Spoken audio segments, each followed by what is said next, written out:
Good morning, one and all. Thank you for tuning in for day 3 of UAC 2020. I'm Jenny, Head of Publications for UAC 2020. We shall begin today by recalling the highlights of last week's proceedings, where the theme was economic issues in ASEAN.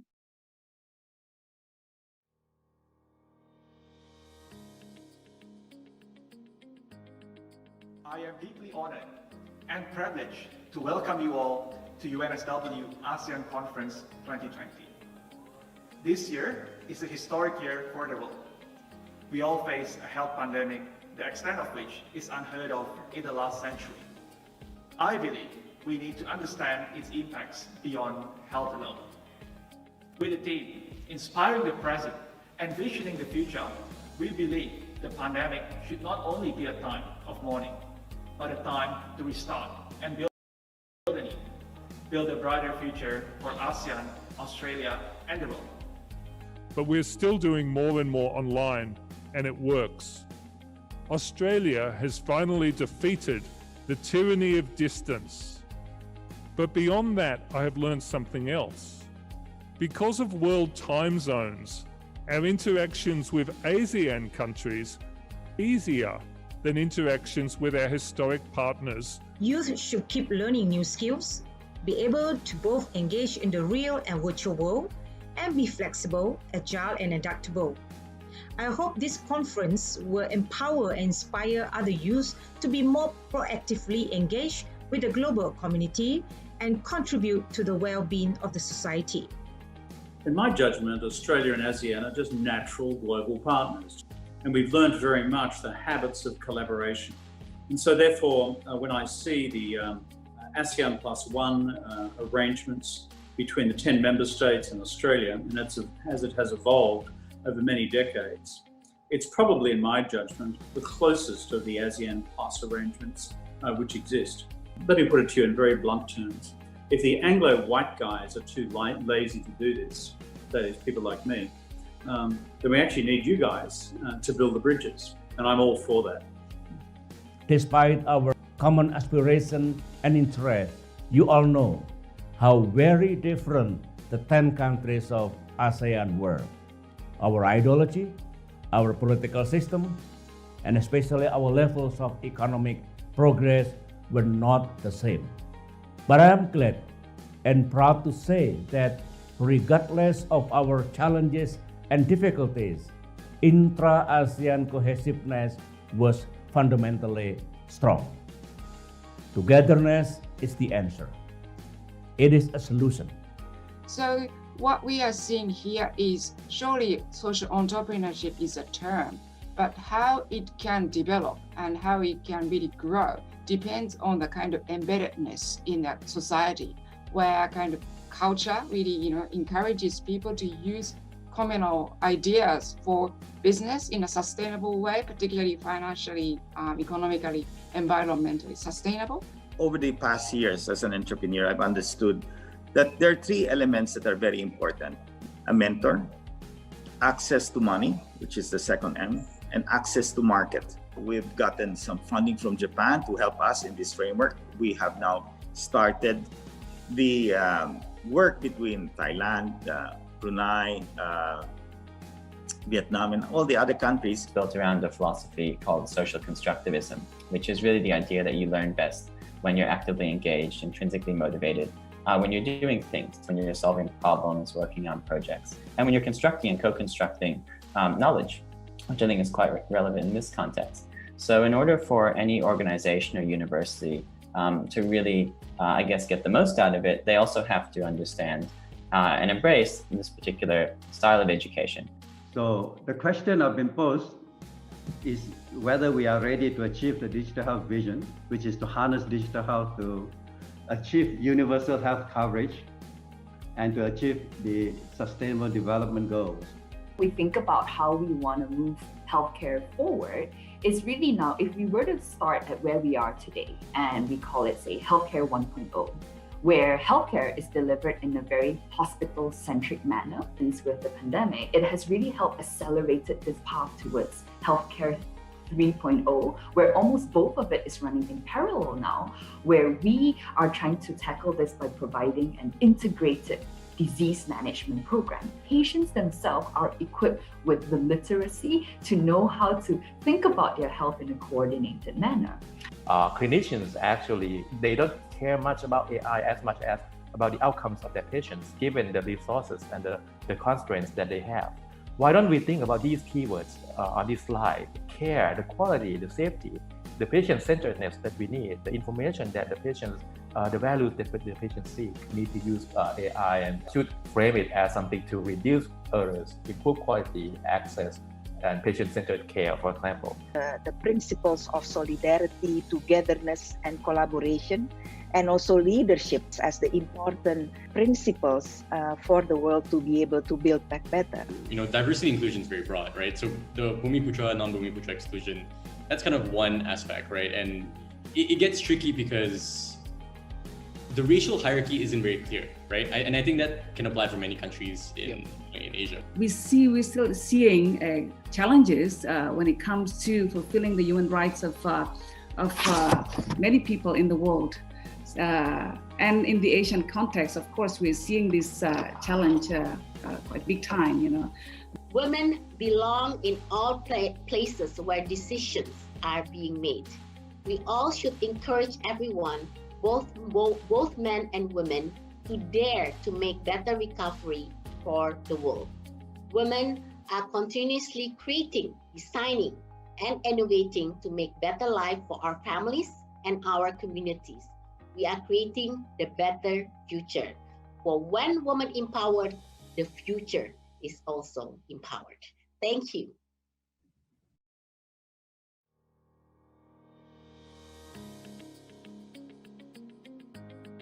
Welcome to the second day of UNSW ASEAN Conference 2020. With the theme, Envisioning the Future, we hope to bring the conversation across what we believe are the units of future of economics. We believe youth should be well equipped to understand and hopefully find opportunities to innovate and accelerate this process.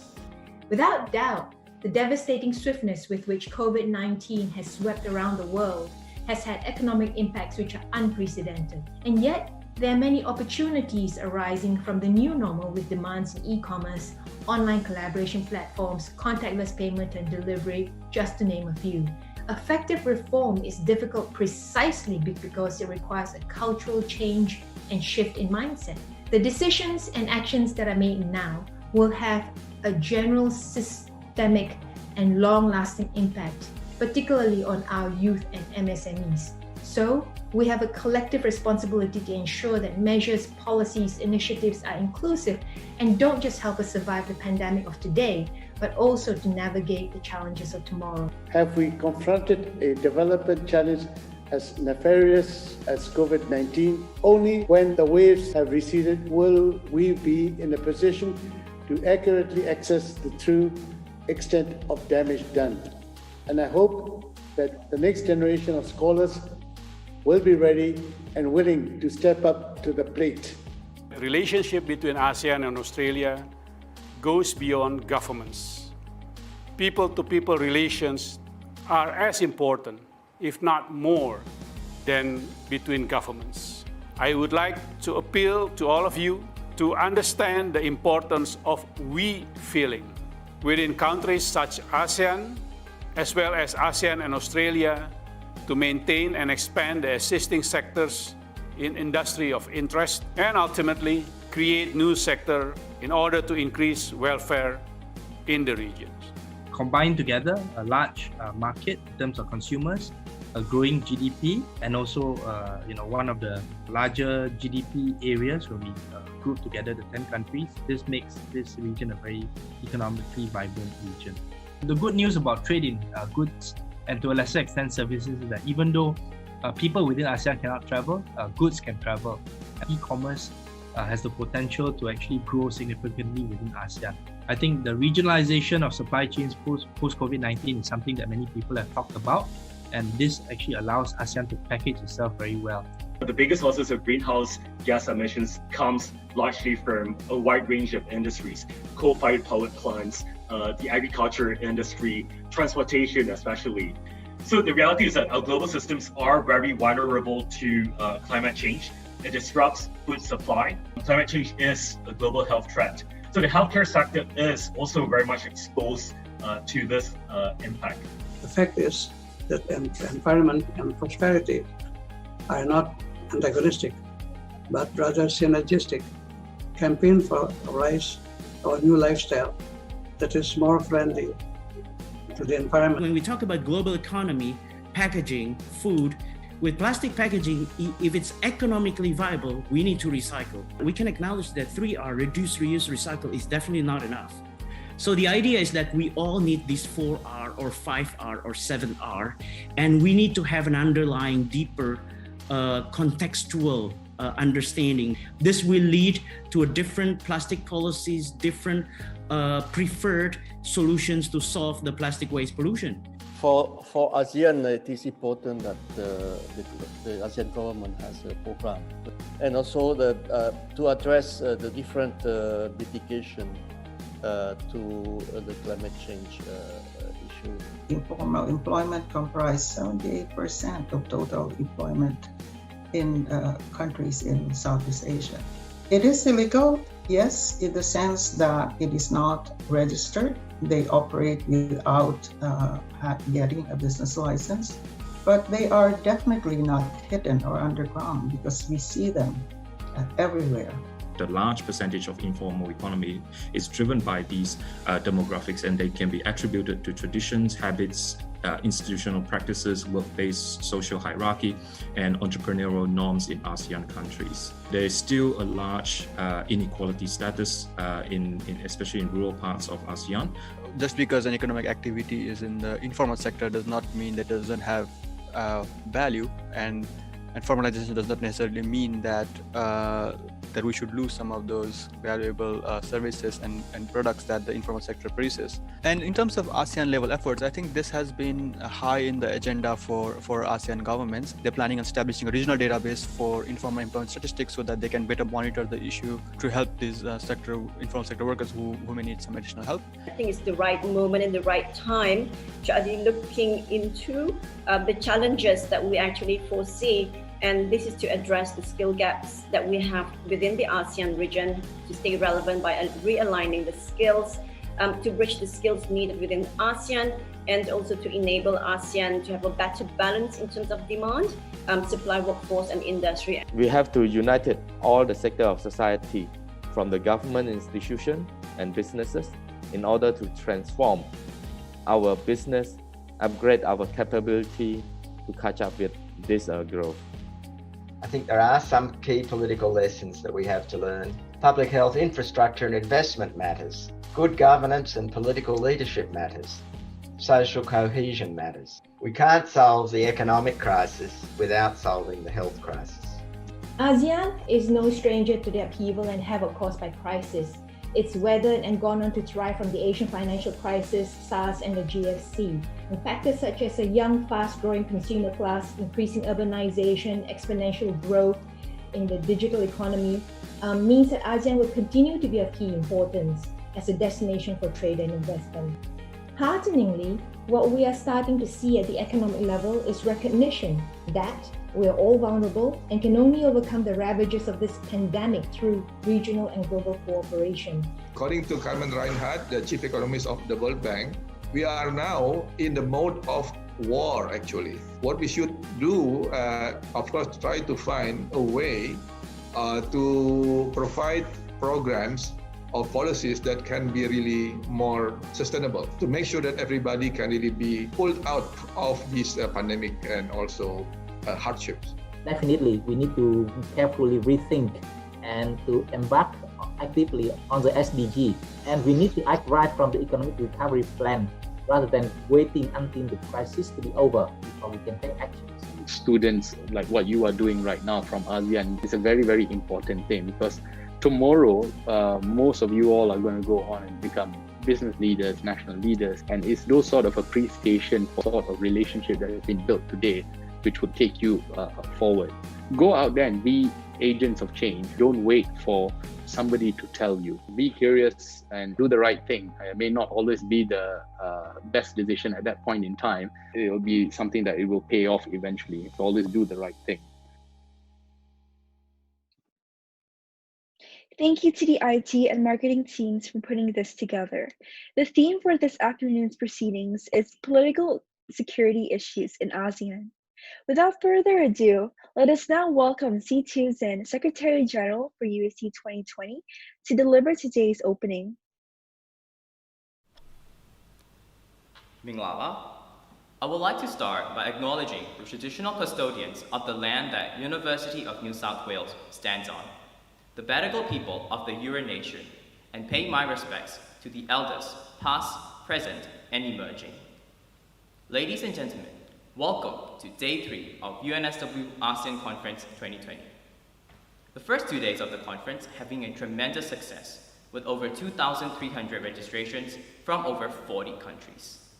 That amazing feat was achieved through 12 discussions tackling some of the most important social, cultural, and economic issues of the ASEAN region. Thus, I would like to say a big thank you to all our esteemed partners, speakers, participants, and a special mention to my team, who has persevered through many sleepless nights and early mornings. Today, my team and I are excited to bring you yet another day of high-impact discussions where we will focus on political security developments of the ASEAN region. We are proud to present keynote speeches and panel discussions given by ministers, senators, army personnel, academics, and youth activists from ASEAN and Australia.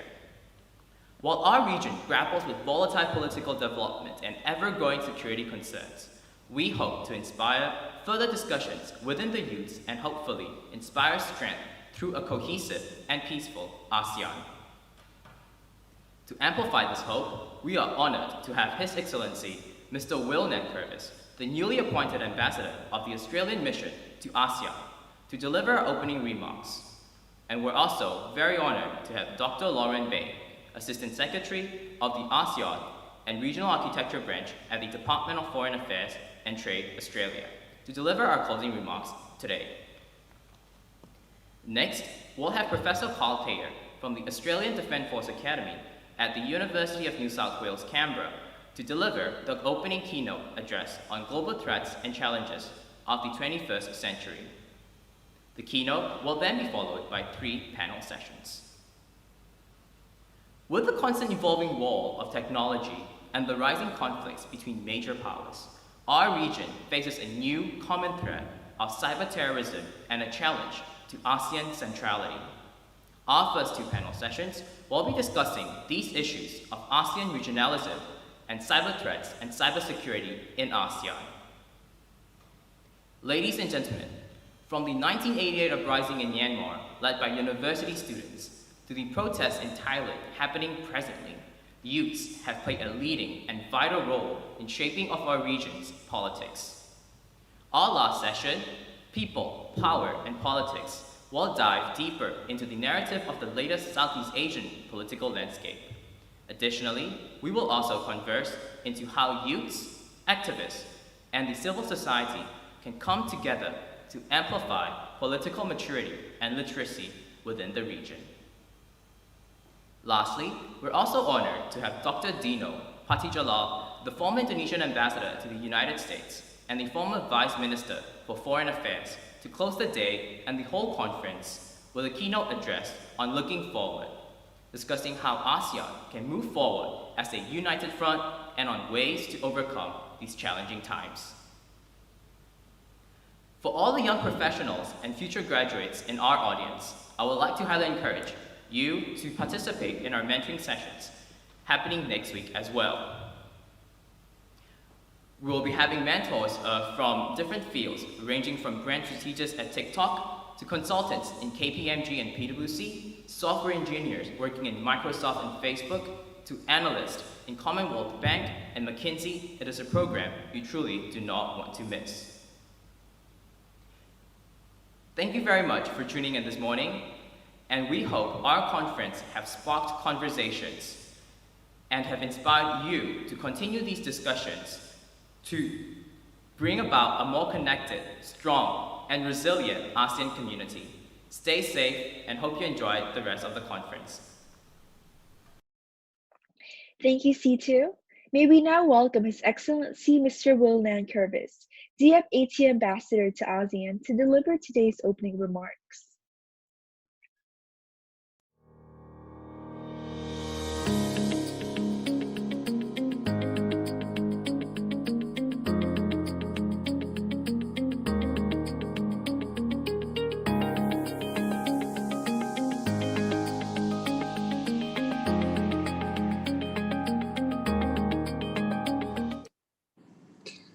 Thanks, Jenny. Good morning, everyone. And thanks a lot to the organisers for this opportunity to provide opening remarks for the Political Security Pillar Day. I'd really like to thank UNSW for convening this ASEAN conference despite the challenges of 2020. ASEAN is and will continue to be crucial to Australia. Its institutions really sit at the heart of the Indo-Pacific, and we're heavily invested in ASEAN's success. So we really welcome this sort of discussion, which can deepen understanding, build vital links, and be really useful for the policy-making community. So during these remarks, I'd like to touch briefly on two things. First, the importance of ASEAN to Australia and to the region's peace, stability, and prosperity. And second, the impact of COVID-19 and how we're working with ASEAN to address it. So first, the importance of ASEAN. So Southeast Asia has profound strategic and economic significance for Australia. A few quick statistics. As a bloc, ASEAN has a population of 630 million people. And also as a bloc, it can be considered Australia's second largest trading partner. Two-way trade in 2018-19 was valued at $124 billion, or 14% of Australia's total. And I don't need to explain to this audience, of course, the importance to Australia of the students that come to study at our educational institutions, which goes also to our deep and long-standing people-to-people links. Southeast Asia is our neighbourhood and a region that's vital to Australia's security. And of course, Southeast Asia and ASEAN sit at the very heart of the Indo-Pacific. It's right there geographically between those two great oceans, and also right there politically and strategically. The Indo-Pacific is the way we think about our region. It frames much of our foreign policy. It's our home, it's where we live. It's the region that's been the engine room for global growth over the last 2 decades, and it's where we see great opportunity looking forward. It's also the region in which Australia can have the most meaningful impact. And as I've said, and we'll probably keep saying this morning, we see ASEAN at the very heart of the Indo-Pacific. ASEAN plays a unique role in the region. It's the central rule and norm-setting body for the Indo-Pacific. So ASEAN, of course, has made an extraordinary contribution to Southeast Asia's transformation from poverty and conflict to peace and stability by fostering cooperation and establishing habits of dialogue over the past 50 years. And in that time, it's become the region's strategic convener. Through the East Asia Summit and other regional forums, ASEAN's role is truly central. We'll be seeing in a few weeks' time that the EAS brings together the leaders of Southeast Asia and the region's major players, including the US, China, India, Japan, and the Republic of Korea. They'll engage in frank exchanges on the major issues facing the region, including developments in the South China Sea, the Korean Peninsula, and in cyberspace. And of course, while the EAS is the region's premier forum for strategic discussion, below the EAS and the ASEAN Leaders Summit, ASEAN sits at the heart of a complex web of ministerial and senior officials meetings, technical bodies, mechanisms, and agreements. These bring regional countries together to build habits of cooperation and engagement and work towards security and prosperity. There are many who don't realise, for example, that the Regional Comprehensive Economic Partnership, which we hope will be signed this year, is an ASEAN-led mechanism. As ASEAN's first ever dialogue partner, Australia has long recognised and valued the role of a strong and cohesive ASEAN in maintaining peace, stability, and prosperity in our region. We're an active participant in ASEAN forums, engaging in debates, statements, hosting workshops and discussions that help shape and implement these norms and improve cooperation and capacity. I've just started as Australia's ambassador to ASEAN, and I'm being constantly amazed by the breadth and depth of the cooperation Australia has with ASEAN. From engagement on defence to customs and immigration, cyber to maritime issues, intellectual property rights, the list goes on. Cooperating to deal with threats like terrorism and biosecurity risks that don't respect borders, and to deepen economic cooperation. Now, of course, the Indo-Pacific region is facing major challenges. Pressures on rules, norms and institutions is more acute. Tensions over territorial claims are growing. Economic coercion is increasingly employed as a tool of statecraft, and cyber attacks are growing in frequency and sophistication. The Indo-Pacific has become the epicenter of strategic competition. Australia sees ASEAN as playing a central role in addressing the challenges facing the region through its role in fostering dialogue and in setting regional rules and norms. As the Prime Minister and Foreign Minister consistently reaffirm, ASEAN lies at the heart of Australia's vision for a stable, resilient and prosperous Indo-Pacific. We really mean it when we talk about ASEAN centrality. Last year, Indonesia led, with Thailand's support as ASEAN chair, development of the ASEAN Outlook on the Indo-Pacific, which was adopted by ASEAN leaders last year. The Outlook sets out ASEAN's vision for a region that's rules-based, promotes open markets and ASEAN centrality, and for cooperation with partners in 4 key areas: maritime, connectivity, the Sustainable Development Goals, and broader economic development. Its principles are consistent with those that underpin Australia's own vision for the Indo-Pacific. Now, many have remarked that the principles in the ASEAN Outlook are not new, and that's true. They're principles that have been articulated by ASEAN in various ways. But we see it as very significant that at a time that the region's under such strategic pressure, ASEAN has issued such a document, reaffirming such principles and its vision for cooperation. This was an assertion of ASEAN centrality. It was very interesting that the German ambassador to Indonesia said recently that Germany's policy guidelines for the Indo-Pacific region were largely inspired by the ASEAN Outlook on the Indo-Pacific. Australia believes the Outlook and its principles should guide interaction between states in the region, including during the time of COVID-19. That brings me to the second part of my remarks, which is responding to the pandemic. So as we know, COVID-19 is now the overriding challenge for the Indo-Pacific. Many countries in the region have had success to date in containing the pandemic, but COVID-19 continues to cause substantial loss of life and to undermine hard-won development gains, while also making countries more vulnerable to other risks, such as natural disasters and financial instability. And the pandemic is compounding the pressures on regional security and stability.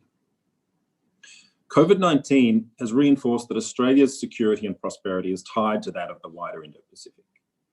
The region's ability to rebound from the pandemic will be pivotal to our economic recovery. So even as we address COVID-19 at home, we're standing with our region amidst the crisis. And ASEAN is a critical partner in this.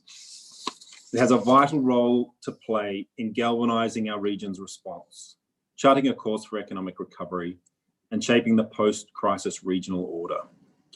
And its forums provide really important venues for discussing the strategic implications of COVID-19. As I've mentioned, as we chart our way through the pandemic, it's vital that regional recovery is guided by the principles set out in the ASEAN Outlook on the Indo-Pacific. So it's in our interest to work together with our neighbours and friends in ASEAN to address the multiplicity of challenges that COVID has created. Our Foreign Minister recently co-chaired a special ASEAN-Australia Foreign Ministers meeting on COVID-19, and she's announced 2 packages totaling $83 million of initiatives to support ASEAN under Australia's Partnerships for Recovery policy. These initiatives will support ASEAN to respond to the health challenges posed by COVID, support economic recovery, and help ensure ASEAN can address challenges to regional stability. We're realigning our development partnerships to assist the region's immediate COVID-19 responses and recovery efforts. And of course, just yesterday, the Foreign Minister released our ASEAN and Southeast Asia COVID-19 response plan under the Partnerships for Recovery strategy, which details how we're doing just that.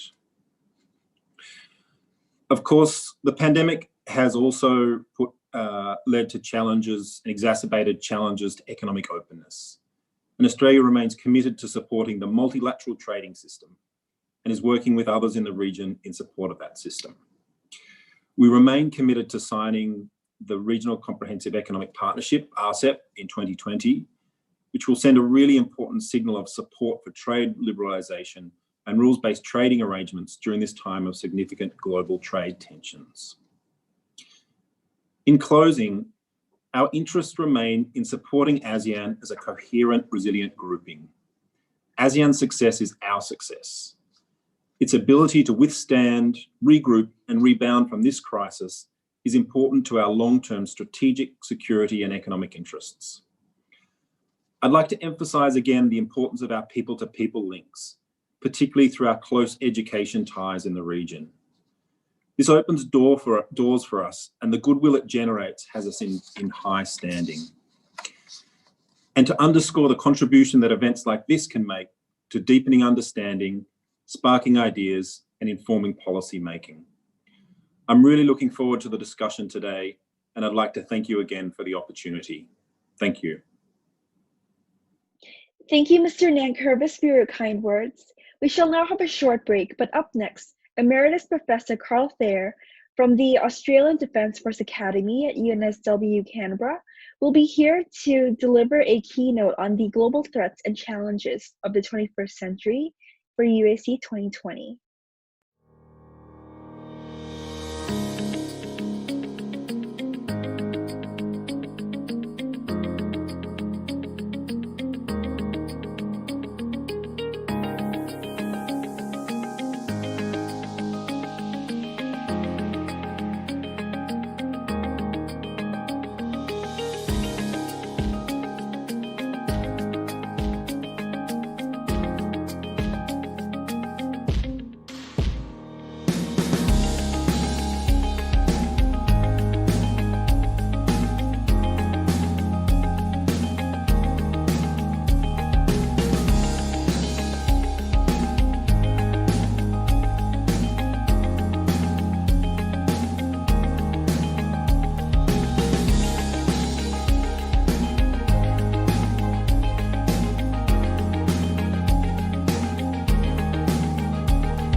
Good afternoon and welcome to the UNSW ASEAN Conference 2020. I'm Kaching, Head of Media Relations for UAC 2020, and I'll be your MC for today.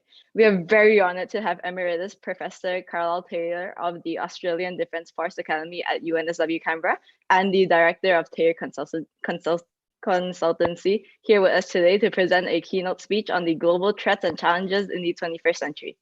Professor Taylor's interest in world politics emerged during his undergraduate studies at Brown University, where he earned the Bachelor of Arts in 1967. And during these formative years, landmark historical events took place, such as the Vietnam War and the assassination of President John F. Kennedy.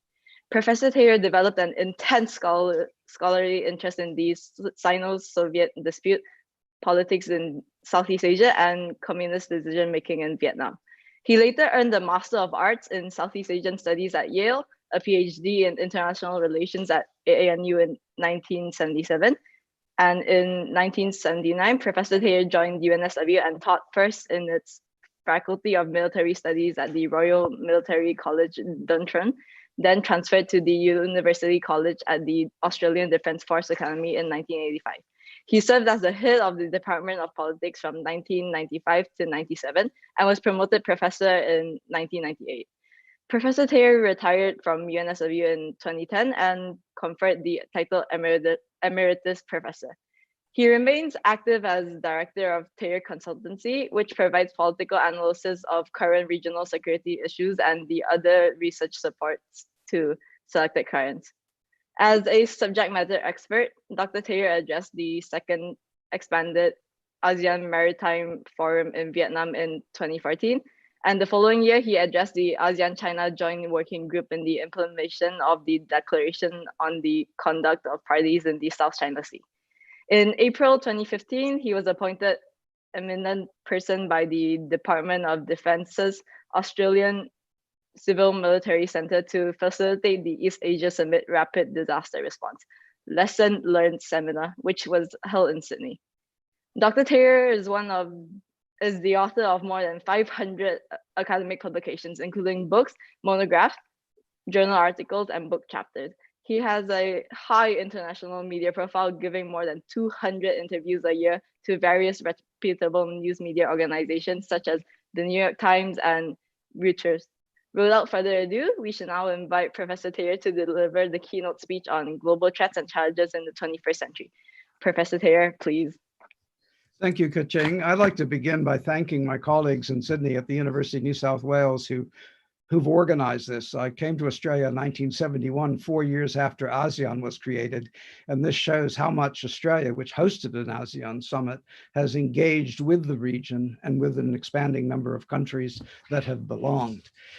So I was asked to speak on the topic global threats and challenges in the 21st century and address three specific issues. And that's how I've structured my presentation. To look at the prospects for ASEAN centrality in light of current US-China rivalry and the COVID-19 pandemic. Look at cybersecurity risk in Southeast Asia and the roles that ASEAN's playing to address and mitigate those risks. And finally, people, power, and politics, looking at in this mix of geopolitical rivalry and the COVID virus, whether or not we're seeing the rise of authoritarianism in state-society relations, as we see massive demonstrations on the streets of Bangkok and rather brutal treatment of the Muslim Rohingya people in Myanmar. I'll end with a very brief conclusion. So to point one, prospects for ASEAN centrality. Sino-American rivalry has intensified. The United States is involved in a blame game. It's not the COVID virus. President Trump calls it the Wuhan or China virus. And some of his officials say it was deliberately let loose on the world. And he says China will pay for it. His Secretary of State, Mike Pompeo, has launched what I call an anti-China Communist Party crusade to enlist countries in the region to take sides with the United States and its free and open Indo-Pacific strategy context. Opposite is China, that says we work with ASEAN to bring security to the region and calls the United States a country outside the region. It's foreign to it and should not be involved directly in its affairs. And then as a result of current military exercise, it said the United States is responsible for destabilizing the region. And China has been successful in overcoming the COVID virus, while the US wallows at the bottom of the pack globally in its response to it. So we have those contending views and pressures on ASEAN itself. Here's my argument, and just got to move the, I'm hoping the photos of the other participants are on here. But first, ASEAN centrality, which is what I'm supposed to be looking at, extends beyond the Southeast Asian region to the security architecture of East Asia, Northeast Asia, if you will, the Asia Pacific, and the Indo-Pacific, which is a new concept that the US has taken from Japan and India and uses for its strategy. So ASEAN centrality is not just for the Southeast Asian region, but extends beyond.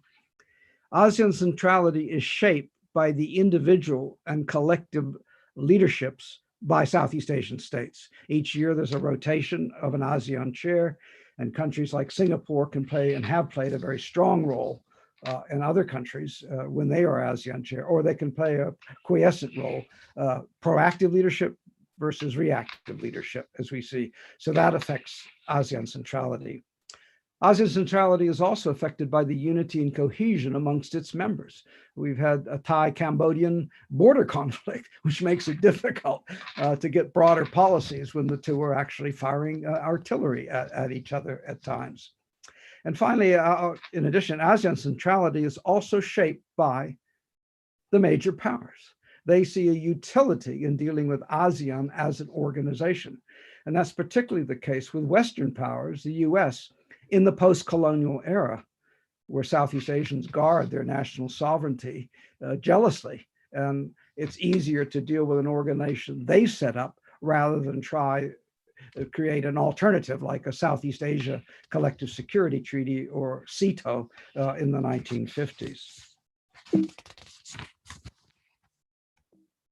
Now I couldn't get the slide to move, so we move on to the next. To continue, ASEAN centrality is also shaped by what's known as the ASEAN Way. And that's a group of norms that have never been officially cataloged, but they involve dialogue and consultation, not confrontation. Consensus decision-making, slow and ponderous. Informal and personal diplomacy. The COVID virus means a lot of face-to-face meetings had to be canceled, particularly discussions on the South China Sea. And Indonesia argued it could not be effective unless there were interpersonal face-to-face meetings. Inclusivity, you don't exclude a country. Move at a pace comfortable to all. Don't try to ram home a majority decision reach consensus, and not interfere in another country's internal affairs. So if you have ASEAN and its organization, these norms are the norms that they expect other countries, the major powers, to adhere to. Now, ASEAN centrality is not a binary concept. Either you have centrality or you don't. It extends across a spectrum and varies from issue to issue. And sometimes there's strong ASEAN centrality, and other times China can set up an alternate institution if it can't work with ASEAN. So you have those. And finally, there is no endpoint. ASEAN centrality is a continual work in progress. Sometimes we're happy with it, other times we're pleased, other times we're not. So what follows is a view that tries to weave these themes in a chronological fashion to show you how ASEAN has engaged with the region and with the major powers. The first, it was founded in 1967, 53 years ago. And it set the 5 countries formed it. And there were more countries in Southeast Asia. So it's set to create a community and begin the first cooperation in economics, politics, and cultural affairs that later became quite formalized. So from the Bangkok Declaration, we have a newborn regional association that most people didn't give much chance of surviving, but 53 years later, it's with us. Then, at the height, the Vietnam War hadn't ended. The Cold War was still raging. The independent nations, it's Indonesia, Malaysia, Thailand, Singapore, Philippines, that formed ASEAN, put out a claim for regional autonomy. Hello, you great powers. We do not want to be a cockpit of your rivalry and conflicts. We want to have a zone of peace, freedom, and neutrality in Southeast Asia in which you stay out with your disagreements. You work with us to maintain a zone of peace, freedom, and neutrality by signing on to our treaty, a legally binding document, so to speak. So ZOPFAN is still being promoted by ASEAN today. Next came institutionalization. When ASEAN was first set up, it was set up by the foreign ministers, and they agreed to meet annually. But no meeting took place for 18 months because of a dispute between the Philippines and Malaysia over Sabah, which had joined the Malaysian Federation in 1963. So the first summit was held only in 1976 after an 18-month break of foreign ministers' meetings. And then they began to meet annually, and finally the first ASEAN summit itself. It was held in Bali, and it adopted an ASEAN Declaration of ASEAN Concord I, because there was a later summit back in Indonesia years later. This is 1976. And the important outcome of this was it set out a framework for cooperation in what we now call the three pillars: political, security, economic, social, cultural. It came up with a treaty of amity and cooperation in which ASEAN members renounce force or the use of force in their relations, and open that as a protocol for major powers to sign in their relations with ASEAN. And indeed, if you want to become a dialogue partner or a strategic partner, and therefore get invited to summits, you couldn't do it until you signed on to the TAC, as it's called, the Treaty of Amity and Cooperation. So moving on, so we had 5 members originally, and one of their underlying premises was it was a time when communist insurgency were raging. So they first expanded to Brunei, which was oil-rich and small, so easy to absorb. But in a major turning point in July 1995, they admitted communist Vietnam as a member of ASEAN, saying, we don't care, it's non-interference in internal affairs, we can deal with any country regardless of its political system. Then the next step towards regional autonomy was the fear of that nuclear weapons would be based in the region, or that Southeast Asia could be drawn into a conflict in which they were the victims. So they adopted a treaty, the Southeast Asia Nuclear Weapons-Free Zone, that for the first time defined the ASEAN area, not only as the landmass, but including the territorial sea and 200 nautical mile exclusive economic zones. And this treaty, you do not permanently base, station, make, or allow someone to put on your territory nuclear weapons itself. It then asked the nuclear weapons states, the declared ones, to sign protocols. This hasn't happened. China was the first to put its hand up and said, we will join way back then, but the US objected. Now China has got a naval base on Hainan Island at the top end of the South China Sea, and it has nuclear submarines that are permanently based there with nuclear-armed ballistic missiles. But nonetheless, ASEAN still promotes that. Membership expansion with Laos and Myanmar, so we're now down at the developing level, where there are huge disparities in ASEAN by levels of growth. Cambodia had an upheaval in 1997, so it was put off for 2 years. It joined as the 10th member in 1999. And then we now move into a major period, having built on the themes I'm talking about, the second summit of ASEAN Concord in Bali that sets up the structure of this very conference that we're attending. 3 pillars, 3 communities, later called councils: political, security, economic, and social, cultural, with plans of action to be implemented with benchmarks over time. So a dramatic movement on ASEAN's part. Along the way, ASEAN began to develop multilateral mechanisms to deal with countries that wanted to work with it. And at the beginning, I said that interest was beyond Southeast Asia, and that's demonstrated by creating the ASEAN Regional Forum, not the Asian Regional Forum, in 1994. It now has 27 members. It has all the Southeast Asian countries, but it includes India, Bangladesh. So it has South Asia in it. It includes Japan and China. So it has East Asia in it. It's got the United States, Canada, etc. So the ASEAN Regional Forum. Now, how does ASEAN interface with major powers? ASEAN said, no, we'll set this up. We'll be in the driver's seat. And countries like Australia objected. Hey, we want to have a role.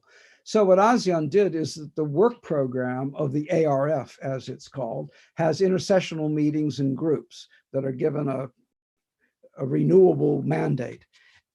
ASEAN co-chairs with a non-ASEAN member, and so they rotate. So they brought an external power side by side with ASEAN at the working level, where the ASEAN Regional Forum itself is chaired by an ASEAN member.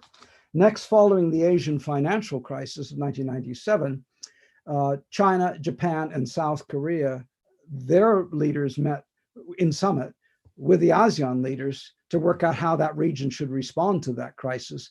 And the APT, ASEAN +3, exists to this day, but that's the Northeast Asia component. Then in terms of development, we mentioned the 3 pillars. The very last one to have an annual meeting of its ministers were defense. So they met for the first time in 2006, where trade ministers, economic ministers, tourism ministers, etc., had been meeting for a very, very long time. And so that was the first time all 10 ASEAN defense ministers met to work out a program in the political security community. And then in 2010, they created the ASEAN Maritime Forum as a standalone organization to address maritime issues that were looked at by other groups in bits and pieces, but this is a central focal point for it. Next, having created these ASEAN institutions, they were expanded. And the most important, the ASEAN Summit in 2005, and I'll deal with its membership later, but brings in the major powers and ASEAN leaders at a summit at the end of every year in November that has a writ to look over the entire region. So even though it's ASEAN is the Association of Southeast Asian Nations, the East Asia Summit is almost the same as the Indo-Pacific region, but by another name, the East Asia Summit. Then the ASEAN defense ministers expanded and took their dialogue partners, and I'll be showing you a slide who they are, and they meet annually. So ASEAN 10 plus the, China, US, and all the other heavy players. Then the ASEAN Maritime Forum, which I just spoke, was expanded to include it. And in the introduction, I was asked to, as a subject matter expert, to address one of their meetings. And then along the way of development, ASEAN began with development partners, and Australia was first. And so you could have an ASEAN summit meeting, and then you had an ASEAN an annual meeting of foreign ministers, followed by a post-ministerial conference with dialogue partners. Then it got rather unwieldy. So now, as we get into the modern period, you have an ASEAN +1 that ASEAN meets with each of its strategic partners, dialogue partners, at a summit meeting. So ASEAN China, ASEAN US, ASEAN Australia. That's new. So that's how they interface to maintain their centrality. And to continue, 2007 landmark event, ASEAN adopted a charter which gave it a legal identity. ASEAN could now talk to other regional organizations and the UN as a group. It strengthened the role of the Secretary General, made it more proactive. It added deputy secretary generals to assist that. So the charter is very important. Then the institutionalization that up until this point, ASEAN now was holding one foreign ministers meeting and one summit a year. But from 2009 to the present, 2 annual ASEAN ministerial meetings of foreign ministers and 2 summits at the beginning of the year and at the end. Come November, that's summit season, and that's an East Asia summit, that's where you merge. Along the way, internal ASEAN disunity, where external powers intruded, occurred when Cambodia was ASEAN chair in 2012. And the foreign ministers met, they discussed their program, came up with a joint statement, and they assigned 5 countries to write the joint statement, and they met at night at a retreat to work out And during that retreat, and I know this because someone leaked a tape recorded conversation to me way back then, so I could see what the leaders were doing.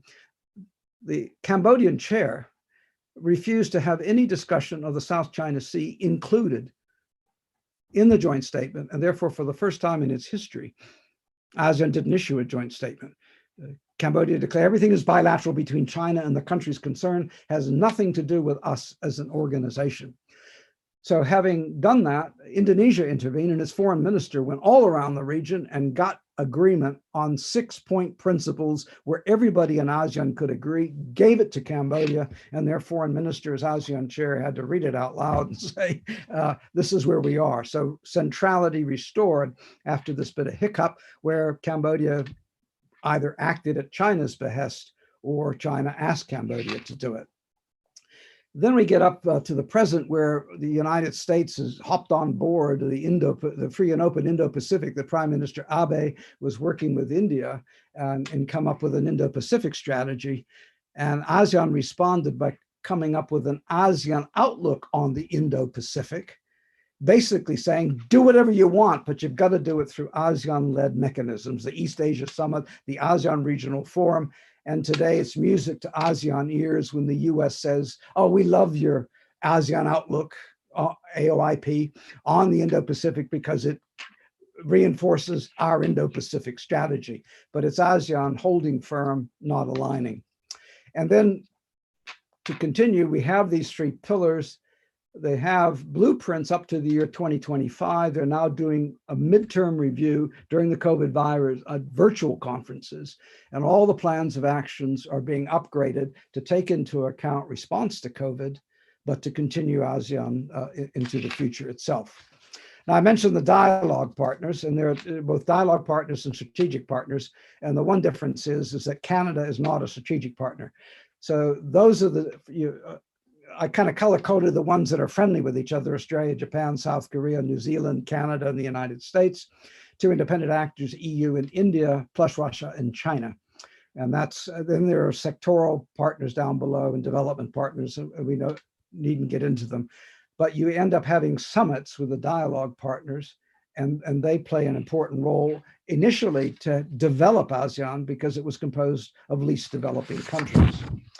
Here I promised you would show you the East Asia Summit. It began with the ASEAN 10 plus the 3, China, Japan, and South Korea. It added India, Australia, and New Zealand.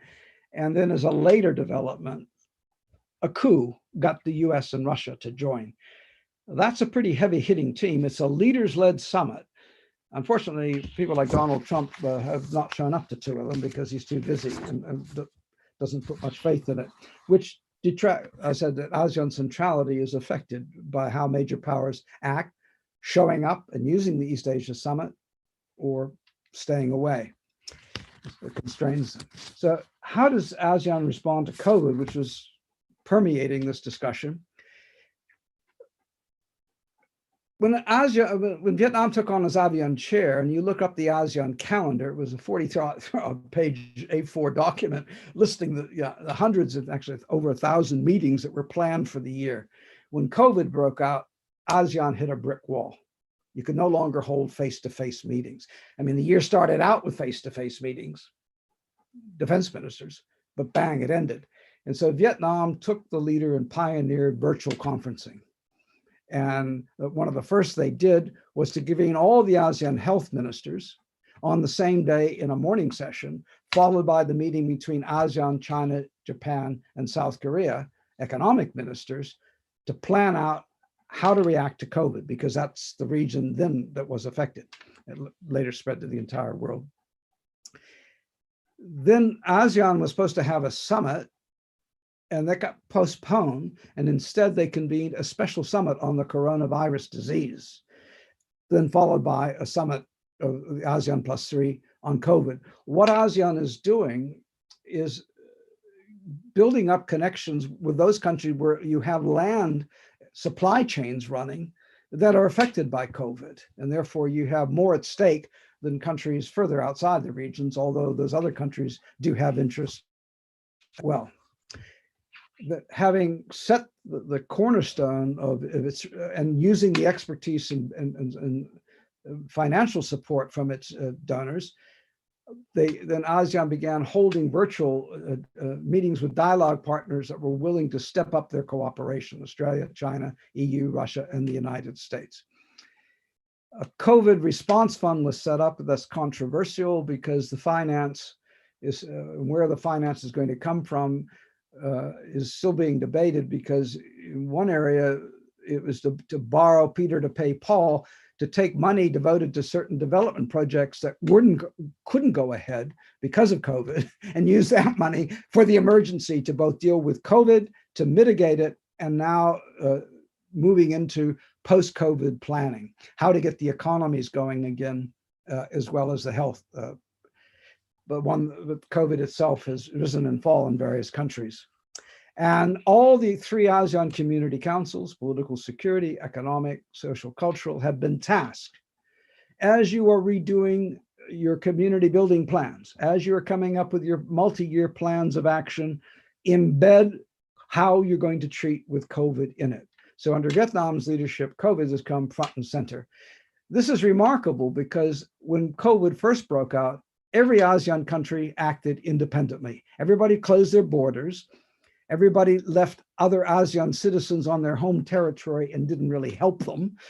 They were just left as workers who were moved to Thailand, etc. And each country on travel arrangements arbitrarily cut travel without notice or very short notice. And so Vietnam got it so they were now cooperating and talking, singing as a choir rather than individually. And then as we come to the very most recent period, and to answer how does ASEAN deal with the intensity of China-US competition, plus the impact of the COVID virus, which I'll be turning to in a moment, that really impacted on the economy. And under Vietnam's leadership, on the 53rd anniversary, they all signed on to a statement on the importance of maintaining peace and stability in Southeast Asia. I don't want to read that entire list, but number one, you're back to ASEAN wants the region should be neutral. Here we go back to the zone of peace, freedom, and neutrality. Countries should exercise restraint, have to build up confidence and trust, and that's part of the ASEAN norms.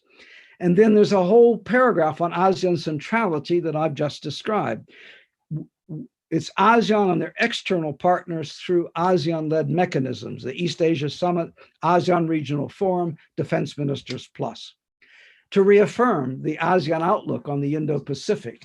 In other words, you may have your free and open Indo-Pacific, but we've got ours, and we want you to adhere to it, and support the UN Charter, which is very strong within ASEAN countries.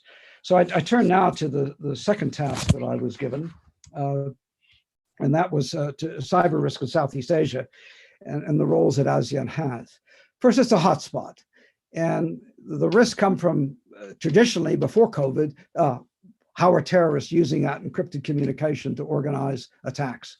So that was a concern. But now we have crimeware, cybercrime, including malware and ransomware. And they're taking advantage of the disruption by COVID in this.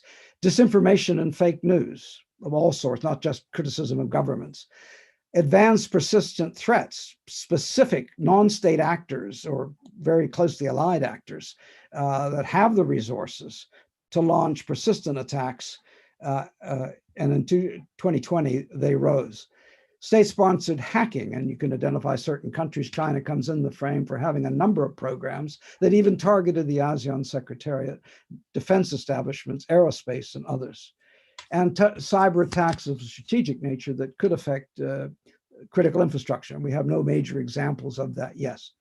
And then the risk is that no matter what ASEAN is doing, technology will move faster than the ability to react to it, to defend against it, to incorporate rules, norms, and regulations. ASEAN's role in responding to it was to form an ASEAN Ministerial Conference on Cybersecurity. It's held 5 meetings. 2018, at the third, it adopted an ASEAN leader statement on cooperation. Singapore initiated an ASEAN Cyber Capacity Program, which has expanded beyond the setting up a center of excellence, but training and other programs. Japan has come in, set up a center in Bangkok because there's a dearth professionals able to meet the high-end challenges that are being faced.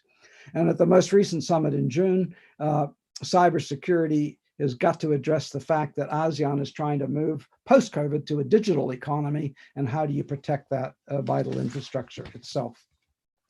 Then I was asked, how does ASEAN promote healthy cyber ecosystem? Well, at the third meeting of that ASEAN Ministerial Conference, they borrowed from a UN government group of experts, long report, who came up with 11 norms about information communication technology and cybersecurity. Time doesn't allow me to go through them all, but be careful about attribution. Don't jump to conclusions. Who has caused something? Don't use your territory to attack another country. Stay away from ever invoking threats against critical infrastructure. Assist other countries that are having problems. Be open when you have discovered deficiencies in your own. Share good practices, et cetera, et cetera. So the norms are there. The summit endorsed setting up an ASEAN coordinating committee on cybersecurity, which hasn't happened yet. So that's an evolving institutionalization of ASEAN's response. So the priority is to advance cybersecurity policy by coordination and capacity building, training more at these centers of excellence. And finally, the third area that I want to address, people, power, and politics. The Asian Development Bank has forecast that this year, ASEAN, for the first time in nearly its entire existence, will have a negative growth rate of a 3.8% of GDP. That has impacted all the countries. There are two very alarming views by academic specialists, and I quote them, that Southeast Asia has entered a period of potential crisis, and COVID has led to economic stagnation and political disenfranchisement of youth. And the author of that, Prepare for the Asian Fall, I think referring to revolutions in the Middle East, that there are going to be student movements, popular movements, workers thrown out of work that are going to merge and create instability. Richard Hidayar, an academic based in the Philippines, says that the COVID pandemic, the economic depression that it's caused, and stimulus packages, how authoritarian elites use the stimulus packages to recover from COVID, more money to enhance their power at the same time as they try to deal with COVID. And he says it's led to the erosion of basic freedoms and democratic institution. And there is a threat of returning back to even more extreme authoritarianism among fledgling democracies. I'm going to kind of offer a counter view to that by posing the question, is Southeast Asia vulnerable to democratic backsliding and decline? And I'm borrowing on a study by Popinski, which is quantitative. It takes all 11 countries, it takes a 20-year time period, and looks at various measures statistically of the state of democracy and the state of governance in the region.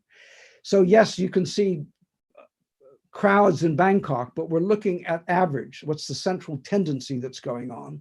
And we're looking at a regional level as a whole and not individual specific countries. And so the first is that trends in democracy in Southeast Asia is there's no evidence in a regression in political rights and civil liberties in recent years. Oh, you want to challenge me? No, meaning that some countries never had it. And so COVID didn't lead to any improvement. It's the same poor rights, political and civil liberties that you've had. Next is most important, Popinski argues that you have to decouple democracy being associated with governance, that you can have good government, that good governance is not tied to a political regime type like a democracy. You can have good governance in countries that aren't democratic as well. So first is that political and civil liberties, and you're looking at timeline on graphs, the variance and rise, it's pretty steady. So that's the first conclusion. Second, the governance, there's little evidence that there have been broad changes in governance and governance quality. The same with the democracy. People had good governance and they've continued with it, like Singapore, others, Myanmar haven't. So whatever is occurring is part of that trend. You have individual fluctuations, but if you take the 20-year time period and look at it, that's what you get. But this leads to the question, is a Beijing model of authoritarian development attractive, and is Beijing promoting it? And very quickly, just to get to the chase here, Popinski argues that China does not incentivize countries to follow its model. It wants to work with a country, any country in any political system, and get that country to support China's interest. So it can work with a Cambodia, and it can work with a Malaysia in that. So we end it there. So let me conclude very quickly. On ASEAN centrality, ASEAN has embedded itself in the regional architecture, and the major powers have to work with ASEAN, but they can also work around it and create alternatives, the Quad. China and the US engage with ASEAN-led institutions. They cannot afford to pull out and leave the field to the other, and ASEAN then, like with its own statements, set up so that they all have a seat at the table, but ASEAN is the one chairing the meeting. And ASEAN will resist taking sides, and I've given examples in declaratory policy. As for cyber risk, cybersecurity is a hotspot. Time didn't allow me to get into the details of cybercrime. Ransomware, a website that publishes details of attacks of companies that have paid up, or releases data of information they've stolen to shame the company that won't admit they've been hacked. They put a priority on capacity building to attain a measure of cyber maturity, where Singapore ranks in the top of the world, among the best. And most of ASEAN lags very far behind. And cyber maturity is a concept about sophistication in dealing with these threats. And we have this forthcoming ASEAN Coordinating Committee to be formed to carry on ASEAN policies. And finally, to conclude on this particular one, looking at the last theme of power, people, power, and politics, that China's model of authoritarian capitalism is not on the rise. No one is borrowing from China, and even China's treatment, even successful treatment of the COVID in the end, is a negative example because of what occurred at the beginning, but rather each country is devising its own way of responding, and that governance and democracy, the progress towards improving both, is at a steady state and not in regression. Thank you. Thank you for that extremely enlightening speech, Professor. And since it appears like we're running out of time, I'm afraid we will not be able to proceed with the Q&A section. But Professor Thayer, thank you so much for your presence and taking the time to share with us your insights on the global threats and challenges in the 21st century. For our audience, thank you so much for your presence, and we hope you've gained insights into this particular issue as well. After a short break, UAC 2020 will be back with 3 panel sessions relating to the political security pillar of the ASEAN community throughout the rest of the afternoon. Thank you so much, and we'll see you again.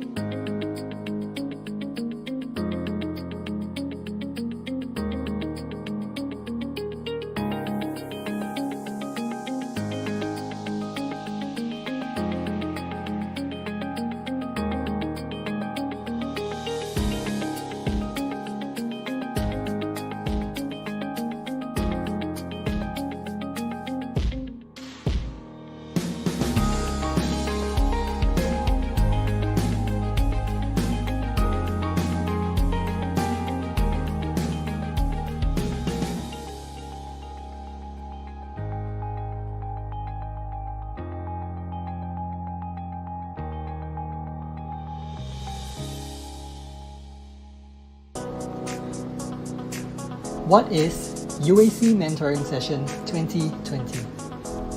UAC Mentoring Session is where you get to meet incredible people working in companies such as Google, Microsoft, PwC, KPMG, and so many more. The mentoring session will allow you to personally get a chance to speak with 3 different mentors in a small group setting of not more than 5 people. You will be rotated into a different breakout room every 30 minutes, giving you ample time to get to know each mentor through casual, laid-back conversation. You'll even get the chance to attend a podcast interview session with Mr. Tan Xiao Ming, Chief Risk Officer at PwC, Malaysia. Check out the UAC website for more information on the structure of the mentoring session and the mentors that we have lined up. Register now.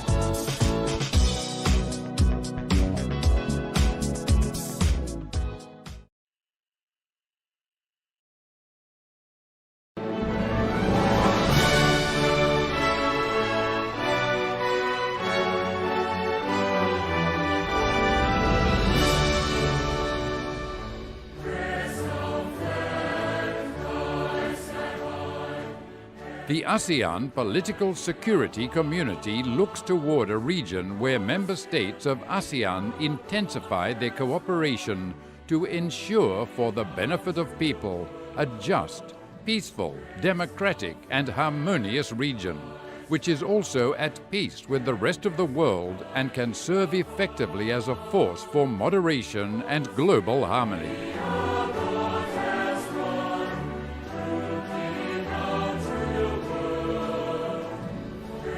Political and security cooperation in ASEAN is based on, among other things, the 1976 Treaty of Amity and Cooperation in Southeast Asia, the 1995 Treaty on the Southeast Asia Nuclear Weapon-Free Zone, and the ASEAN Charter. Under the ASEAN Charter, there are principles of shared commitment and collective responsibility in enhancing regional peace, security and prosperity, enhanced consultations on matters seriously affecting the common interest of ASEAN, and adherence to the rule of law, good governance, the principles of democracy and constitutional government. Details and cooperation programs can be found in the ASEAN Political Security Community Blueprints. In external relations, the ASEAN Political Security Community seeks to strengthen mutually beneficial relations between ASEAN and its dialogue partners and friends. ASEAN aims to do this by maintaining an outward-looking and inclusive approach towards community building and shaping the regional architecture. To this end, ASEAN has actively engaged its friends and partners in various processes, such as the ASEAN +1 Dialogue Partnership, the ASEAN Regional Forum, or the ARF, the ASEAN +3, and the East Asia Summit. ASEAN is proud to be an internationally recognized key player in the promotion of dialogue of cooperation, not only in Southeast Asia, but also in East Asia as well as the wider Asia-Pacific. Within the global context, the ASEAN Political Security Community functions as an important means to make ASEAN voice heard more effectively, more consistently, and more frequently. Through effective dialogue and cooperation mechanisms, ASEAN is helping to promote the underlying goal of peace, security, prosperity, and unity within Southeast Asia and provide ASEAN citizens with a greater sense of belonging and pride.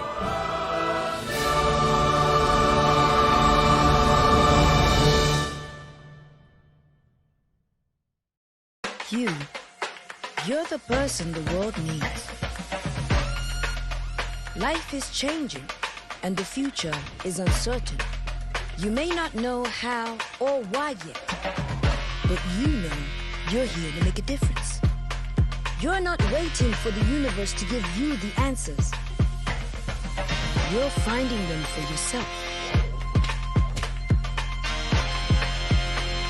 Challenging echoes with evidence.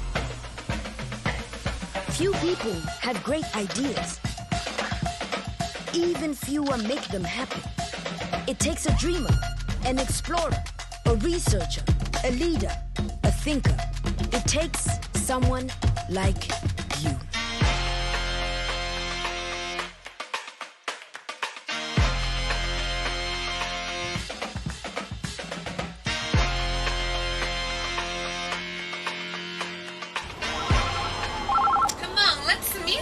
I'm in Thailand. Don't think I can make it tonight.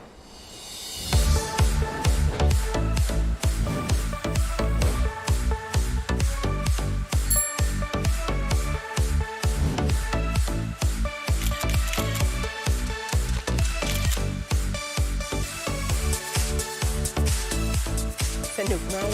What? It means have fun.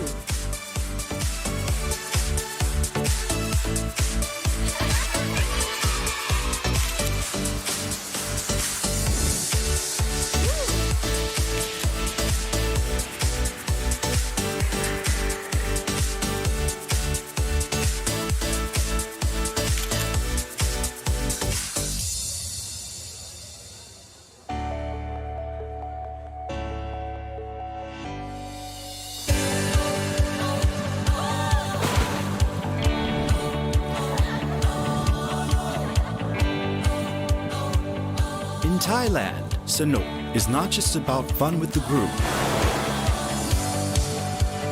Even alone, you can still feel its magical charm. Experience it, and you will get the amazing feeling.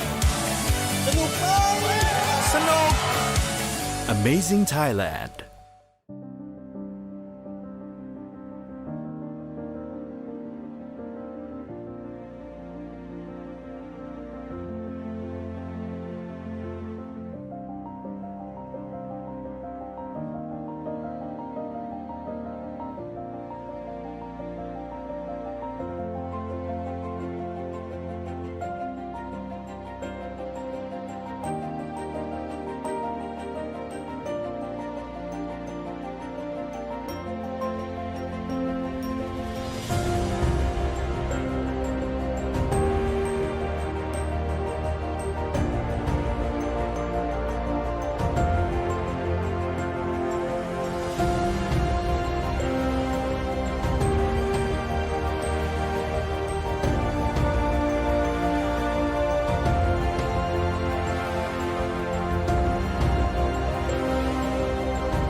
There is no place like this.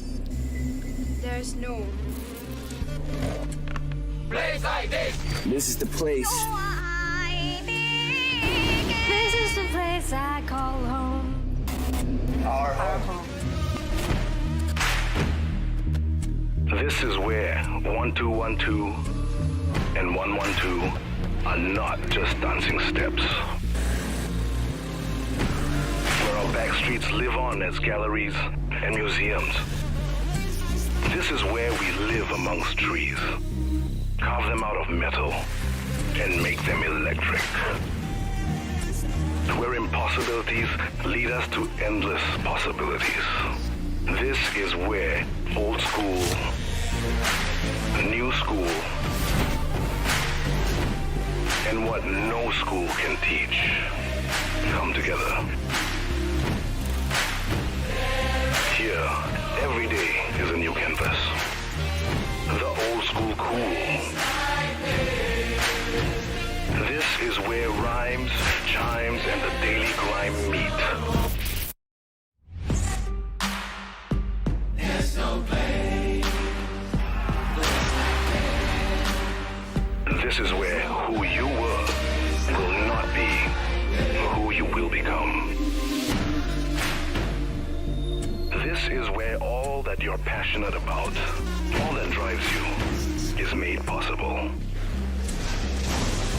This is where passion is made possible. This is your stage!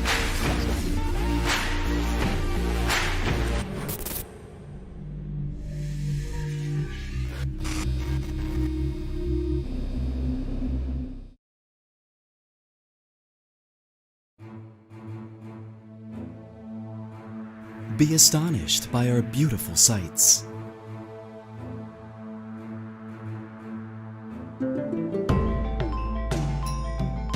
Be mesmerized by our rich history.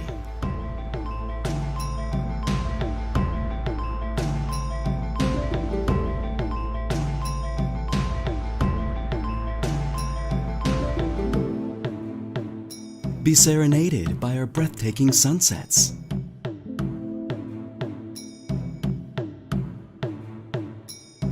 Be delighted by our many delicious flavors.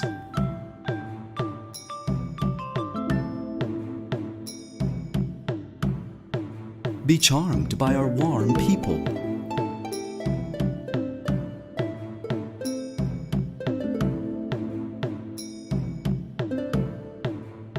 Be amazed by the serene nature.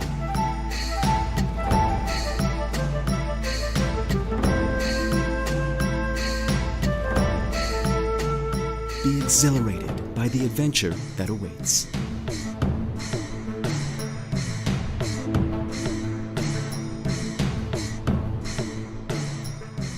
Visit Myanmar and be enchanted. Myanmar, be enchanted.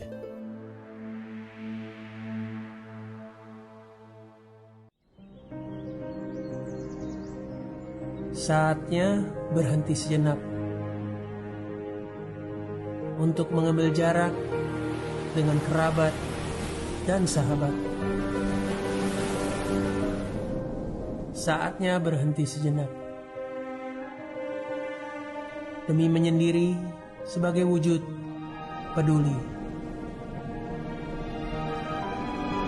Berjarak tak berarti jauh. Berjarak tak berarti abai. Berjarak untuk menjadi lebih kuat. Sejenak kita berhenti, memberi jeda kepada bumi untuk memulai kembali. Menata rencana dan membangun harapan demi merawat asa Ibu Pertiwi. Terkadang kita perlu berhenti untuk mengambil ribuan langkah maju.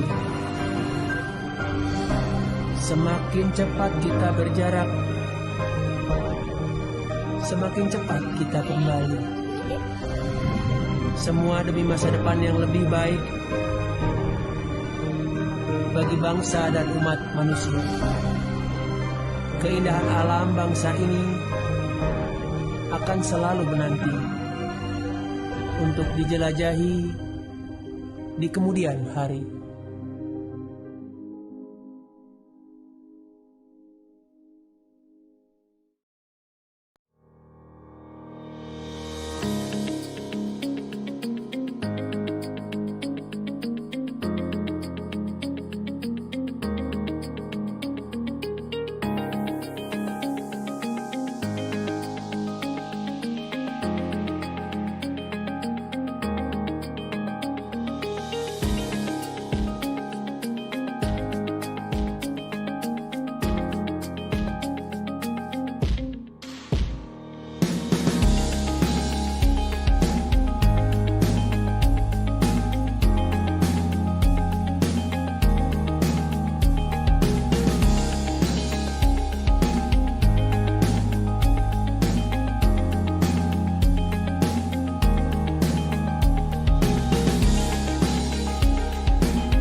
Good afternoon, and welcome to the UNSW ASEAN Conference 2020 session on ASEAN regionalism amid US-China rivalry.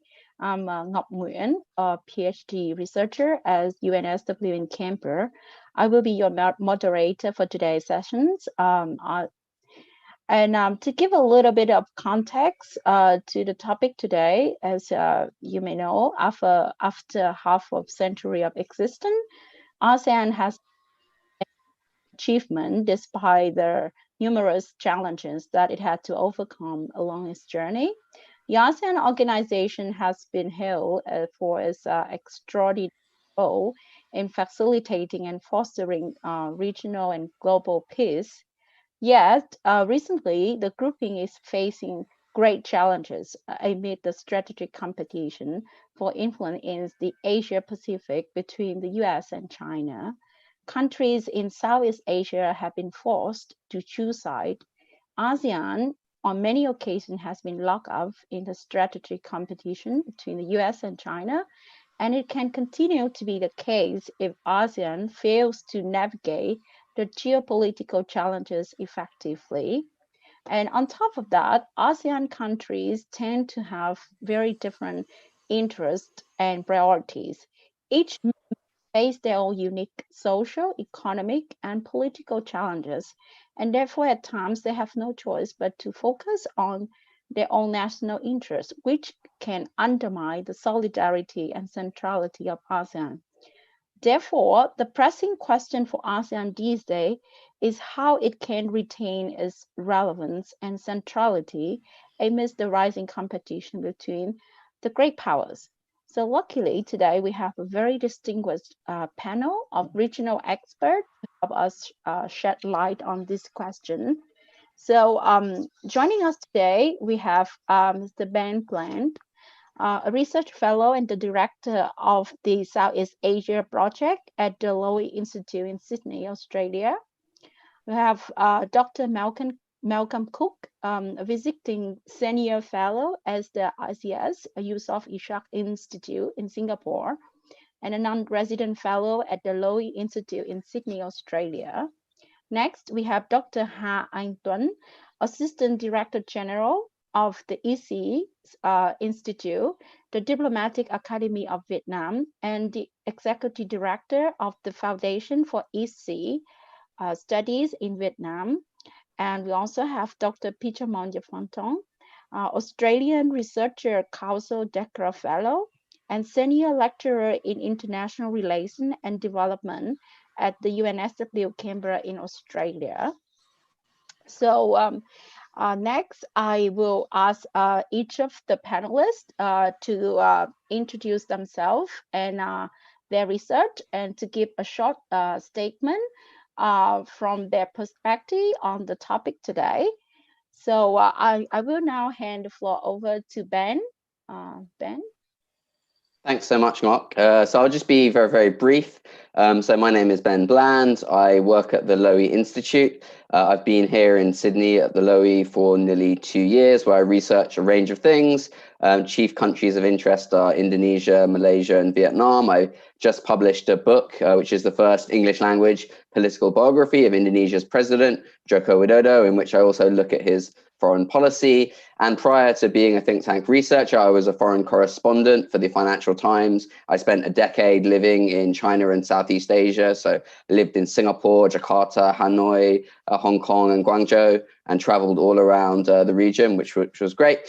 And when it comes to this question, I just want to make a few key points. I think, Mark, you laid out really well the broad challenges. And I think chiefly this issue that at the end of the day, foreign policy for every country, but particularly for developing countries, is a reflection of domestic policy.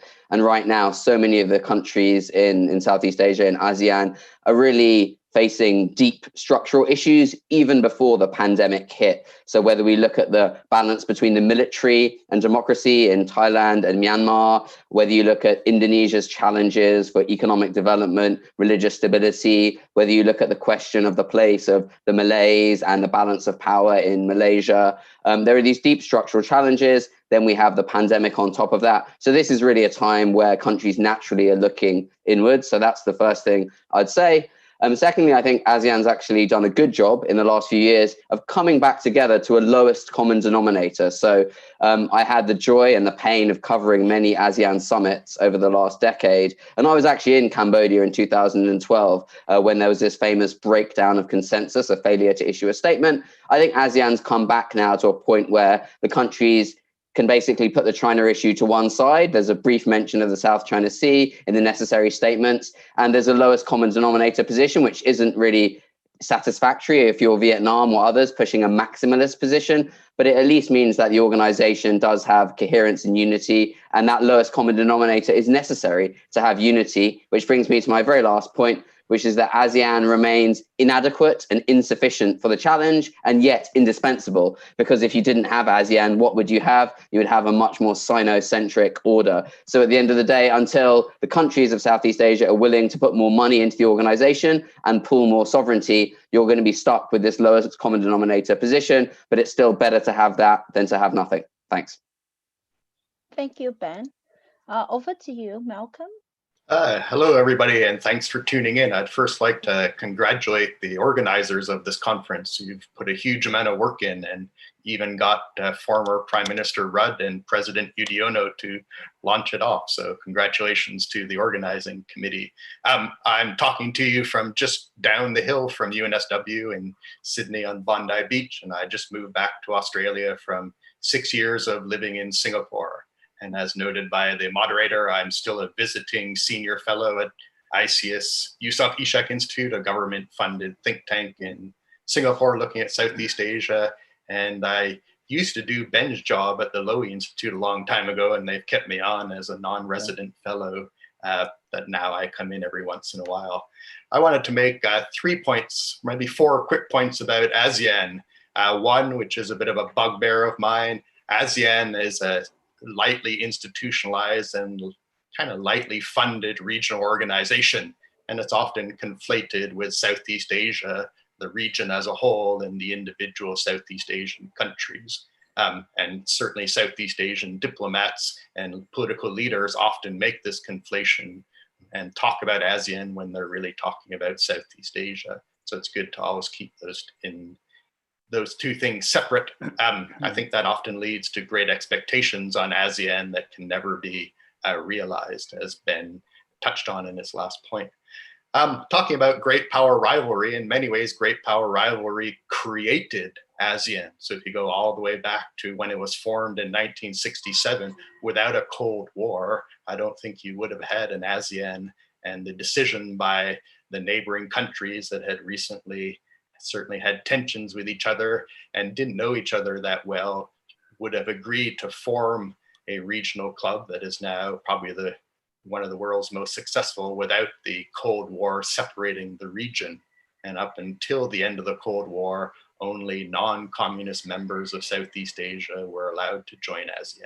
So in some senses, major power rivalry is at the core of why ASEAN was created, and in some senses gives it more relevance than without.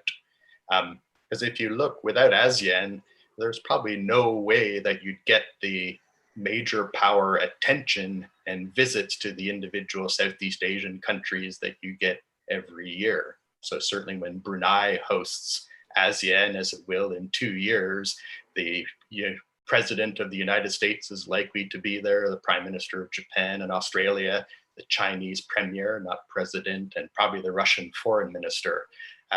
If Brunei was out there by itself, 450,000 people and some oil, I don't think any of those leaders would ever make it to Bandar Seri Begawan. So for individual Southeast Asian countries, ASEAN gives them a platform to engage these much larger powers in a way that is irreplaceable. And then finally, I think ASEAN may face a greater challenge coming up when it comes to the US-China rivalry. Because under the Trump administration and particularly the president, but even the Secretary of State, didn't actually engage with ASEAN that much. So Donald Trump didn't attend a single East Asia summit meeting Pompeo did not attend a single East Asia Summit meeting and skipped some of the foreign ministers' meetings as well.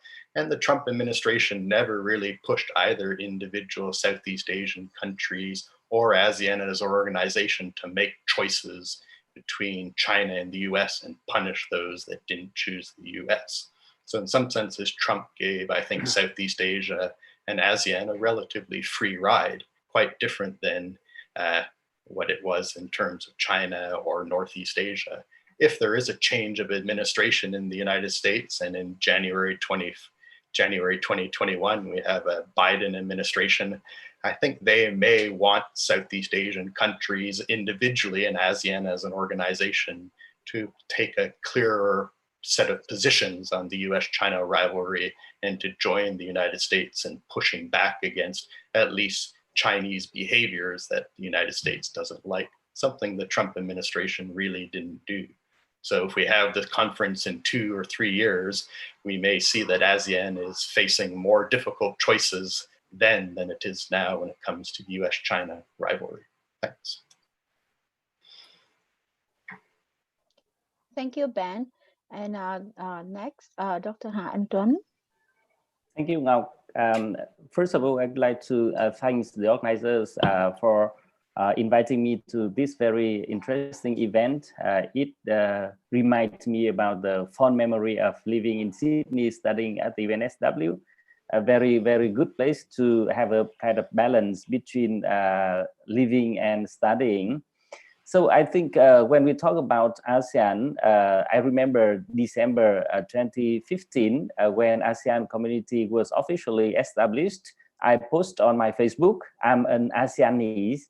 So I really want to promote the kind of ASEAN identity within my network of friends. Now we talk about the role of ASEAN within the great powers competition. I think I don't have any concern of the role of ASEAN and the existence of ASEAN at the moment. This is not, I think this is not the hardest challenge that ASEAN have faced. ASEAN has gone through the Cold War, the very severe competition between the US and Soviet Union. And also ASEAN has gone through the collapse of the Soviet Union and the end of the Cold War, but we continue to develop. So I think we are in the challenging time, but it's not the hardest one we have ever seen. And if I remember, since I started my career some 20 years ago, I already experienced the debates on the role of ASEAN, whether it is effective or not. Many people say that ASEAN promotes the peace and stability and prosperity in the region, but also I heard a lot of ideas about ASEAN having no significant role, a talk shop or so on. I think they may be too realist. They may look at international relations as the international relations between great powers only, or maybe they have high expectation on ASEAN. By any means, I think ASEAN is established to foster cooperation than to deal with, than to settle disputes. I think it is better to say ASEAN is the mechanism set up to manage the disputes instead of resolve the dispute. So we, if we don't have any significant concerns of ASEAN's existence, the next question is, what can ASEAN do to promote its role and to foster the ASEAN cooperation, rather than whether ASEAN is facing with the existence threat or not? If we put it in Vietnamese chairmanship in 2020, ASEAN, the theme of ASEAN for this year is cohesiveness and responsiveness.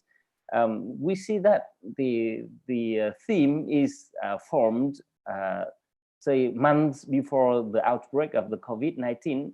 So when we talk about the cohesiveness and responsiveness, I think we focus more on the fast changing international and regional security environment and international relations in the region.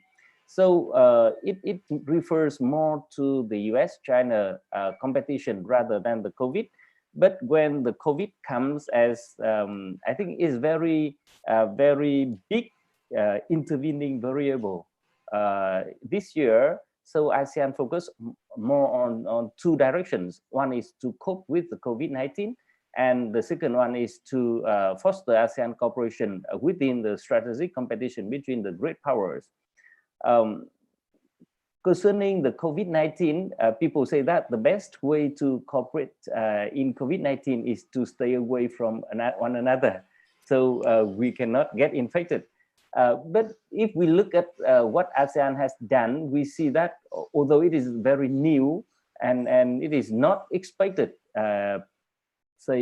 before we take the ASEAN chairmanship, but ASEAN has done a lot to foster regional cooperation in dealing with the COVID-19 through many different mechanisms and statements on that. We can go a little bit in detail later on that. Thank you. Thank you, Dr. Tuan. Now we ask next to Dr. Pichamon. Thank you very much for that, Ngoc, and also thank you for inviting me to participate in this panel. And I also apologize for joining late. Suffice it to say that my laptop will definitely need to go for repairs later today. On that note, I thought I cannot agree more with each of what the panelists have already said. I think there will be a need for ASEAN as well as other countries within the region to collectively think through what regionalism means post-COVID-19, given the kind of the concerns with globalization, but also obviously ongoing US-China rivalries, as well as Australia-China tensions. ASEAN as the key regional organization within the Asia-Pacific region, I think will need to come in and mediate what the kind of the new post-COVID-19 regional order needs to look like, but also what regionalism, how to actually undertake regionalism in this new normal, as people like to say. Because the reality is that US-China rivalry is here to stay. I think these are tensions that will become a permanent aspect of the international system. And for that reason, as Ben mentioned earlier, I think ASEAN, despite its shortcomings, is indispensable when it comes to helping navigate those tensions, but also mediating between these rival great powers within the Asia-Pacific region, but also in other regions as well. And so for that reason, I think we have to be mindful of the fact that ASEAN will never become an EU. It will never achieve that level of regional integration. And there are, I think, good reasons for why it should not aspire to become an EU as well. But for that reason, I think it behooves us to think about how the flexibility that ASEAN manifests and represents can be used to the benefit of regional order and stability, but also how ASEAN could potentially serve the role of mobilizing a coalition to minimize harm, as well as to help forge new regional security and economic architecture within this region. So I'll stop there, but I think there are many, many questions for us to discuss, but also I think ASEAN, again, it has its failings, it has its shortcomings, but it also will remain a major actor in this region. Okay, thank you all the panelists. So I think you all have given very, I think, thoughtful discussion about the topic. So to kick off the discussion, I would like to kind of pose one of the question that has been often asked about ASEAN. I mean, we have been talking about ways to reform ASEAN. And there's something called I think one of the things that has been mentioned a lot in the literature is to reform the decision-making process. So I think the mechanism of ASEAN minus X have been applied in economic issue. What do you think about the possibility of applying ASEAN ASEAN minus X a mechanism to security problem? Anyone who would like to give it a go on this question? Can I invite Tuấn on to shed light on this question? Okay, thank you very much. You know how to start with your college, right? I think I am also asked about this question by my students as well. So my answer is that yes, the ASEAN minus X format has been applied in less sensitive issues. I think it's not necessarily in economic issues, but just less sensitive issues. That could be all right. But also ASEAN's strength is its flexibility. I don't want to say yes or no when we talk about more sensitive issues like in the South China Sea or in some more sensitive sensitive issues. But the format, we can stay somewhere between yes and no.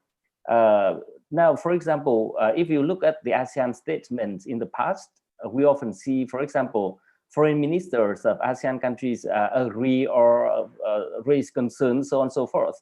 It means that all 10 ASEAN countries, but now we see the new formula, some ASEAN ministers concerned about. It means, I think, to some extent, it means ASEAN minus X, but it is put in the discussion, but it is not the formal format for that. So I think this is the way for ASEAN to stay between yes and no, and I think it is the flexibility and the strength of ASEAN. Malcolm? Yeah, I just had one. So I agree, particularly that new language of some ministers or express concerns. I think the countries that didn't express concerns were the one that put that language in. So not us, Vietnam and the Philippines and Singapore.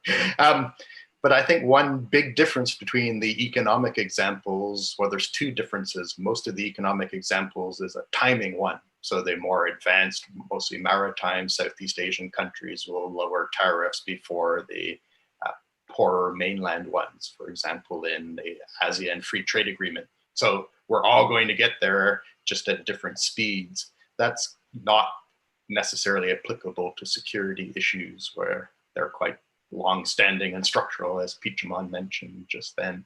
And second, a lot of the examples of the kind of pathfinder movements or pathfinder initiatives within ASEAN that are seen to be ASEAN minus X are among the 10 ASEAN member states. But for most Southeast Asian countries, their primary external security concerns are not with other ASEAN member states, but with extra-regional powers, and to be honest, one extra-regional power, the People's Republic of China.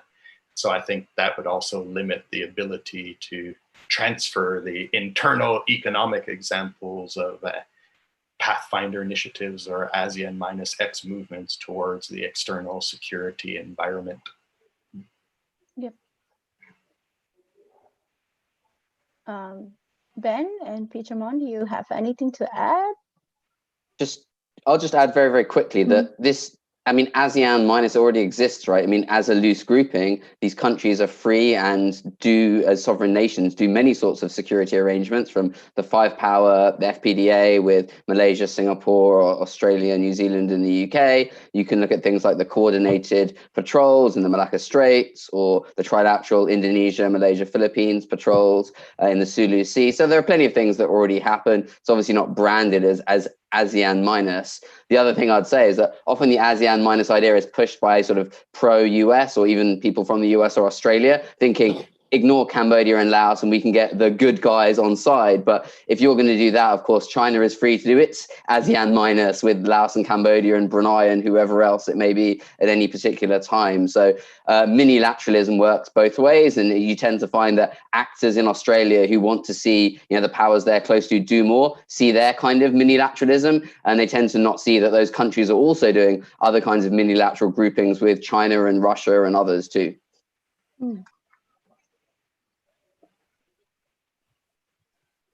Yes, I agree with what's being said as well. And I think that on paper, the idea of exclusivity or creating that exclusive regionalism might sound like a good idea. But at the same time, it does raise that possibility of reciprocity. It can create problems later on. And certainly right now, we all know that China is extremely sensitive when it comes to it feeling excluded from certain multilateral or even bilateral arrangements.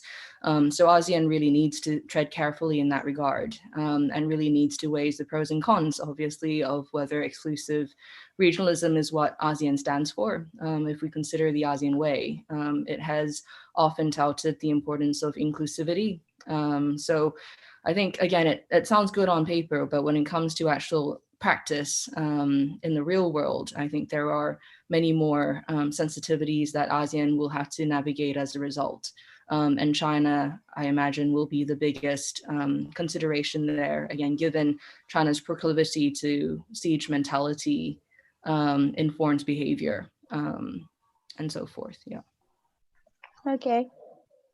Thank you. I also have another question addressed to Ben, because I think you recently wrote a book on Indonesia's and President Jokowi, but and I mean, all the panelists can also give their input on this question.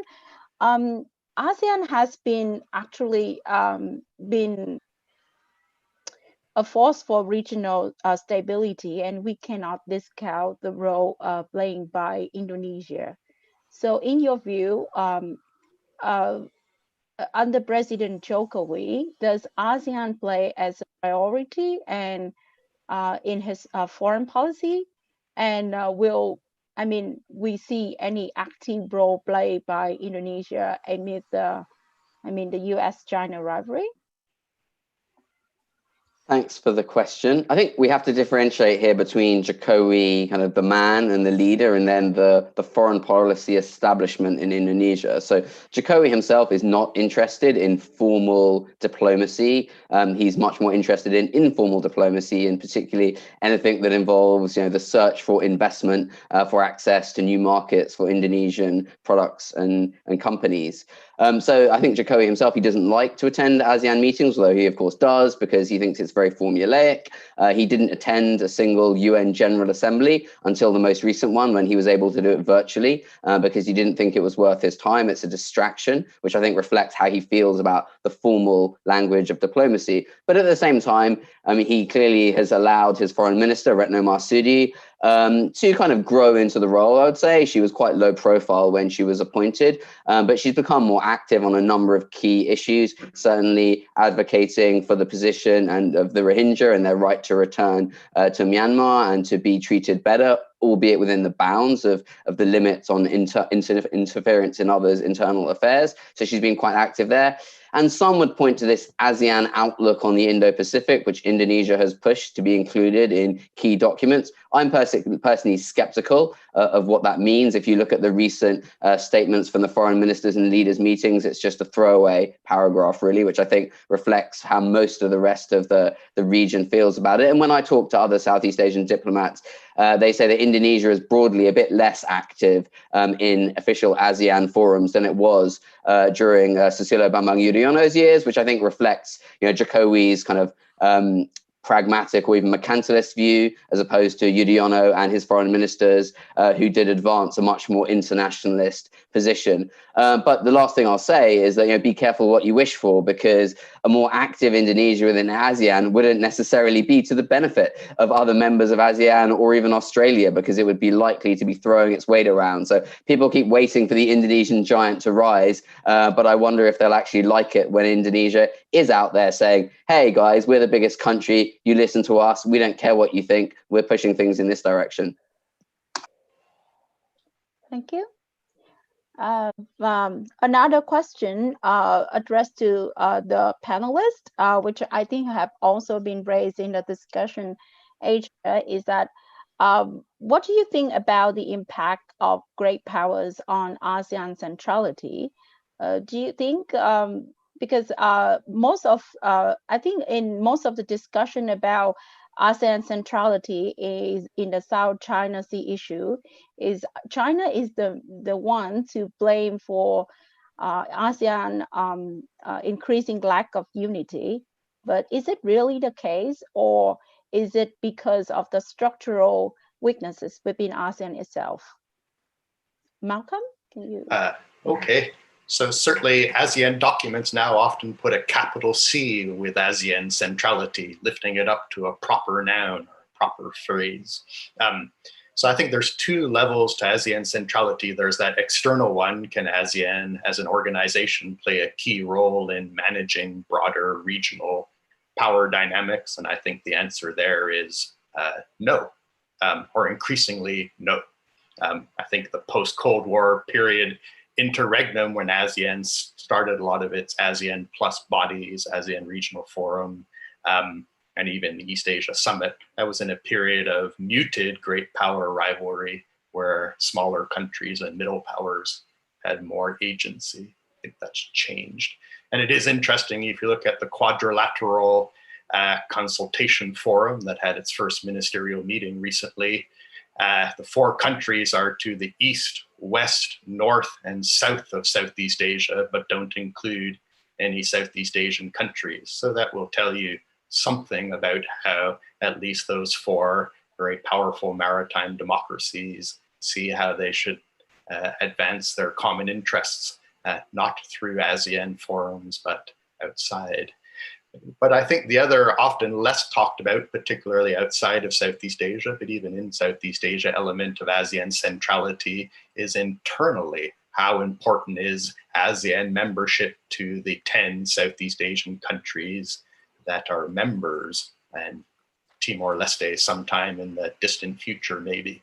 And I think there the scorecard for ASEAN centrality is a much better one and is a much broader base. So if you look at, for a lot of Southeast Asian countries, Vietnam and Singapore being noticeable exceptions, most of their, if not all of their free trade agreements are the ASEAN ones.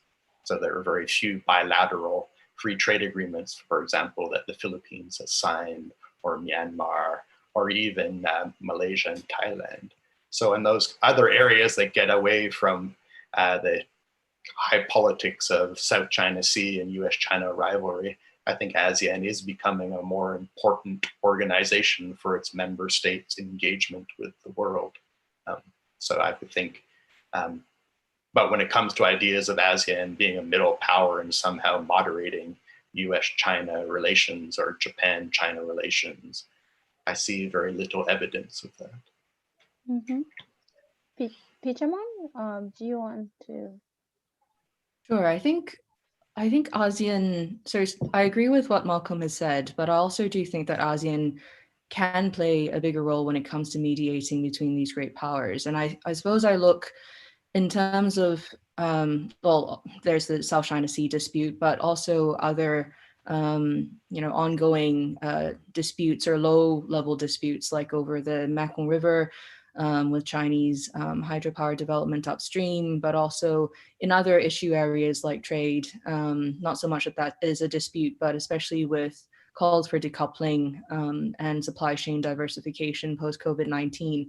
I think these are areas where ASEAN could potentially leverage its consensus model, and it's also its kind of regional backing to allow it to, in one sense, stand up to the great powers, China as well as the US within the region. So I do think that that ASEAN has leverage points that it can utilize in order to make it a stronger negotiator, and also to kind of constrain China's freedom to maneuver within the region. Because I think we often view China as being able to do what it wants because it is stronger economically, politically, militarily within the region. But at the same time, I think there is a growing recognition on both sides, both in Beijing as well as in the different ASEAN governments, that it's a interdependence that goes both ways, and that for that reason, ASEAN governments,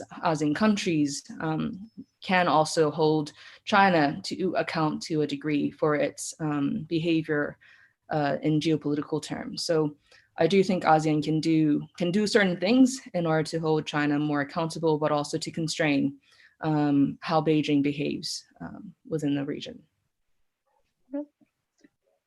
Ben and Tuan, do you want to add anything? Okay. Yeah, can I Tuan, please. So I think for ASEAN, when the power relations between the US and China was good, we are also concerned of ASEAN centrality. We say that, oh, great powers now can talk directly with each other. Where's the role of ASEAN?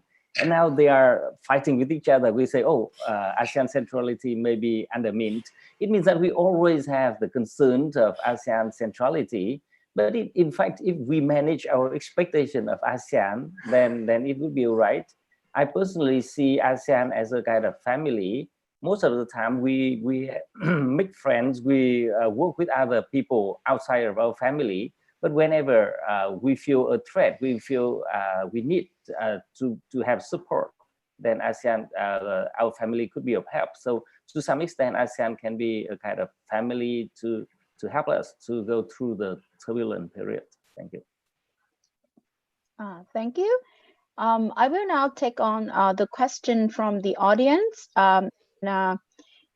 We will have some time to address those. The first question raised by the audience is that, do you expect a bigger involvement of the United States in Southeast Asian region in the next decade, or will it remain on its current level? Ben or Malcolm, do you want to take that? Go ahead, Ben. Yeah.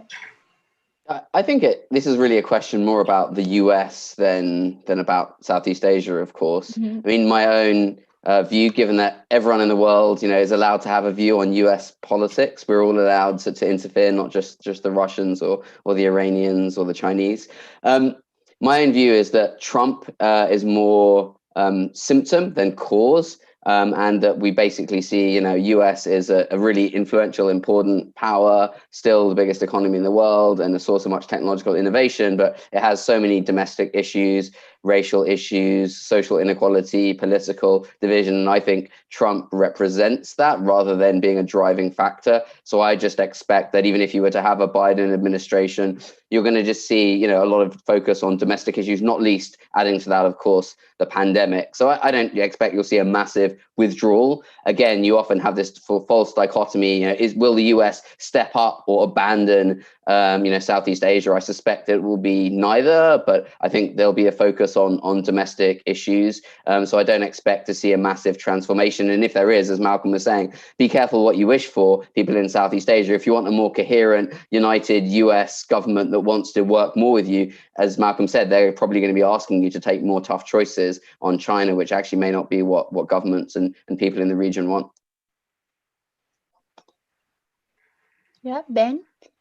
I guess a couple of things. One, the Obama administration, particularly when it came to Southeast Asia and ASEAN, was an exceptional high point, right? Mm. So they signed the Treaty of Amity and Cooperation. I don't think they ratified it. And it was obviously a major part of the Asia-Pacific rebalance, this much higher engagement with Southeast Asian countries, but particularly ASEAN. So I think anybody after the Obama administration would see a decline, going back to a more historical norm. And it does certainly seem that Republican administrations over time often are more bilateralist in focus and focused on major powers as well. I guess the second one, and I think this is a weakness of the ASEAN Plus meeting. So if you look at the East Asia Summit, which is held out to be the most important leaders-led meeting organized by ASEAN, the Chinese president has never attended. So for since 2005, is never attended. And the Russian president, or key Russian leader, only attended once, and that was when APEC was in Port Moresby in Papua New Guinea. And I think Putin decided Singapore was a better place to spend some regional summit time than Port Moresby.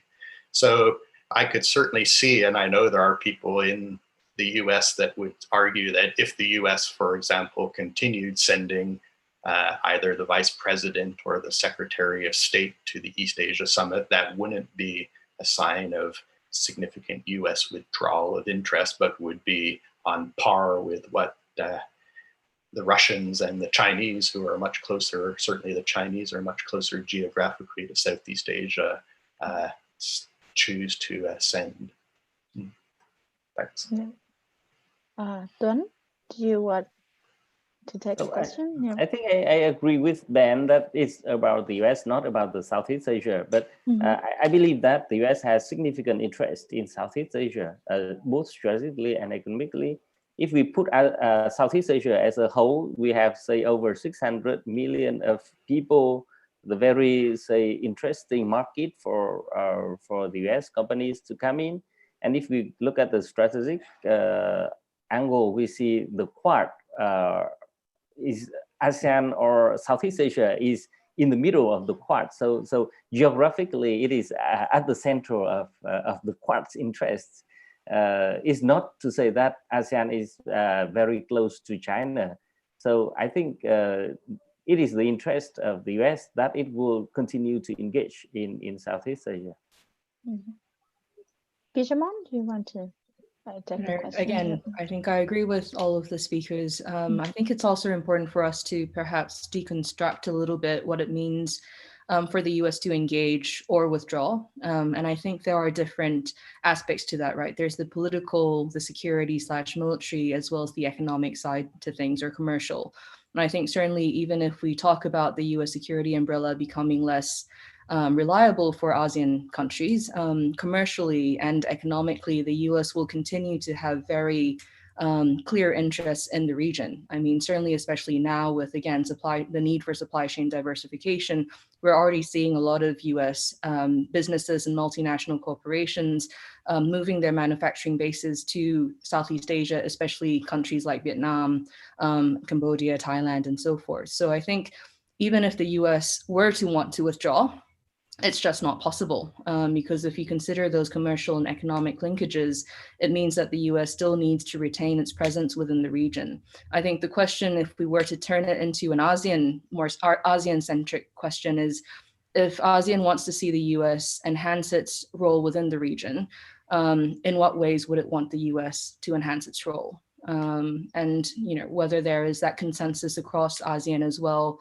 across ASEAN member states, that they actually do want the US to become, to have a stronger and clearer role here vis-a-vis China. Yep. The next question from the audience. Feasibility concern aside, is putting up a security organization similar to CETO or NATO theoretically a solution to the tensions and concern brought about by the clashing powers? Malcolm, do you want to have a go with that? Geez, reminds me of my days when I used to be a university lecturer, those types of bigger issues. I've spent the last 10 years not doing that, working in the think tank space.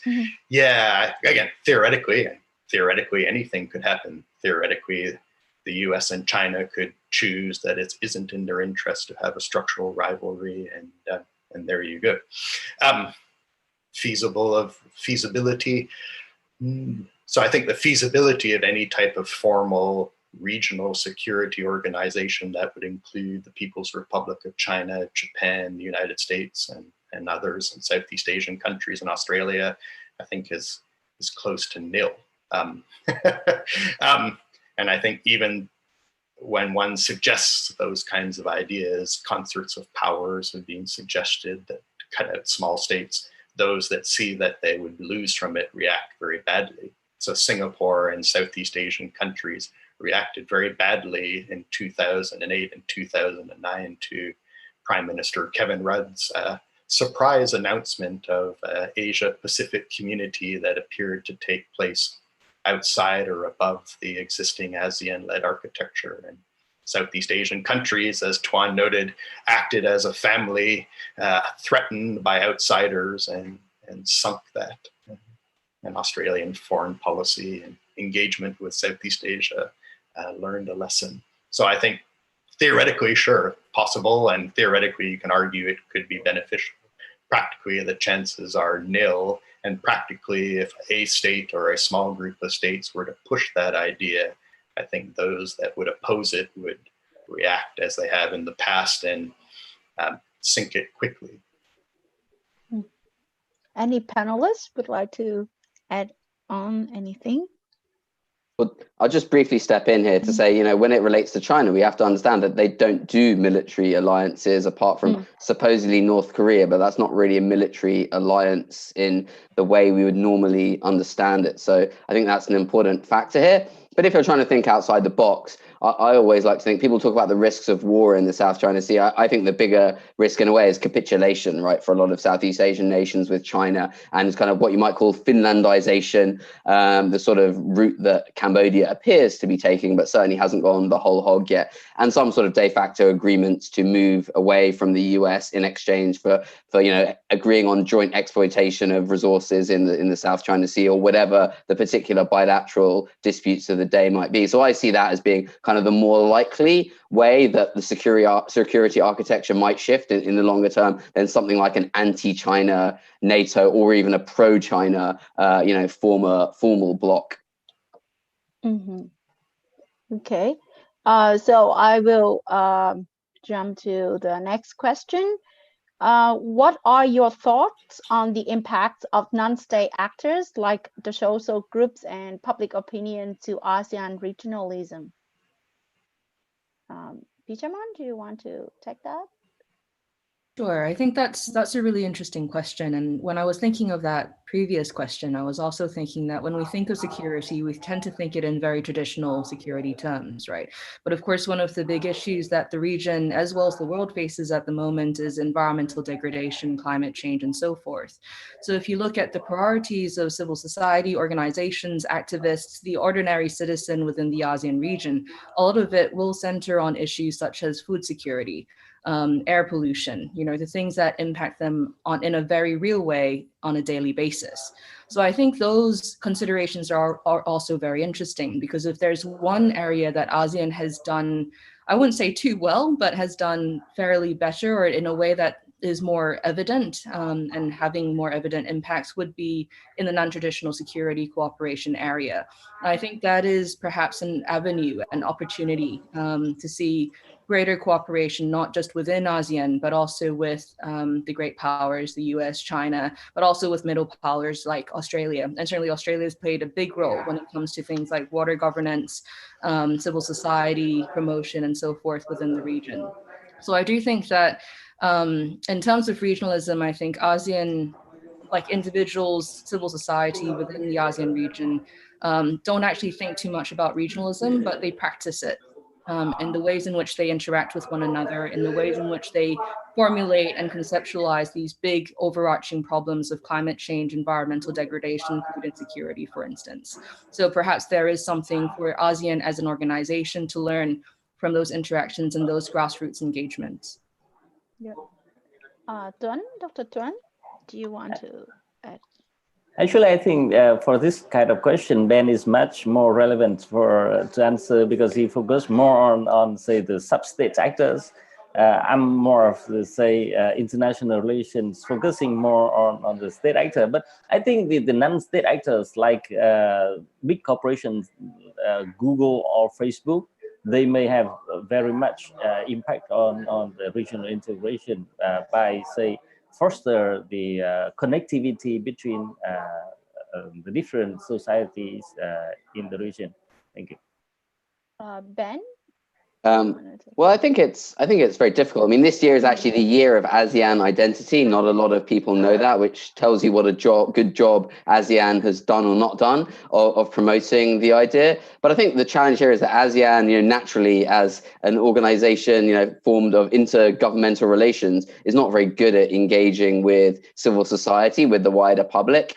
How often has ASEAN as an organization invited journalists and from Southeast Asia, for example, in to understand what it's doing on COVID-19? So it operates largely in the shadows. And I think that reflects partly kind of nervousness within the organization, and also the fact that many of the governments in the region are not that open or democratic. So I think that's a bit of a challenge. ASEAN also this year, to commemorate the the year of ASEAN identity, launched a magazine. Again, not many people know that, but it is on the ASEAN website, the ASEAN magazine. And they commissioned Farish Noor, a brilliant academic, to write this piece about ASEAN identity. And he read about how he went around various countries with the ASEAN flag and asked people to identify what it was, and no one had a clue, basically. So it's good that ASEAN's able to promote research like that, but I think they need to do much more to get out there. And as I think Pitcherman was saying, it can come from people without governments in a sense, but you need some sort of more focus on reaching out to companies. The other great anecdote I'll say,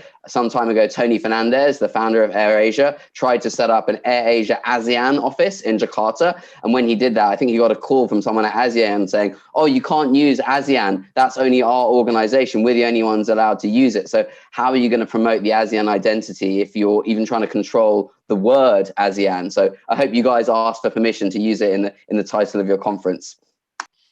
Yeah, so I will jump to the very last question. They say that Australia and China relations has been intensified recently. How can Australia use its strengthened relations with ASEAN to navigate the uncertainty in the region, and how important is Australia's support to ASEAN centrality? Malcolm, do you want to take the question? Yeah, on the first one, I'm not sure that ASEAN, regional intergovernmental organization that Australia is only a dialogue partner of and cannot become a member unless they change the ASEAN Charter. So I don't think it has a direct role in helping Canberra manage its relations with Beijing, particularly as it's really Beijing that is taking the steps to make them worse. So if you look at diversification and decoupling, it's China that seems to be temporarily diversifying and decoupling economically from Australia, not the other way around. So I think not there. Apart from, again, those ASEAN Plus forums that Australia is a member of, the East Asia Summit's the one that Canberra puts the most emphasis on, and even the ASEAN-Australia dialogue partner relationship, they can act as signaling devices because they get together now over video screens, but they also come out with joint statements as well. And that can be a way that Australia can try to use ASEAN to certainly send signals to anybody else, and also seek other countries with similar concerns. And it's interesting that the ASEAN-Australia joint statements after their annual summits have quite strong language on the South China Sea and the Code of Conduct, whereas, for example, ASEAN-South Korea joint statements don't mention the South China Sea at all. So that's clearly Australia pushing to put that into the joint statement, whereas South Korea doesn't. On the second question, Australia, I think, prides itself as being the first dialogue partner of Australia, or formal dialogue partner. And if you look throughout the history of ASEAN development as an institution, Australia has played one of the most important and sustained roles. So even, for example, the ASEAN Regional Forum set up in '93, the first broader ASEAN-led regional organization. Certainly Australia, Japan, and Singapore and Indonesia worked very hard together, including Foreign Minister Gareth Evans at that time, to bring it to be. So Australia, the ASEAN Regional Forum probably wouldn't have happened, at least at that time, in that shape, without Australia and Japan working with key ASEAN member states to broaden the institution that way.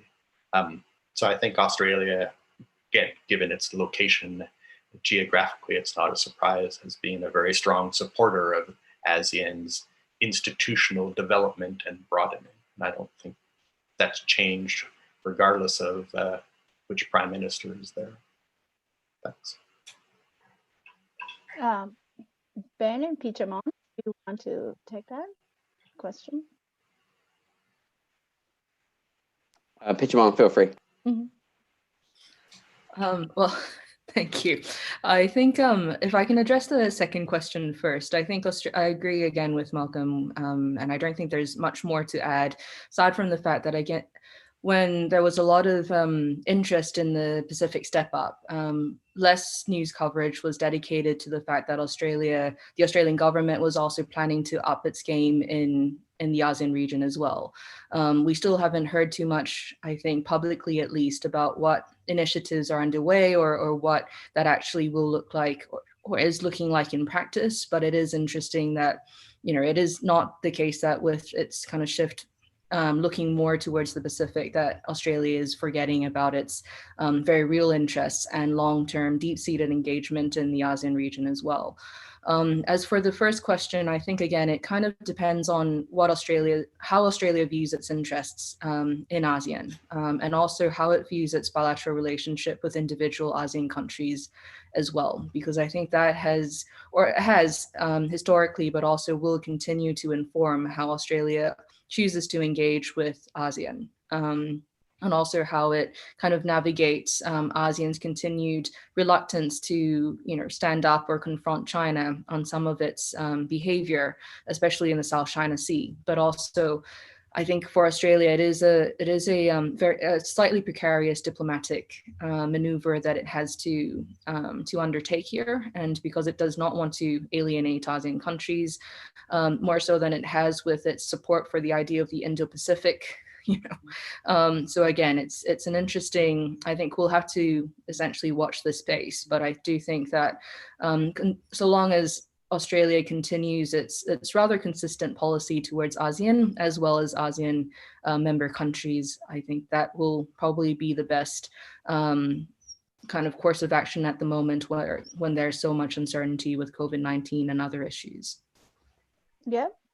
The organizer just told me that as we start late, we might have time for another question that just popped up. I think would be the very last one. How do you think the standing and sharing of ASEAN member states on the South China Sea issues? Okay, can we start with Dr. Tuan? Because he would be in the best position to share. Thank you. I actually not the best position, but I focus on this area. So my view is that I think for claimant states like Vietnam or the Philippines, we want, of course, say naturally, we want the support from other countries for our position. This is very natural. But if we look more, say rationally, we fully understand that each country will serve their national interest, and we have no reason to have high expectation on their support on our position. But I think on the other hand, because the South China Sea is not only the issue of territorial dispute or maritime dispute, but it is also the issue of international law, the issue of the rules-based order. So while we may not have the expectation that other countries will join in and support our position, then at least we expect that all countries in the world or in the region or outside of the region, we can come together to support the international law, the very basic principles of international law, and to promote the rules-based order in the region. Thank you. Ben, do you want to add anything on the question? I'd just say at the end, I think this is really a realist question for me. Sorry to the rules-based order. I think it just comes down to power and risk-taking, right? And China will continue advancing its position up until it meets real hard opposition. And until that point, I think we'll just continue to see this build-up of Chinese forces and China continuing to sort of extend the net of what it's willing to do to test the limits of other players in the region. So I think this will be determined by power. And this doesn't mean China wins, but others have to be willing to risk and to push back in other ways. And I think that's where the issue gets decided more than talking about the law or codes of conduct, etc. Malcolm, do you want to add? Yeah, I think for the claimant Southeast Asian states who exclusive economic zones are being infringed upon by the People's Republic of China, yeah, China built a military base on the Philippine continental shelf. Just picture if Russia or Soviet Union in the history had built a military base in the near Darwin in Australia, the reaction you would have had from Australia and others. Well, that's what happened. Mischief Reef is on the Philippine continental shelf, and China built a military base and has hardened it. So I think, and I was a strong supporter, somebody who lived in the Philippines and have a lot of connections there with the Philippine decision to move outside of the ASEAN Forum to international law to pursue their interests, to at least call out China's infringement of Philippine maritime and sovereign rights. So I think for the claimant states that are actively pursuing, defending their exclusive economic zones, the rights, sovereign and maritime rights there, I think international law and strengthening cooperation with external powers to help them develop certainly asymmetric capabilities to at least raise the costs for China of continuing to do that are the best way forward. So I think ASEAN has a useful secondary role of keeping it on the diplomatic issue and being able, but I think certainly for the Philippines, Vietnam, and Indonesia, I think above ASEAN maritime law and below ASEAN strengthening bilateral relations and your own military budgets are the way to at least try to counteract what China's doing. Pichaman, do you want to kind of give some last comment? Sure. I think I was at an ASEAN event earlier in the year, and it was on the South China Sea dispute. And speaking to some of the delegates there, I think it was quite concerning how there was the sense of fatigue that like the ASEAN member states were more or less on their own, especially countries like Vietnam and Indonesia and the Philippines, in trying to kind of push back against Chinese territorial or maritime expansion.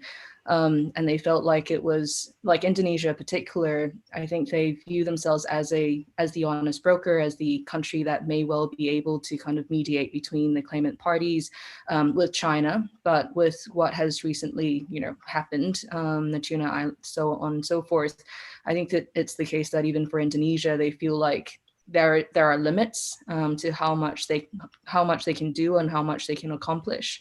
And at the same time, that megaphone diplomacy is not the ASEAN way, but it seems to be perhaps the best way forward if you actually want some sort of real reaction from Beijing.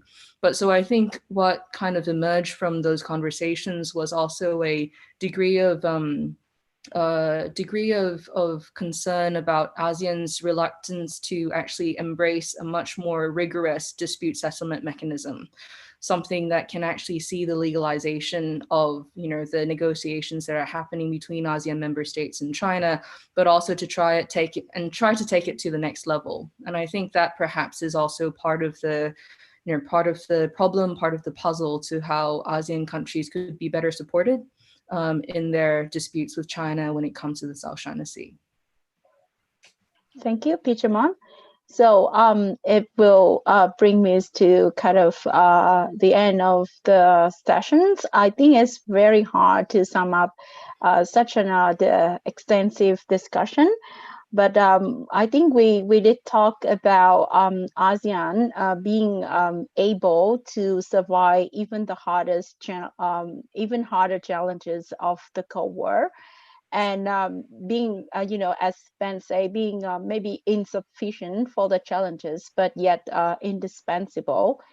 So I think it comes back to the question of, for outsider to manage the expectation of ASEAN, right? We have to be realistic about ASEAN. ASEAN was not born to kind of solve all the security challenges, but yet up to this moment, it proved to be a very, efficient mechanism for countries in Southeast Asia to come together as a family, as a group of small nations to engage great powers. Of course, there will be, harder choices but we cannot actually embrace ASEAN for what is not, right? It's not born to solve all the problem of the world. So we shouldn't set the expectation too high and then to be disappointed about ASEAN. ASEAN has done great on many other aspects, like Pichimon say, non-traditional security, red, and many others. But yet there is still a question ASEAN of being, reforming itself to meet the new challenges, right? If we keep talking about ASEAN being kind of playing a central role in the decision, right? Being in the driver's seat, make sure that you drive the vehicle, not being the driver that everyone tell you where to drive. So ASEAN itself has to really look at it all's problems and reform itself to meet the new challenges, because this is actually the new reality. So I think we have a very fruitful discussion, and I hope that the audience will kind of have a good idea of what ASEAN is and what is it doing to maintain its relevance. So thank you to all the panelists for your presence and contribution today.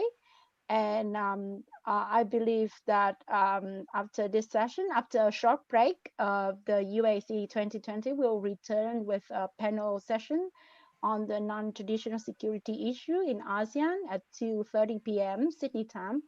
And thank you for all. Thank you. Bye. Thank you very much. Very much.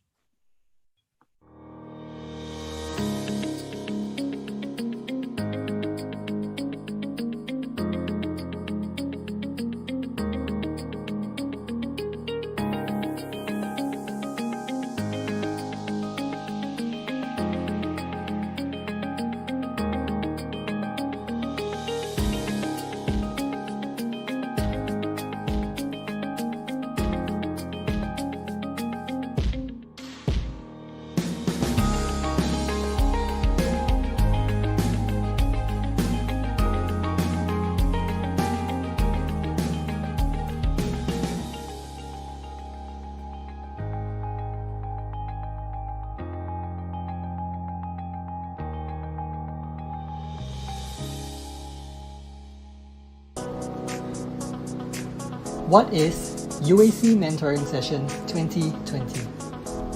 UAC Mentoring Session is where you get to meet incredible people working in companies such as Google, Microsoft, PwC, KPMG, and so many more.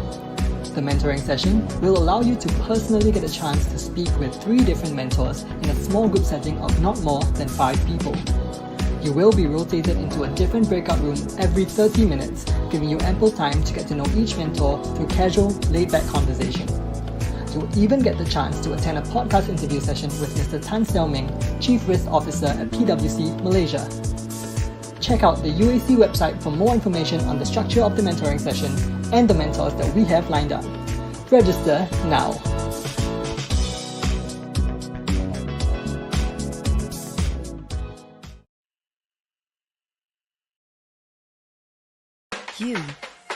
You're the person the world needs. Life is changing, and the future is uncertain. You may not know how or why yet, but you know you're here to make a difference. You're not waiting for the universe to give you the answers. You're finding them for yourself. Challenging echoes with evidence. Few people have great ideas. Even fewer make them happen. It takes a dreamer, an explorer, a researcher, a leader, a thinker. It takes someone like you.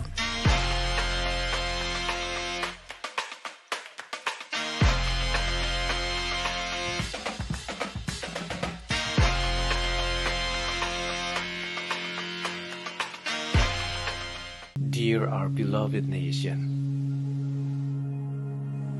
We really miss the swish of the waves and the islands which always fascinates us. We really miss the diversity of cultures that always making us stunned. We really miss the feeling of excitement coming from various dishes of the archipelago. Our beloved Indonesia, please believe we will not go anywhere. We just need a little time to take distance and break for a while. Because we care. We stopped. To come back better soon. We stopped. To give time to ourselves and our motherland. To build all the hopes for the better future. Because we believe the distance will not make us no longer close. Distance will make us stronger. Because when the time has come, we believe the sky will shine brightly. The days will be more colorful. And when the time has come, let us anchor anywhere. Every corner of the beauty of this land that always makes us feel it's better here. Our beloved motherland, wait for us to come back.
มา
There is no place like this.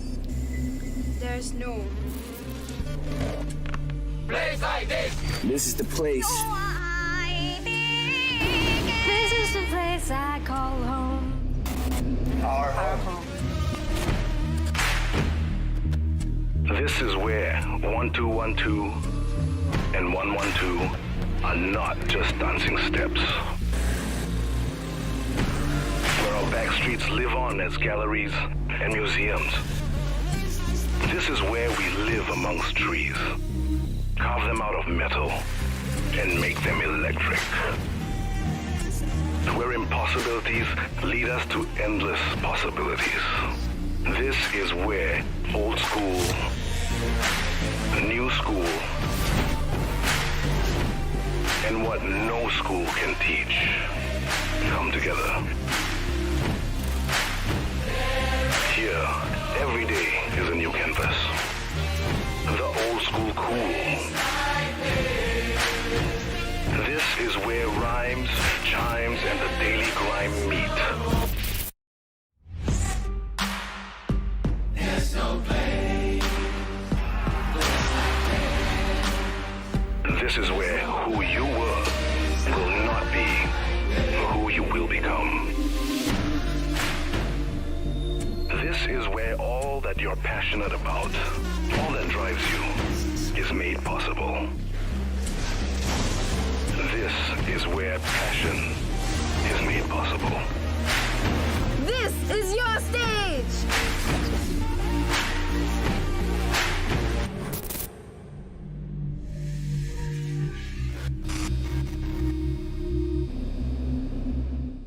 What do you expect from your Thailand trip?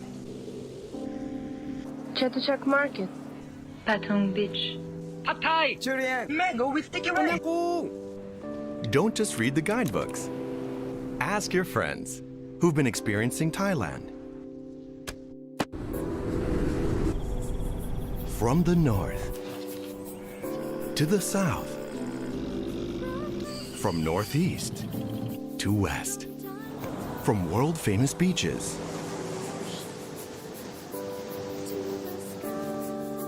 to untouched islands, from time to time, from place to place. สบายไหมคะ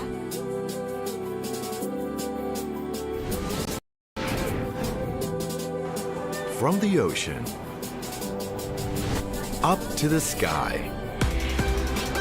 from color to color, from street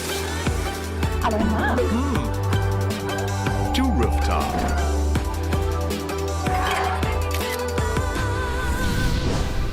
from hot to cold, from city to nature, from traditional festival. From dusk till dawn. Around the clock, around the country.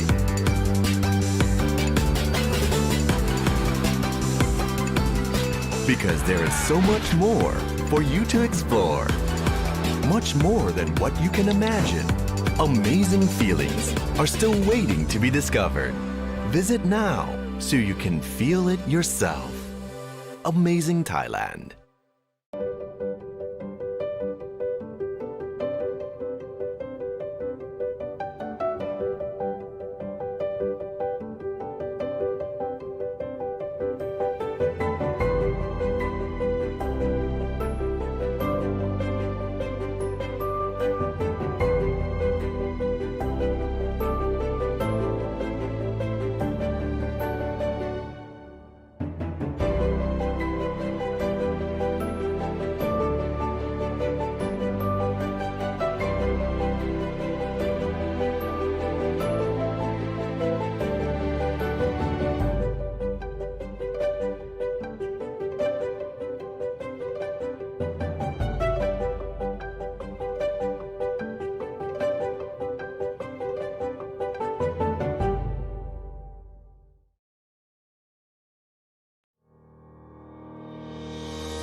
Good afternoon, everyone, and welcome to the UNSW ASEAN Conference 2020. I am David Joshua Dos Reyes, and I will be your moderator for today's session, Cyber Threats, Non-Traditional Security Issues in the ASEAN.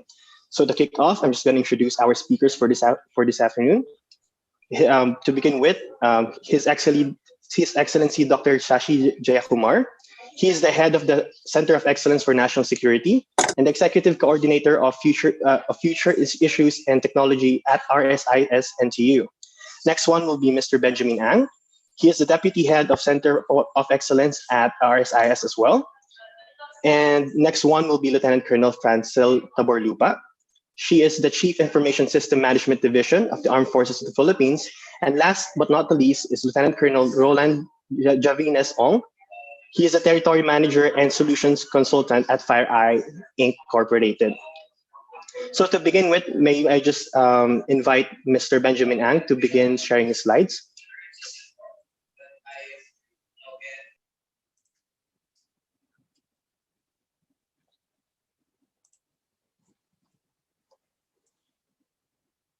Here we go.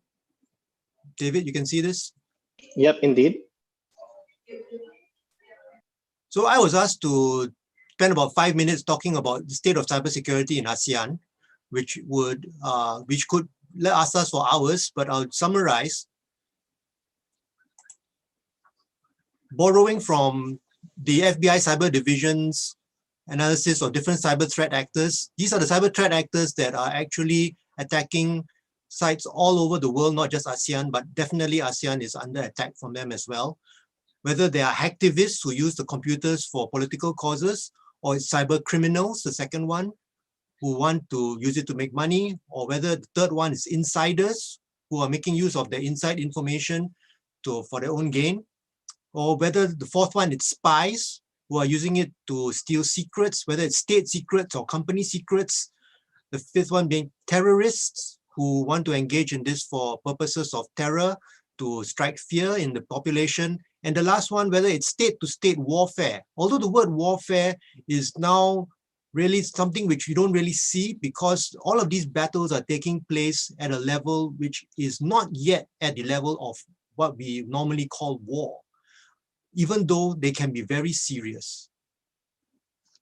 And ASEAN is vulnerable to cyber threats for three main reasons. One is because ASEAN needs cyberspace, because digital transformation can bring economic progress for all member states.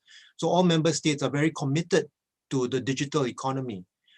But member states have different levels of cybersecurity, from some member states being very advanced to some member states just starting out with maybe a national cyber team of only a handful of people, and sometimes not even full-time, being seconded from other ministries. So with this range of cyber abilities in countries, the risk is that cyber attackers will attack ASEAN through the weakest member states, especially when we start having the ASEAN Smart City Network and all of us are even more connected. It would be logical to attack this member state with the lowest level of cybersecurity to then enter the network and then reach all the other member states. So because of this, cooperation between ASEAN member states is very important, and it's also very important to have norms of behavior for how states are going to behave in cyberspace, because these threats are international. And ASEAN agrees that cyber norms are important. In 2016, the ASEAN Ministers' Cybersecurity Conference, AMCC, agreed on the value of these cyber norms of behavior. In 2017, they supported the development of norms. And in 2018, they announced that Singapore would propose a mechanism. The following year, in 2019, the AMCC moved forward on the formal cybersecurity mechanism, which had been prepared by Singapore the year before, established a working level committee. And this year, the AMCC announced that Singapore and the United Nations will draw up a checklist of steps to implement cyber norms.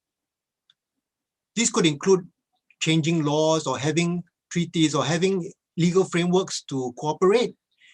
Also setting up sharing networks so that countries can share the different attacks that they're facing, the different threat actors they're facing, so that they can fight them together. And ASEAN will also share its experience and knowledge with the UN, because this is valuable to developing nations all over the world, not just our region. And what are these cyber norms? There are 11 cyber norms which were agreed by the United Nations Group of Governmental Experts and endorsed by the UN General Assembly. And they have been supported by ASEAN as guidelines. So there are 11 of them, which I won't go through in detail, unless anybody wants to ask questions, but I'll focus on 3 that are very relevant to us today. One is cooperation, where states should cooperate in developing countermeasures. The second one is that we should not allow territory to be used for wrongful acts. So for example, if Fireland wants to attack Airland, Waterland should not allow them to use their servers to launch the attack, because this is a problem that happens with the international nature of attacks. So if ASEAN countries can agree not to let the territory to be used, that will really reduce the number of attacks. And the third one I want to focus on is cooperation in exchanging info to prosecute terrorists and crime.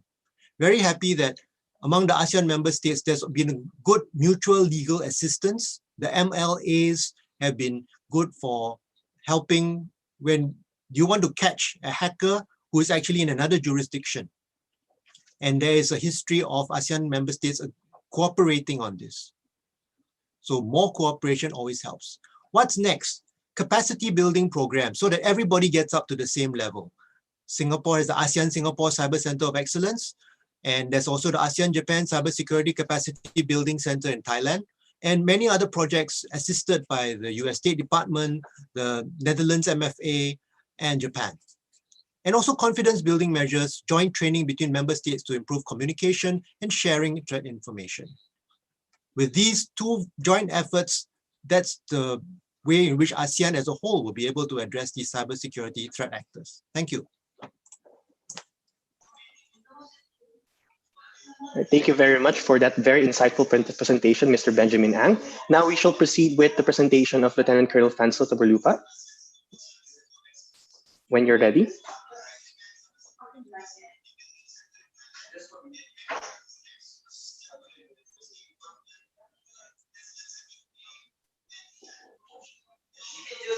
Hello, everyone.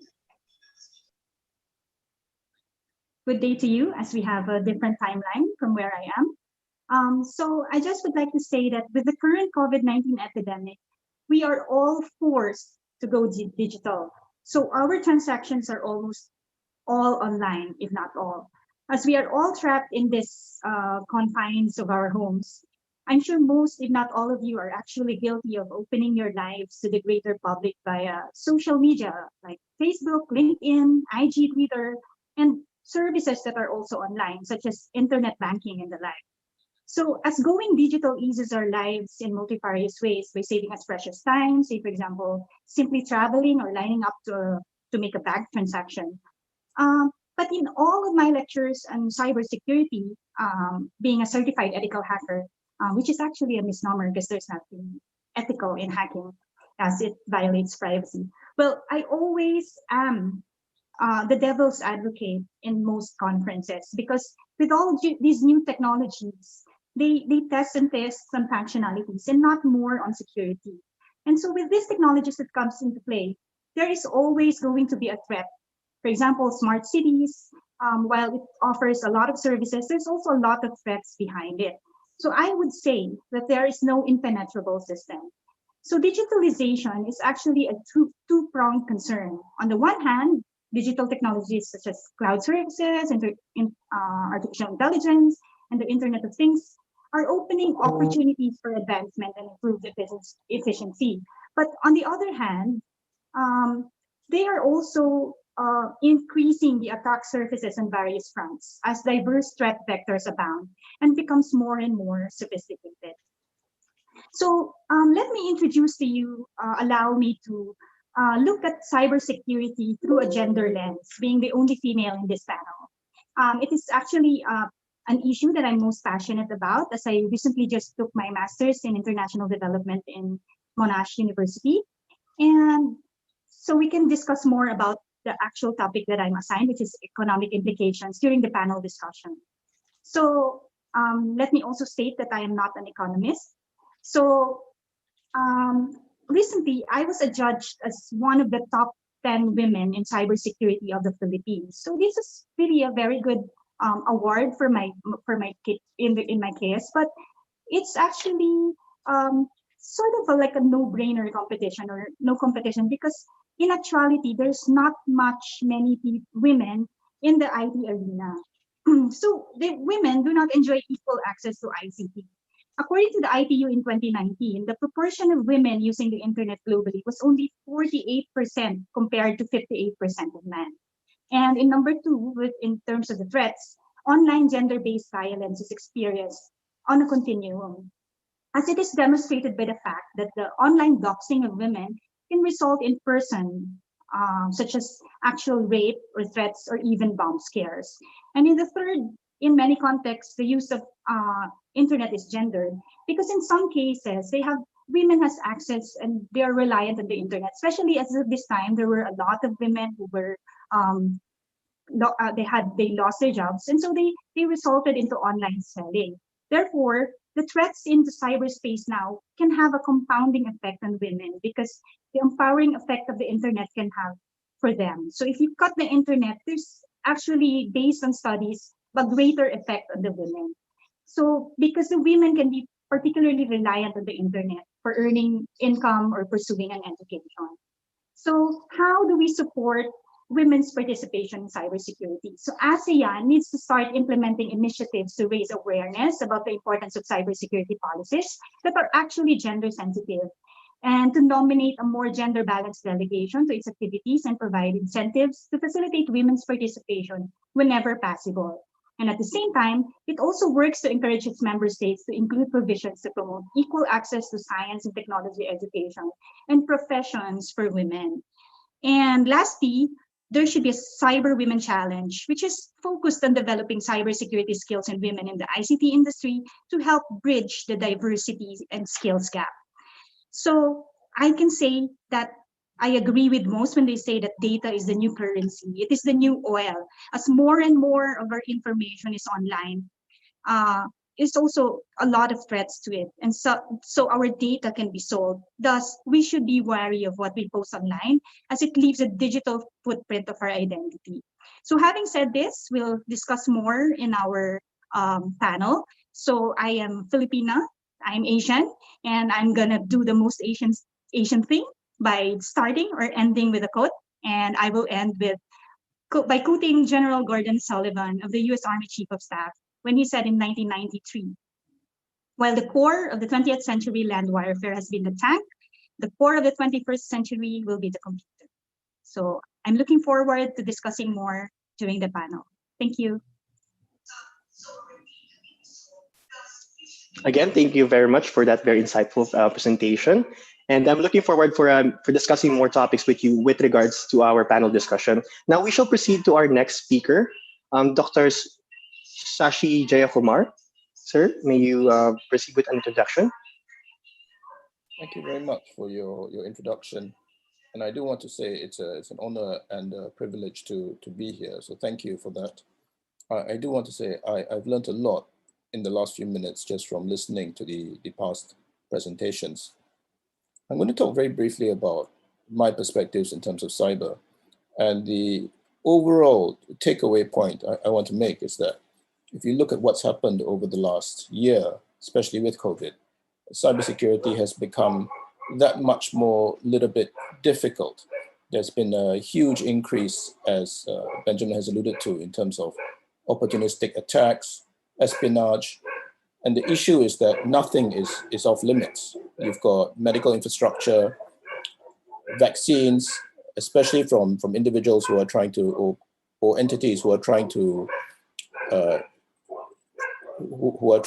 get to the heart of vaccine development in order to protect their own people. And I worry about this. I worry about attacks and activities that might disrupt or could exacerbate the pandemic or even delay a cure. So that's one. However, that's from the defender perspective. If you look at the aggressor or the actor perspective, what you have is, of course, they are trying to supplement their open source intelligence. They are trying to give themselves a clear edge. So from the point of nations or nation states or other actors linked to nations, some of the activities they're doing are actually perfectly comprehensible. And some of the activity I'm talking about in terms of advanced persistent threat groups, APT groups, are predominantly in the West, but that's partly because a lot of the reporting has been from the West. There are actually APT activities which have been documented and talked about within the ASEAN region as well. So that's one, my general takeaway in terms of what's happening in the last year. I will tell you something else which concerns me, and that is on overall cyber postures.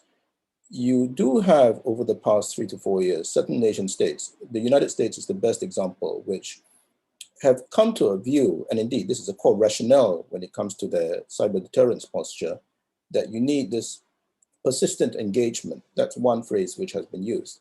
There are other phrases which have been used, which are probably familiar to the cyber people in the room, such as defending forward. There are other terms to it. And if I want to simplify the issue, this view is that the United States must continuously and persistently engage and contest cyber attacks. And I'm sure those of you who are not just cyber people, but probably sporting people as well, will probably realize the adage or the saying that the best form of defense is offense. I don't mean to pick on the United States, and I hope it's not coming across that way. I mean, that's the example which has been best documented. But if you take my point, what's actually happening is that various countries are engaging in this kind of behavior and encroaching on each other's cyberspace and indeed cyber sovereignty. And these types of, shall I say, forward defensive actions can have a whole host of consequences and ramifications. They can unsettle your adversary, certainly, but they can unsettle your friends as well, and in a way, put them on the back foot, because if some of the activity which the first state is thinking about actually goes through your networks or requires, let's say, your own cooperation or demands your own cooperation, it puts these neutral states, and Singapore is trying to be neutral in terms of cyber, it puts these neutral states in a very, very difficult position. And the end effect is that there are going to be further diminutions or deteriorations of trust all around. Benjamin has alluded, and in fact spoken very well, on cyber norms and the ecosystem of discussions which is going on at the United Nations level and elsewhere, in ASEAN as well. Singapore has been a player in this together with other friends. I think it's necessary that these can and must go on. Singapore is trying to play a good citizen. However, besides the high-level thinking on cyber norms, and besides the technical cyber cooperation, which obviously must go on sometimes away from the media, there are certain things where I think we have to accept. And one is that the norms discussion, meaning deciding what is acceptable in cyberspace and what is not acceptable, is going to be a long time in the making. It's going to be perhaps decades in the making. There are just so many issues which need to be discussed in terms of countries' red lines and what is acceptable and what is not acceptable. Therefore, I think even as these norms discussions go on, and even as nations technically seek to shore up their cyberspace, what's very, very important, and I'm coming to my closing point here, is that nations need to shore up a different kind of resilience. The technical people will talk about defending your networks through technical means, and that's of course very important. But I can tell you in Singapore, particularly during the COVID period, and indeed before, a lot of the attention, at least on the part of think tanks which study these issues, has been looking at resilience of the people more broadly. And when we look at this issue, the more and more we find that resilience in the technical sense for cyber is inextricably linked in terms of how the resilience of the people works out. Our friends in the Cybersecurity Agency of Singapore regularly conduct surveys on cyber resilience, for example, the ability of Singaporeans to spot phishing attacks and so on and so forth. There are several surveys. Some of these are in the public domain. And I can share with you that it drives them up the wall that Singaporeans will ordinarily report in these surveys that they are fairly confident about their ability to spot cyber phishing attacks or watering hole attacks or what have you. But when it actually comes to when they are actually tested, and this happens, by the way, on the people level and within corporations as well in Singapore, the results are far from encouraging and not at all close to what they choose to self-report in encouraging terms. And this is actually very, very worrying. And it's not just a cyber issue. If you look at some of the potential fault lines in Singapore, which can be exploited by cyber means, and here I'm encompassing a whole range of issues, which is perhaps beyond the scope of this discussion, which includes social media disinformational attacks, and state-sponsored subversion using various websites and social media platforms. There are particular risks when it comes to a nation, which is Singapore, which is trying to be a smart nation. Very, very wired. And that, of course, brings with it a whole host of opportunities, which we hope to embrace. But what is commonly less well talked about, but which we do need to embrace, is the risk that comes within a smart nation as well. Because only if you embrace both opportunity and risk, you really understand what you're in for in time to come. Thank you very much. Thank you very much for that very, very insightful comment on cyber threats in the ASEAN region. And to forward the discussion, may I invite Lieutenant Colonel Roland Habinas Ong to present his introduction and talk an overview of the cyber threats in ASEAN. Yeah, good afternoon, everyone. Or good day, shall I say, good day, for the rest of the attendees and the other parts of the world. My take on this is actually we are in the era of defending a connected world. So this year is marking a period of massive global change in the way human beings live, work, and connect to each other. I mean, that has been long the evolution even prior to the pandemic. But the current pandemic even fast track all of these things. So workforces now are significantly more distributed, and every sector, every industries shows dependencies on technology, and it actually dramatically increase. More critical information and services are being offered through online channels as a matter of necessity. And that also brings in a challenge on how we can actually protect and preserve the integrity of such information. And all of these factors are creating new opportunities for malicious actors, seeking to exploit whatever vulnerabilities in the system and even to the people. As we all know, the human vulnerability is always the weak point in this chain. So there's never been a more important time to come together as a community to innovate, especially in these times. And we have to build strategies and share knowledge on today's threats and tomorrow's risk. And we also, in doing so, we empower ourselves as defenders with the collective wisdom to protect our way of life and the technologies that have become central to it.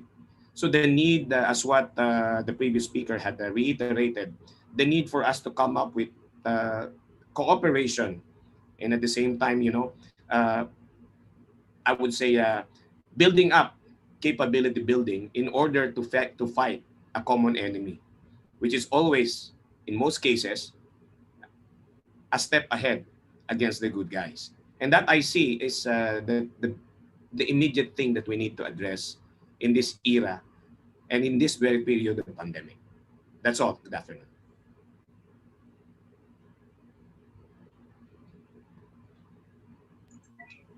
Thank you very much for that.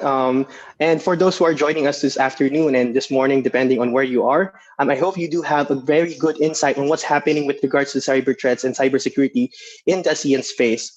So to press forward with the discussion, I will just direct these questions for our speakers, and feel free to answer these questions as you may. So I begin with the first question. Who are the stakeholders to ensure the state is protected from cyber attacks? And is it a sole state liability, or are there shared responsibilities? So again, any of our speakers for this afternoon can speak on that matter. Well, I could probably provide input in a way. To me, on my personal view, by the way, I see that it must be a shared responsibility. And we see that as cyber attacks become more frequent and sophisticated, so it's not just the responsibility of the technology people. You call it the ICT folks, right? It's basically everybody's job. It's a whole of organizations approach wherein executives, line leaders, and every personnel need to take an active role in cyber risk management and data breach preparedness. And of course, I would say that if the leaders will be spearheading it, I mean, if I'm talking of, let's say, for example, if we're talking about the country, if the leader will be the one spearheading it, then the effect will even be greater.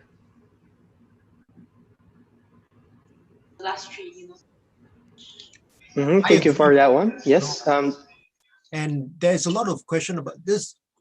there are many times where the state is going to have a very important role, because when you're talking about a state-to-state attack, when it's something that's very heavily resourced, if you're being attacked by another nation state, then of course the state must step in, because the corporations don't have the resources to deal with something of that scale.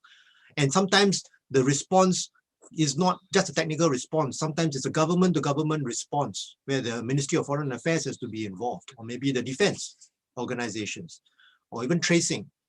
But also that the individual corporations, as Kuan Ong has said, have to have their own responsibility. After all, most of our critical infrastructure in many of our countries is owned by the private sector. It's not owned by the government.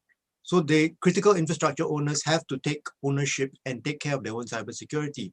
But then there's also the rest of us, ordinary folks, smaller businesses that have to maintain our own safety. I would think of it as the police are out there to make sure there are no criminals, but we have to make sure that we lock our doors when we leave the house. We don't leave our doors wide open for people to walk in and take our things. So I think everybody has to play their part together. Just to add to that, in Singapore, we have had since 2015, is it 2015, Benjamin? 2015, a cybersecurity agency.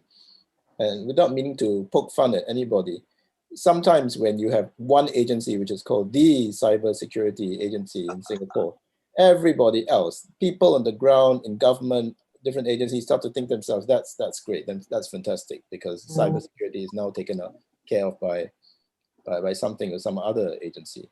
But the counterpoint to that would be, if you look just in ASEAN, just in the ASEAN region, the various responsibilities for cyber, which have been entrusted to at the ministerial level and at the agency level, if you look at the responsibilities, these include the Prime Minister's office, occasionally defense, occasionally the telco or the information minister, and occasionally the interiors, internal security issue.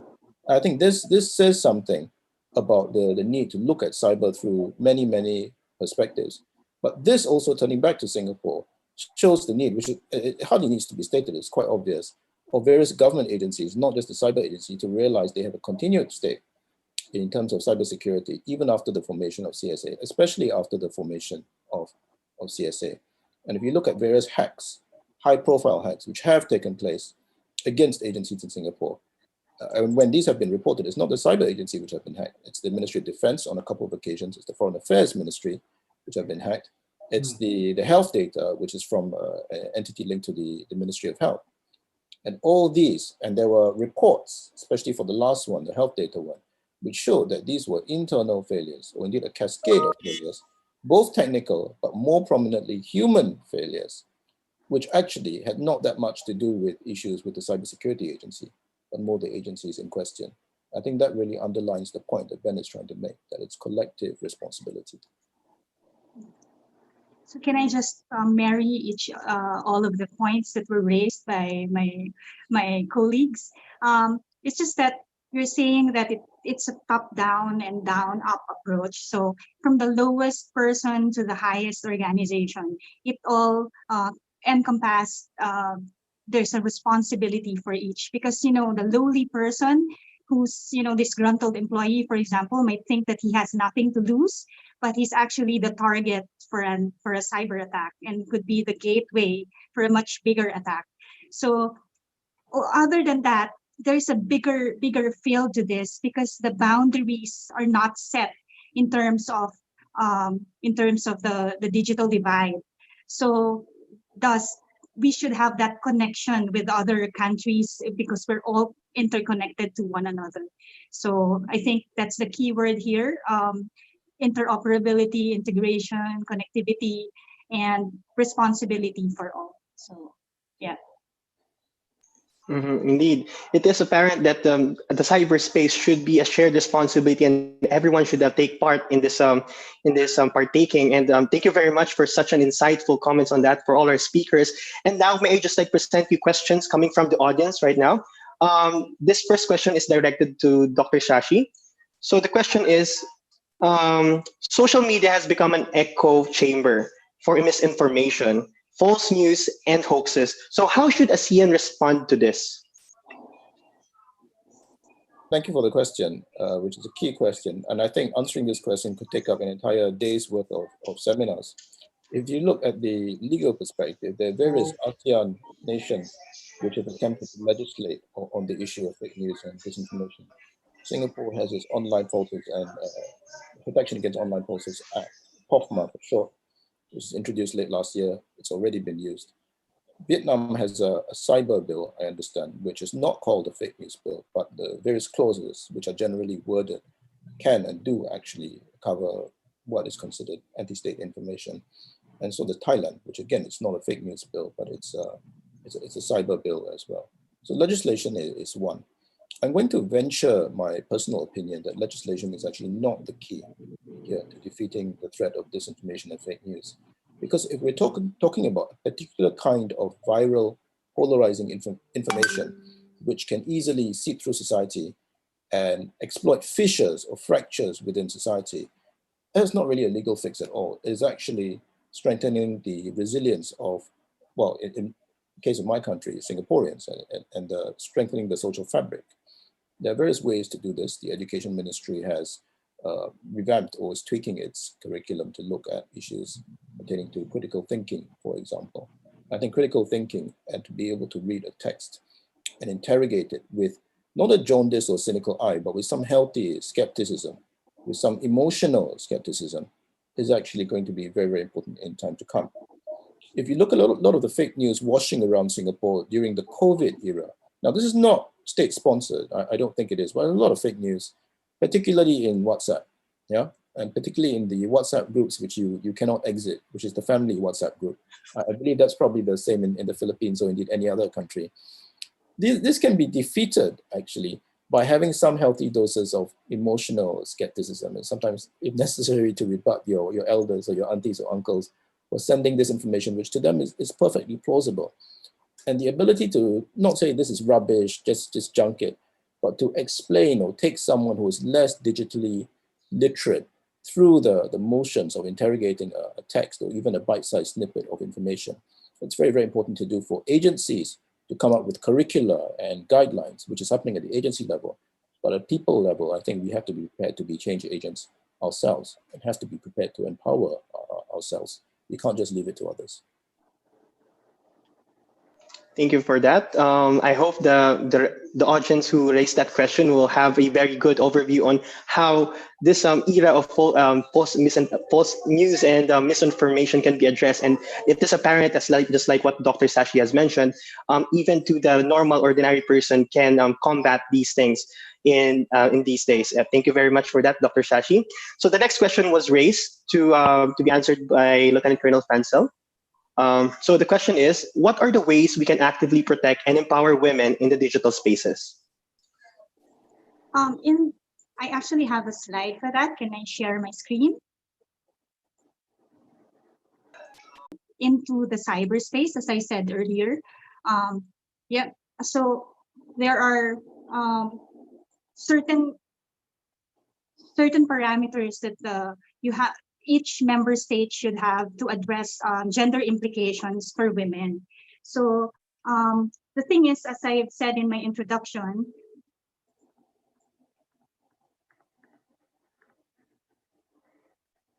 this one is how to support the women's participation in cybersecurity. So in terms of the ASEAN, there's a need to start implementing initiatives in order to raise awareness about the importance of cybersecurity policies. And they should be, they should be gender sensitive.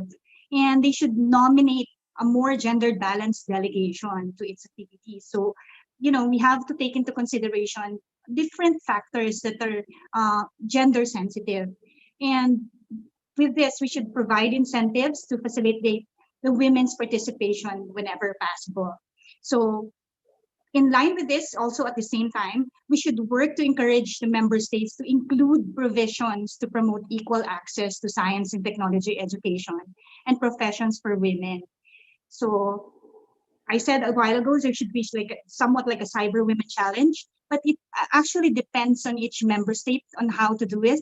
But sadly, per statistics, there are still a lot of countries that are, way back and, laid back in terms of putting women out there and making policies and rules in countries and states more gender sensitive.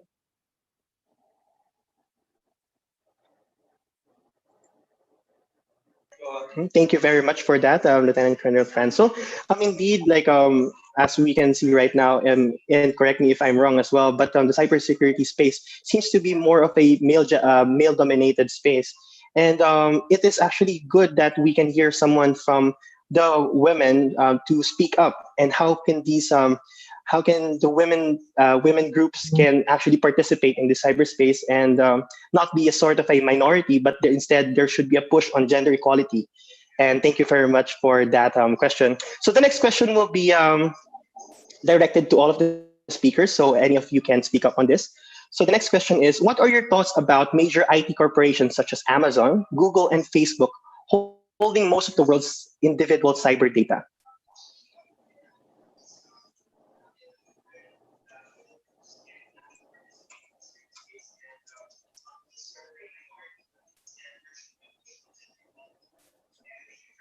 If I can just focus on one part of that, and the part which is not so much the security of it, but the ability to control the flow of information and to be able to then have accumulated this amount of information on any individual, whether for it's to influence their behavior through targeted messages and targeted advertising, or whether it's just to monitor where people are.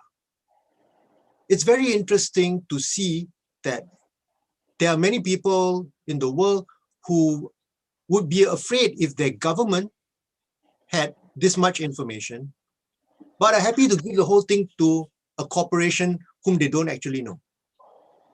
Many people are afraid if their government, whom they elected or at least have some accountability to the population, you could vote them out or you could overthrow them or you could protest in your country. They're worried about their government having the info, but they're perfectly happy to let a corporation which has no accountability to them, it's only accountable to shareholders. They're willing to let the corporation have that. And the corporation doesn't necessarily have the same ideology as them, but just the sense that we've gotten so used to the fact that, oh, if it's with the corporation, it's safe. Now, I understand that, of course, governments have additional powers, which they have the power of physical impact on the individual, arrest, or whether it is detention or any other means. Totally accept that. But I think people have to realize that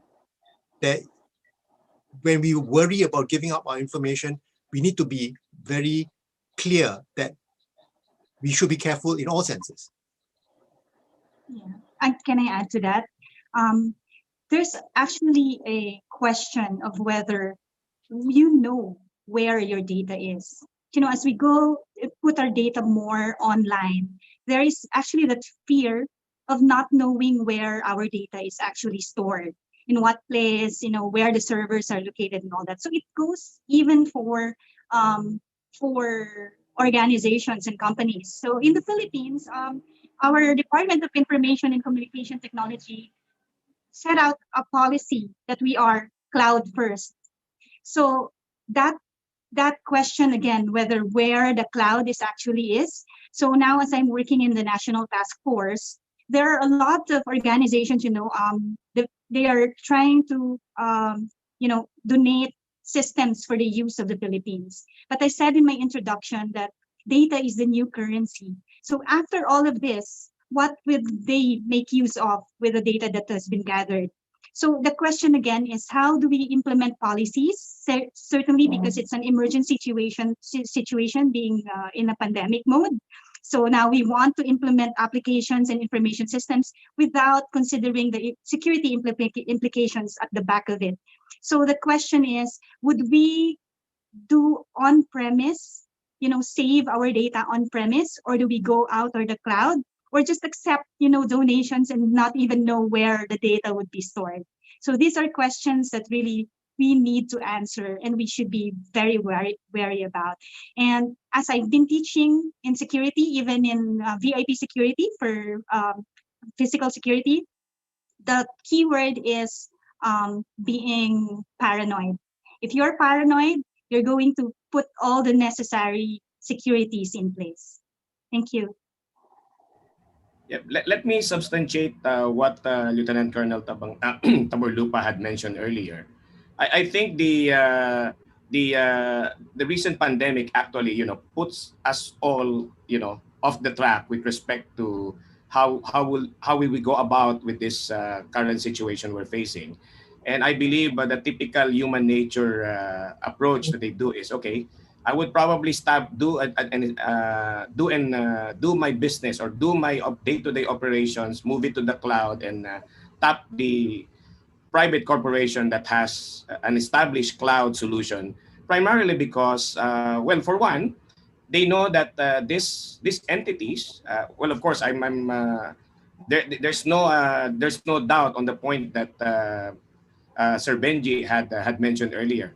At the end of the day, these organizations has more capability to put up the necessary security measures, comparing it with the way our own governments are actually doing. Because at the end of the day, uh, the in most of the countries, cybersecurity may not be the number one national security priority until this event had occurred. So I think, echoing on what Lieutenant Colonel Tabulupa had mentioned earlier, it goes back to the premise that in this case and in this time, a mindset must be changed.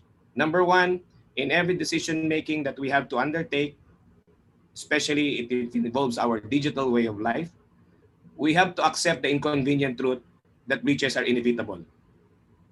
And that is one of the consideration that we need to undertake in making up a decision as to whether shall I do, and in order for me to sustain my operation, will I have to do this and tap the AWS, the Azures of the world, or will I be doing my own, which will entail me a lot of requirements, capability, maturity, full understanding of the technology, and most importantly, how will you be able to snap it on so that tomorrow we're all be doing the same way that we're doing, but the only difference is it's in the digital realm. And adding also to what Lieutenant Colonel Taborlupa had mentioned, the cloud first policy, which has been implemented by the national government here in the Philippines, is a direction towards having I would say a localized environment of this information, in the aid of course having some levels of visibility. Because whether we like it or not, this global cloud providers must be in a way attuned to the specific law on the country where their presence are, right? So, but in this case, if the government, for that matter, will come up with their own approach and have the rest of the bureaucracy, uh, you know, route it there, well, of course, it's a given fact, because at the end of the day, just like what Sir Benji earlier had mentioned, if I can trust it to the likes of Amazon, Google, and Microsoft, wherein he's right that he's only answerable to his stakeholder, and on my case, it also depends on the level of the service level of the SLA that I have entered with them, because it's usually tiered. Then what difference does it make if I'll do it in here as well, and then provide it with a common set of policies that will be beneficial for everybody? So I think that's something that is actually now in the crossroads in most of the cybersecurity, I would say, practitioner of every bureaus and agencies in the country. And it's something that both technology and, of course, more importantly, the policy that must be put in place first. Thank you.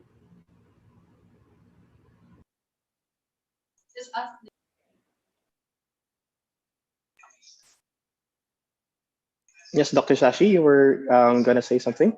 No, I wasn't. Thank you very much for those comments. As of now, I hope the audience are actually enjoying this and they're learning so much from our experienced speakers. And for the next question, this is also a panel discussion. But so the question will be, With regards to the cyber threats, who are the most vulnerable to cyber attacks, and what can governments do to mitigate such situations? But shall we begin off with Dr. Sashi? I'm sorry, could you repeat the question? I caught the part about who are the most vulnerable. What was the second part? All right, sorry. So, which sectors are most vulnerable to cyber attacks, and what can governments do to mitigate such situations? I think you need to look at it firstly from the criminal syndicate or the aggressor point of view versus the defense point of view. And then you have to look at the vulnerabilities only then. So for example, if you look at banks, for example, the financial sector has obviously huge trove of information and other assets which can and have been exfiltrated in the past in very, very big ticket or notorious heists, cyber heists. There have been a few of these in the past years. But in general, the banks, in particular the bigger banks, like the bigger MNCs, are actually quite well resourced and quite capable in terms of defending themselves. And the bigger they are as an outfit, either bank or a multinational corporation, the more likely they are to have multiple points of defense, both technical defense and also the resources to spend on their own staff training. So that's financial institutions. Another which we've been warning for some time and which unfortunately came to pass is healthcare. Healthcare institutions have a large array of various data, information, and so on and so forth, which is extremely valuable to both states who are seeking to understand the vulnerabilities or pressure points of their adversaries, and also to criminal syndicates who can obviously seek to monetize this information. And despite what's happened in Singapore, I would say that most of the big ticket healthcare institution heists have actually happened in the West, in the United States in particular. And these heists can take the form of phishing attacks or watering hole attacks or indeed ransomware attacks. And you would have seen during the COVID era as well, when you have healthcare institutions and acute care hospitals, which are really running at full tilt, which are almost unable to cope with the pressures on them, being hit by ransomware attacks as well, both in terms of trying to find out details about the patients, but also figuring that they are more prepared to pay in this time of crisis, precisely because they need access to whatever which has been locked, which could be software, it could be ventilators or so on. So these are some of the vulnerabilities. And I could go on, in Singapore, there have been isolated occasions where educational institutions have been hacked. And sometimes these are not state-sponsored institutions at work. These are just, in some cases, students who are out of curiosity or out of wishing to access certain data who are hacking into the systems of the institution to which they themselves belong. And if you look at the West, this is actually not exactly unknown. And in the case of some of the Western cases, you've got students who have the technical ability to attempt to go into the system and change their own grades. So it is also a matter of the adversary and the adversary's tooling and what kind of skill sets the adversary, be it an individual criminal syndicate or a state-sponsored corporation, has. I would say in Singapore that we face all of them, and all of them are vulnerable. Before I pause, I would mention something which is quite important from the Singapore context, is that we're not seeking to be simply a smart nation, but we're seeking to be a smart nation undergirded by various critical infrastructures, critical information infrastructures, what we call CII. This could be water, this could be healthcare, this could be the financial system, this could be government agencies. And these are actually listed. If you look at the Singapore Cybersecurity Master Plan, which is online, you can find this. I think it's incumbent upon the relevant agencies, and this is work ongoing, to make sure that these, because if you attack these, you're actually impeding the core functions of Singapore state and Singapore society. Incumbent to make sure that these are undergirded and prepared for attack. Thank you. David, How about for other speakers? Yes, sorry. In terms of the first question, in terms of the vulnerability, I would say that there is actually no particular person or institution or organization that is most vulnerable, because everyone is actually prone to attack. It depends actually on the mindset of the attacker. So as what Shasia said, it depends on what their intentions are, when they do the attack. It could be like a teenager just playing around the computer and trying to hack a Facebook account. That would be one. It could be, as Sashi said, a state-sponsored one, or it could be the ISIS trying to recruit from those who are, sad and lonely, and they're just facing their internet connection, facing the computer, and they're just alone in their houses. So everyone is actually vulnerable to attack. So the second question is, how do the governments react to this? So knowing this, the government should now, accept that this is a major issue that needs to be addressed, and therefore issue the laws to govern, and then in turn, organizations, institutions, and the like will make their own policies, SOPs, to conform to the laws of the land. And because I can say that education is key, and awareness is what's actually it's what's keeping someone from being protected and not. So people who are not aware of the security implications, then those are the most vulnerable. As an example, are the millennials nowadays. They practically post everything online. They check in on Facebook stating they're in to a possible attacker, where they have been, the patterns of their lives, and all that. So because we have opened up our lives basically online, everyone can be a target for an attack. So governments should address this from policies, laws, governance and all, and then trickle this down to the lowest unit. Thank you.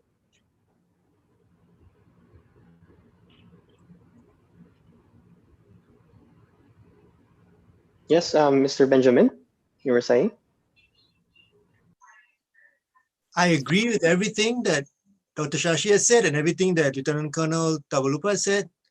And I will add on, there's one more group of persons that is very vulnerable, and that's you and me. Especially when we start to think that we know better, that's when we are at most at risk. It is definitely the critical infrastructure, definitely the hospitals, the banks, everybody is at risk, and especially you and me. And I have clicked on phishing email before, right? I'm very transparent about this. I should know better. I've met other international experts, people who have written books about phishing, who in a moment of hurry, of stress, too much thing to clear, their email came in and it looked exactly like the email they were supposed to receive. They clicked on it. Yeah. So it can happen. We have to practice, we have to train ourselves, and we also have to have the backup plans. What happens after something is clicked? Do we have backups in case our main computer is down? Do we have systems that are properly isolated so that knocking out one computer doesn't knock out all the other computers in the network? Things like that, plans for, just as Colonel Ong has said, the inconvenient truth that it's going to happen. We need the resilience to be able to bounce back after it's happened.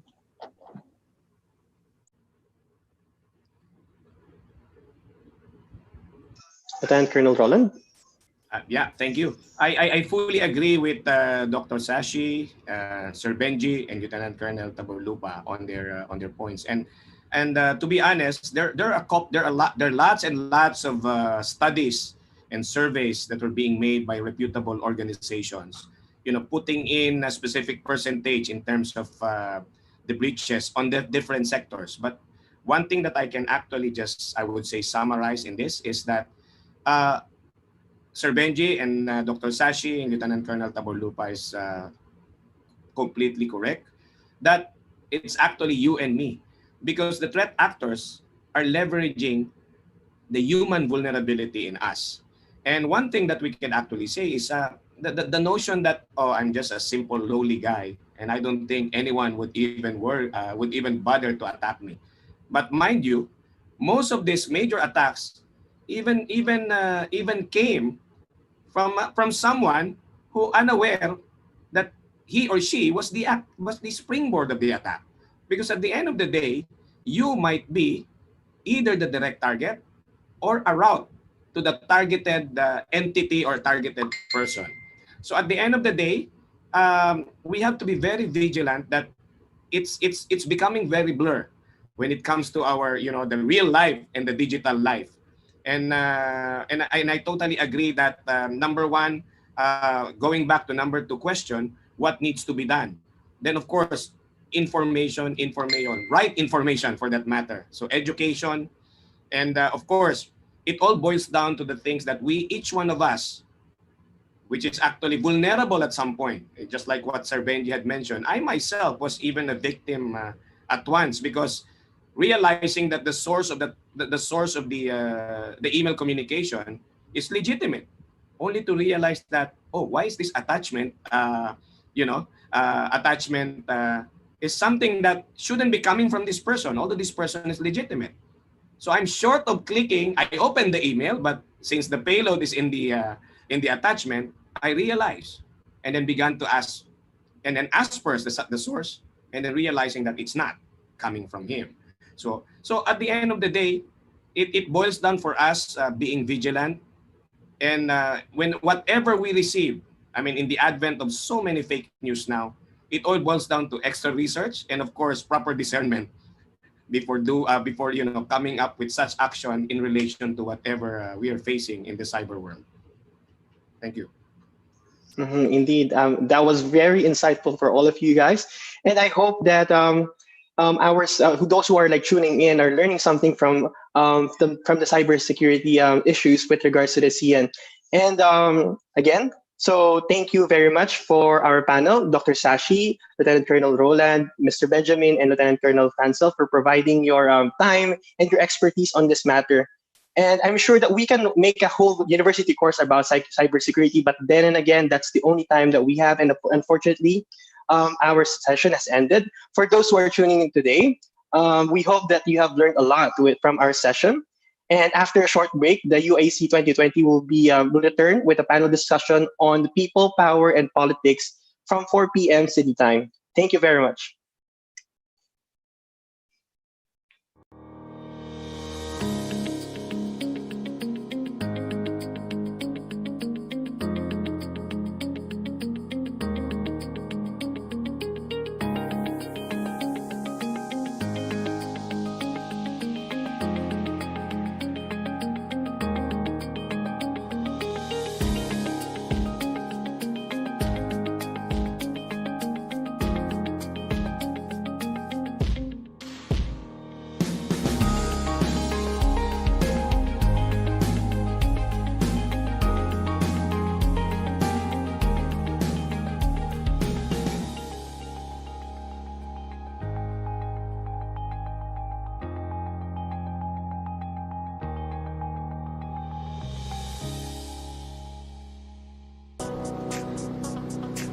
What is UAC Mentoring Session 2020?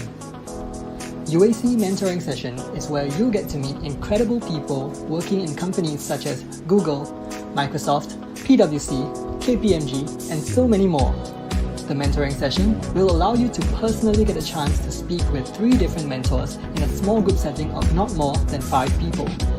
You will be rotated into a different breakout room every 30 minutes, giving you ample time to get to know each mentor through casual, laid-back conversation. You'll even get the chance to attend a podcast interview session with Mr. Tan Xiao Ming, Chief Risk Officer at PwC, Malaysia. Check out the UAC website for more information on the structure of the mentoring session and the mentors that we have lined up. Register now.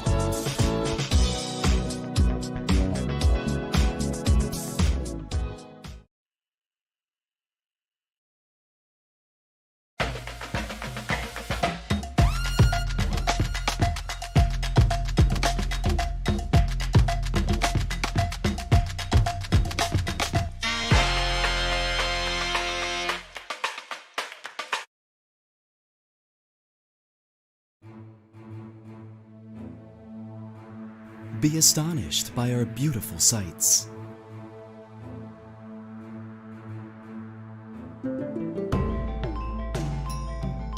Be mesmerized by our rich history.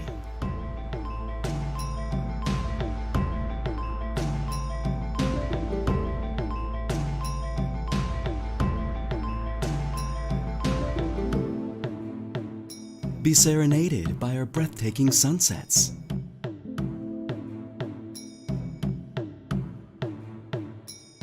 Be delighted by our many delicious flavors.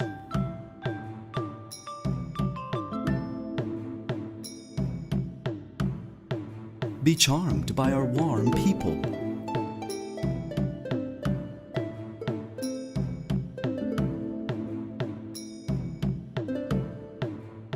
Be amazed by the serene nature.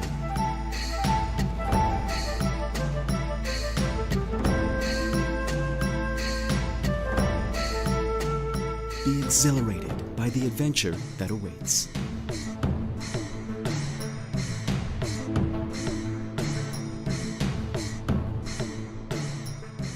Visit Myanmar and be enchanted. Myanmar, be enchanted.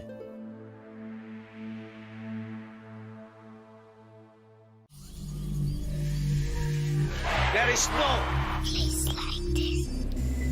There's no place like this. This is the place.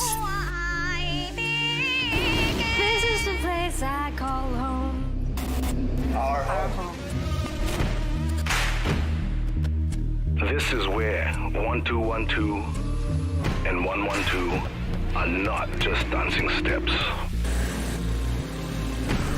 Where our back streets live on as galleries and museums. This is where we live amongst trees. Carve them out of metal and make them electric. Where impossibilities lead us to endless possibilities. This is where old school, new school, and what no school can teach come together. Here, every day is a new canvas. The old school cool. This is where rhymes, chimes, and the daily grind meet. There's no place. This is where who you were will not be who you will become.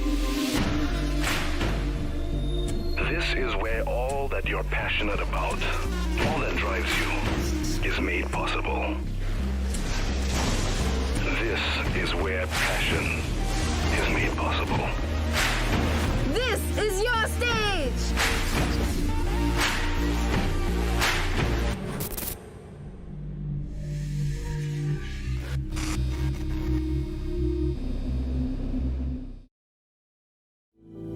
It's been a period of reckoning. We all feel the changes.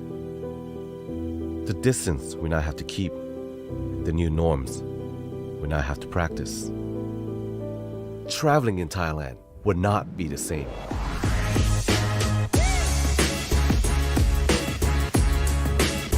We still have a mask on when out and about.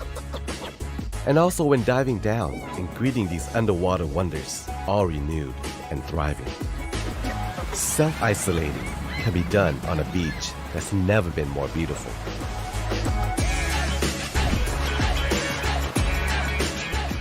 Washing hands thoroughly at a living creek as long as you wish. Social distancing at the top of the mountain will be more invigorating than ever. But then, nothing beats a human interaction at a real marketplace.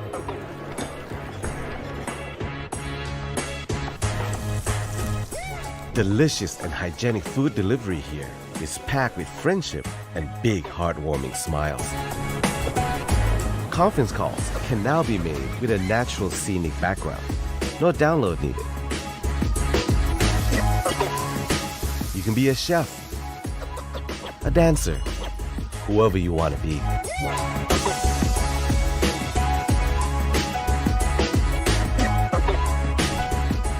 A lot of things might have changed, but traveling Thailand will still bring you the same happiness, or even more, because Thailand is now work from heart, renewing, restoring, taking care of ourselves. to welcome you back the best we can. Amazing Thailand.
Dear our beloved nation, we really miss the swish of the waves and the islands which always fascinates us. We really miss the diversity of cultures that always making us stunned. We really miss the feeling of excitement coming from various dishes of the archipelago. Our beloved Indonesia, please believe we will not go anywhere. We just need a little time to take distance and break for a while. Because we care, we stopped. To come back better soon, we stopped. To give time to ourselves and our motherland, to build all the hopes for the better future, because we believe the distance will not make us no longer close. Distance will make us stronger, because when the time has come, we believe the sky will shine brightly. The days will be more colorful, and when the time has come, let us anchor anywhere. Every corner of the beauty of this land that always makes us feel it's better here. Our beloved motherland, wait for us to come back.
This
Good afternoon and welcome to the UNSW ASEAN Conference 2020.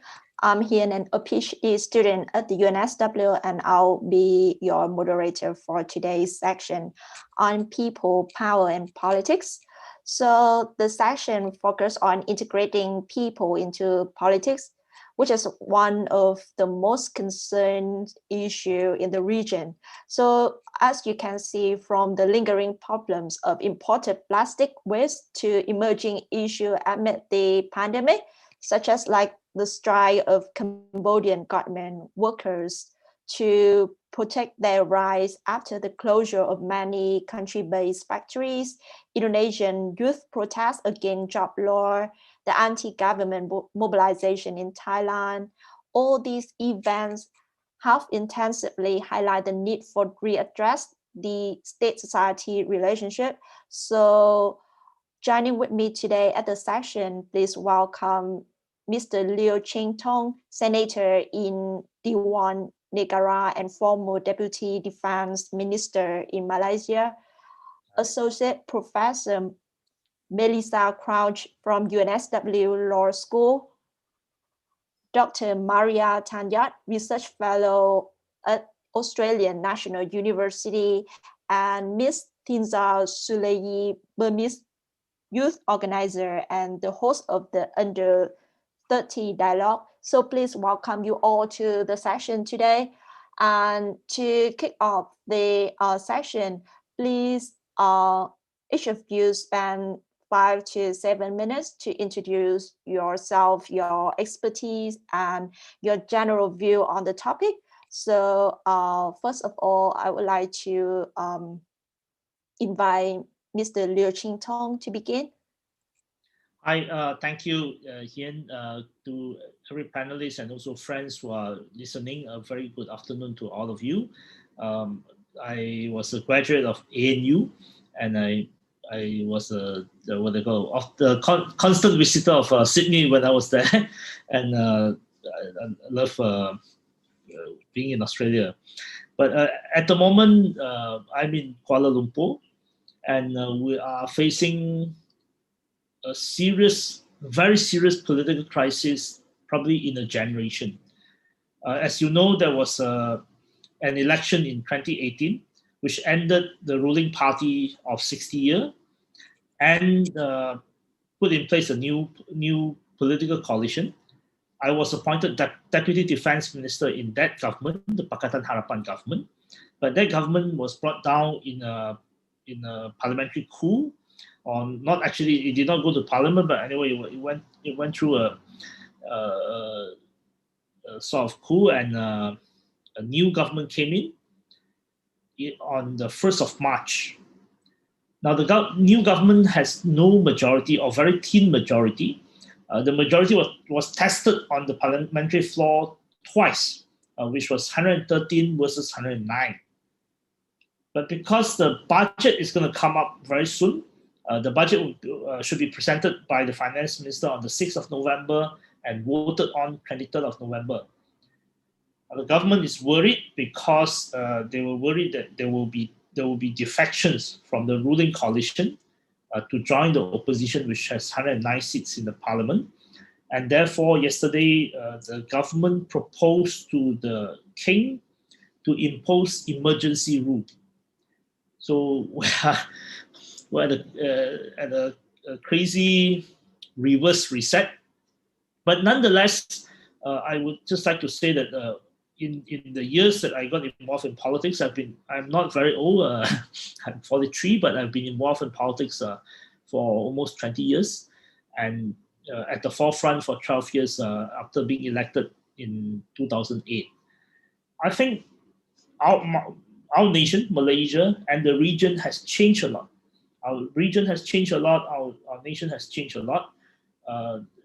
There were ups and downs in democracy, but it's important to realize that the idea of democracy will take root despite a lot of challenges.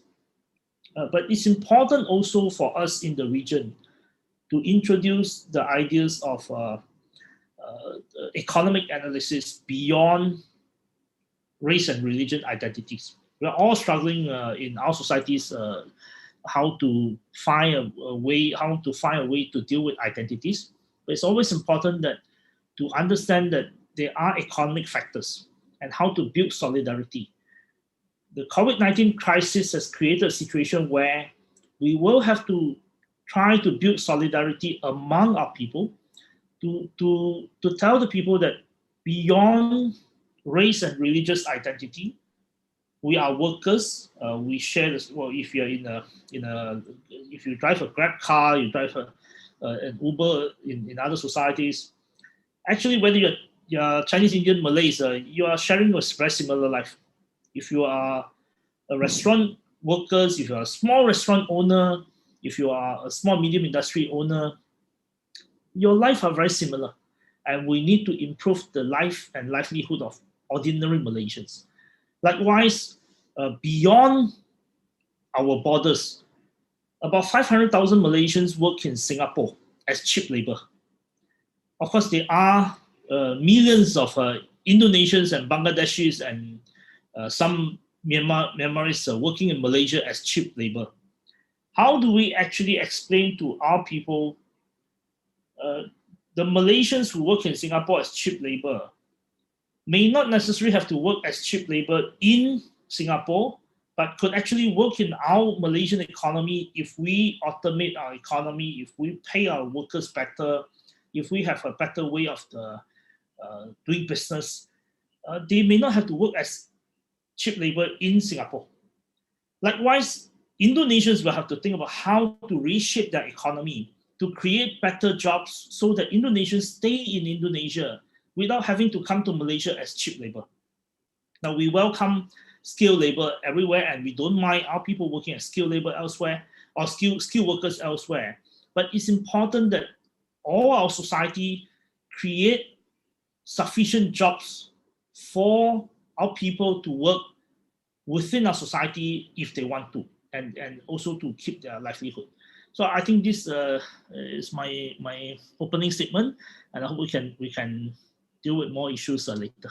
Thank you. Thank you so much. And your sharing reminds me of your recent writing on resettling Malaysian politics and the idea of Middle Malay. I think we can come back with more details on that later. So after that, I would like to invite Associate Professor Melissa Crouch for her sharing about her research and this expertise on the topic. So please welcome. Thank you, Hian, and thank you to the UNSW ASEAN Society for putting on such a fantastic conference. I was privileged to be at the first ASEAN conference that they hosted last year, which was in person and was incredible, but they have really gone above and beyond, creating this online conference that is really on a scale much larger than last year. So congratulations to the team. It's a privilege to be on the panel today, People, Politics, and what a better time to be talking about this topic than now. When I think about people, first of all, I guess I was thinking about the very real daily realities of COVID-19 that many people across Southeast Asia are facing at the moment. Of course, we've seen the largest outbreak in Indonesia and the Philippines, with Indonesia getting close to 400 odd thousand. Singapore with 57,000, but Myanmar, in fact, potentially in the next few days or week, surpassing Singapore, given that it is experiencing 1,000, 2,000 cases a day and has done so for the past couple of weeks. So some very real and pressing challenges that people are facing. But what's clear, I think, is that across the region, there are real struggles for power, both through formal political means, but also through informal means. Now, my research as an academic at UNSW Law Faculty here in Sydney mostly focuses on constitutional and legal change and reform in the region. And so, of course, we see in Thailand at the moment student protests, protests on the street around constitutional change and demanding that the Prime Minister step down. In Indonesia, of course, the past few weeks, we have seen students taking to the streets protesting about a law that, while the government claims this law will create jobs, actually there are a lot of concerns that this will be more favorable to foreign investors or to the business community than it is to locals, and to protecting jobs and protecting the environment. And some of the safeguards that are currently in the law have now effectively been overturned. In addition, Indonesia is coming up to regional elections. And there is, of course, the added challenge of COVID-19 for how to hold elections. And of course, another country in the region that is also facing this challenge of how do you hold an election safely during COVID-19 is Myanmar, which is coming up with its elections on the 8th of November. Now, I'm sure my co-panelist, Martin Zhao, will no doubt talk in more detail about that case. But I did just want to say one or two things about that in particular. So what's at stake here in the elections in Myanmar? Well, of course, this is the time when Aung San Suu Kyi is coming up for re-election as a member of parliament. But of course, she also holds the position of state councillor. And her government, the National League for Democracy government, which has held power for the past 5 years, is hoping to be re-elected. But of course, you have a range of other parties, various ethnic-backed political parties, as well as military-backed political parties.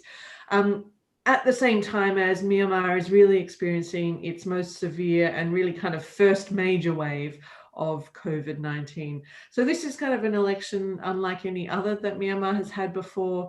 You know, some are saying that it's perhaps inevitable there will be less voter turnout, both in part because of COVID-19, but also because of perhaps voter apathy or just a bit of disillusionment with politics in Myanmar. But I look very much forward to Martin's in terms of a perspective of what youth in Myanmar are thinking about these elections at the moment.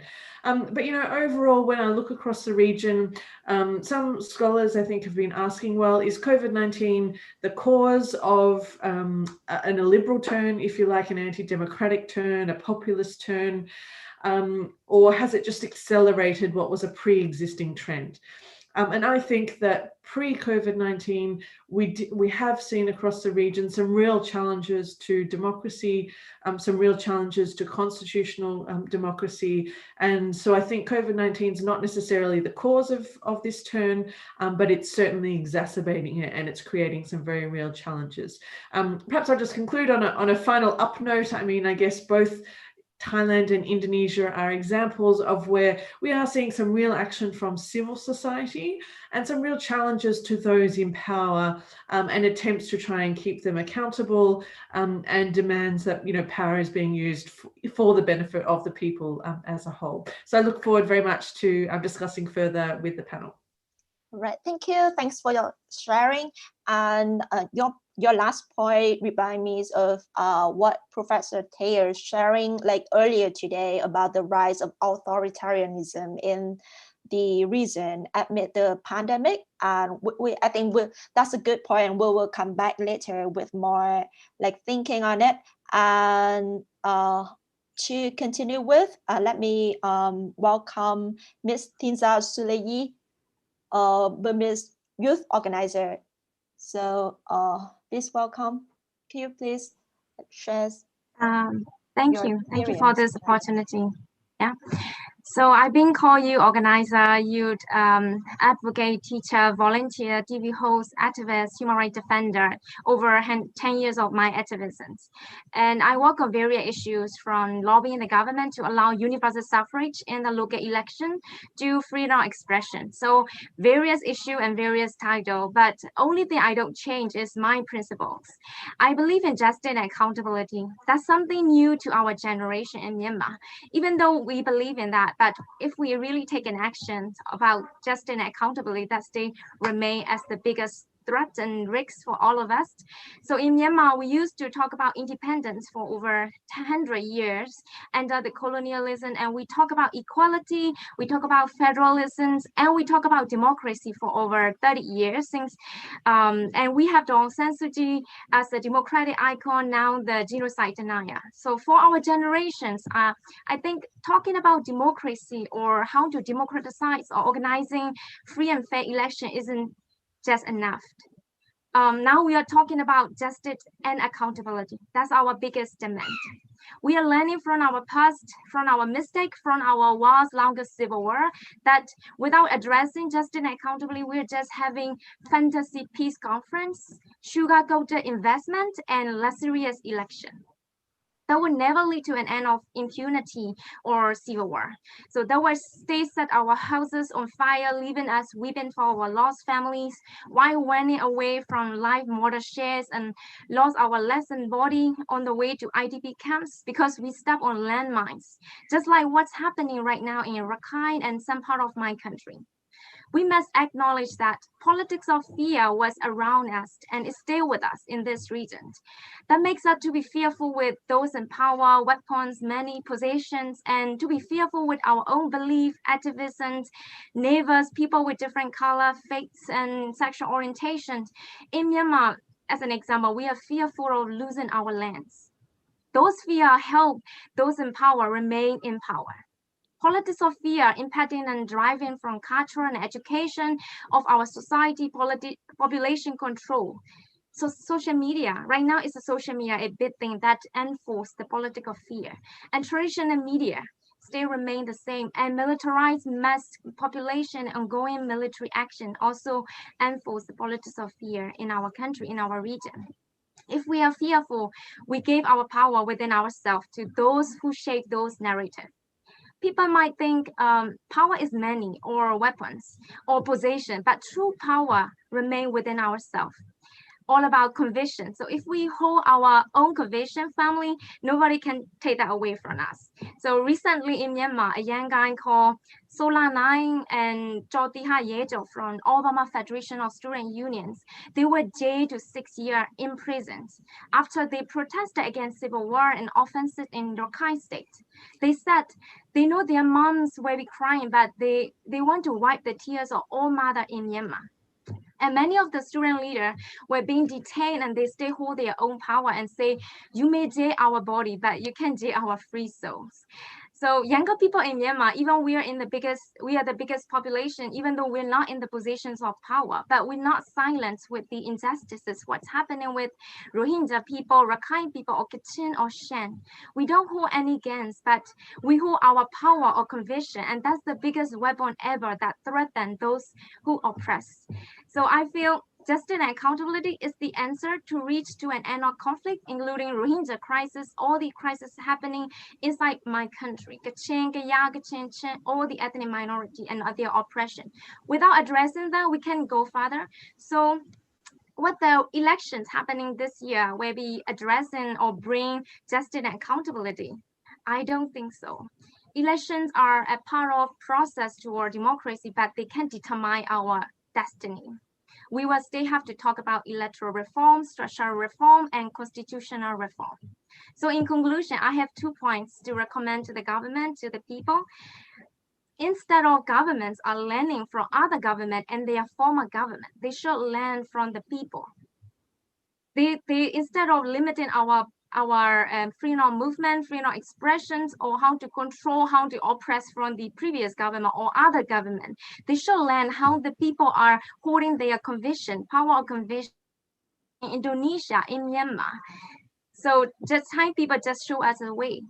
And the second thing, for the people and for the young people in our region, we have no other options. We have condemn and demand is the key to mobilize the region further. We need to be persistent with that. We condemn the injustices and we demand justice. By doing that, we hold the oppressor, perpetrator, and those in power accountable. Thank you. Thank you. Thanks for your sharing. Like a lot of really exciting and worth for more discussion later. So lastly, let me welcome Dr. Maria Tanyat for her expertise and introduction about her research. So please welcome. Thank you, Hien. Thank you to UNSW ASEAN Society, to my co-panelists for already mapping so many important themes, and I'm very happy to be joining you all and enjoying but also learning from each other's insights. My expertise builds on feminist approaches to peace and security.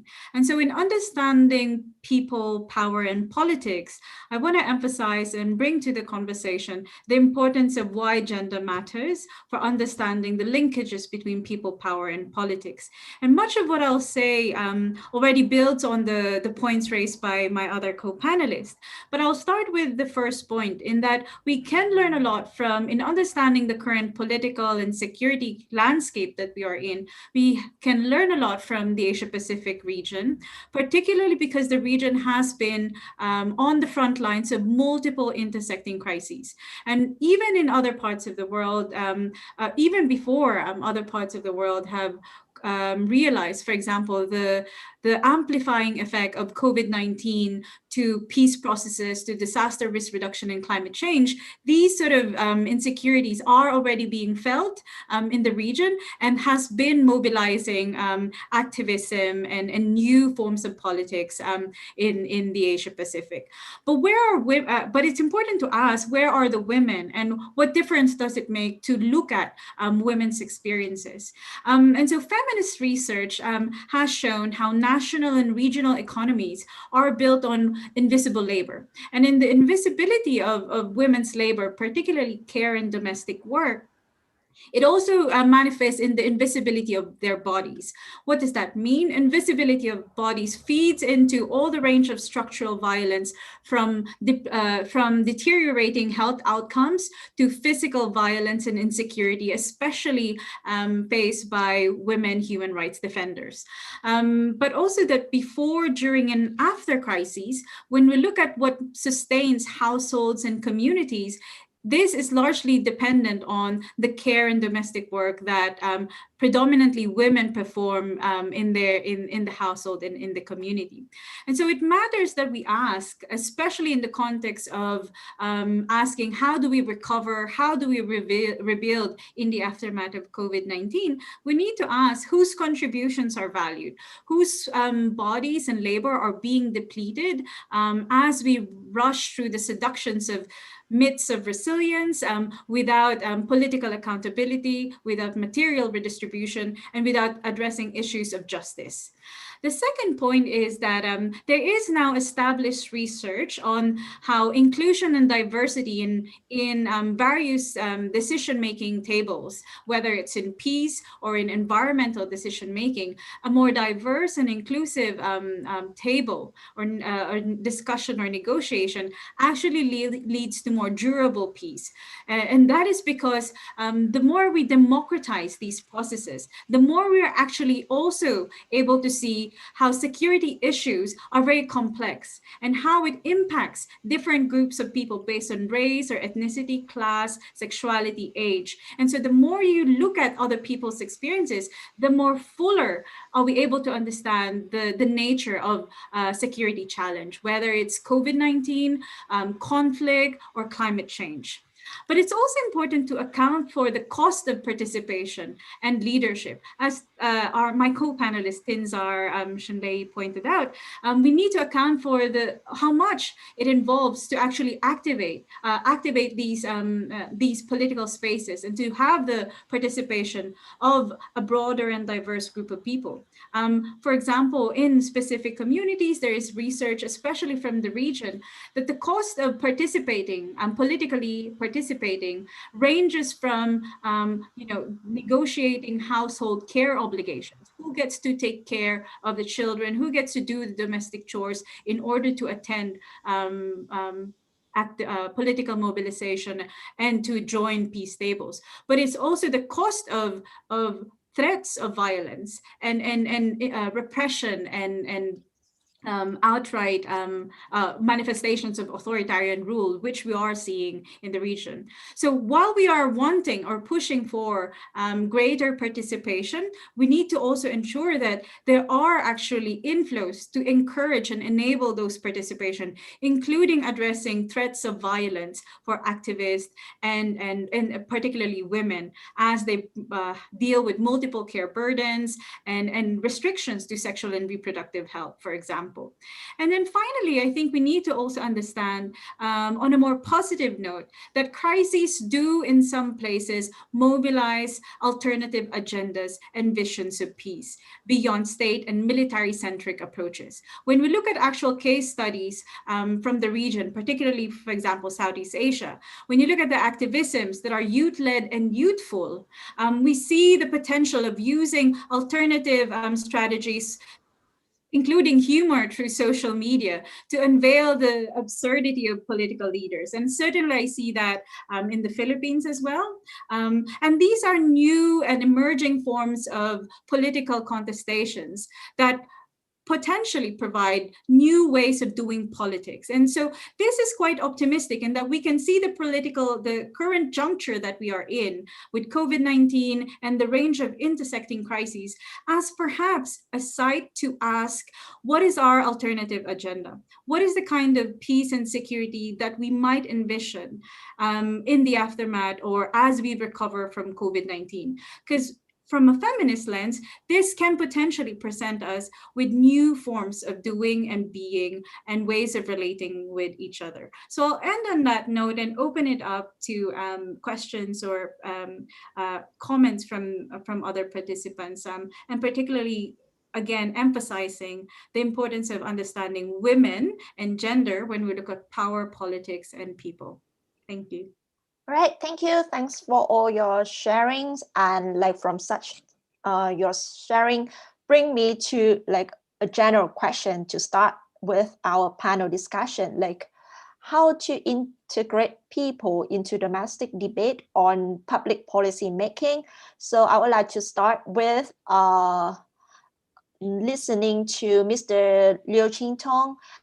I just come across your recent articles on reframing political discourse and really like curious to hear more about the idea of middle Malaysia and building inclusive Malaysian identity. So could you please to tell me and the audience more about that? Yeah, thank you, Hian.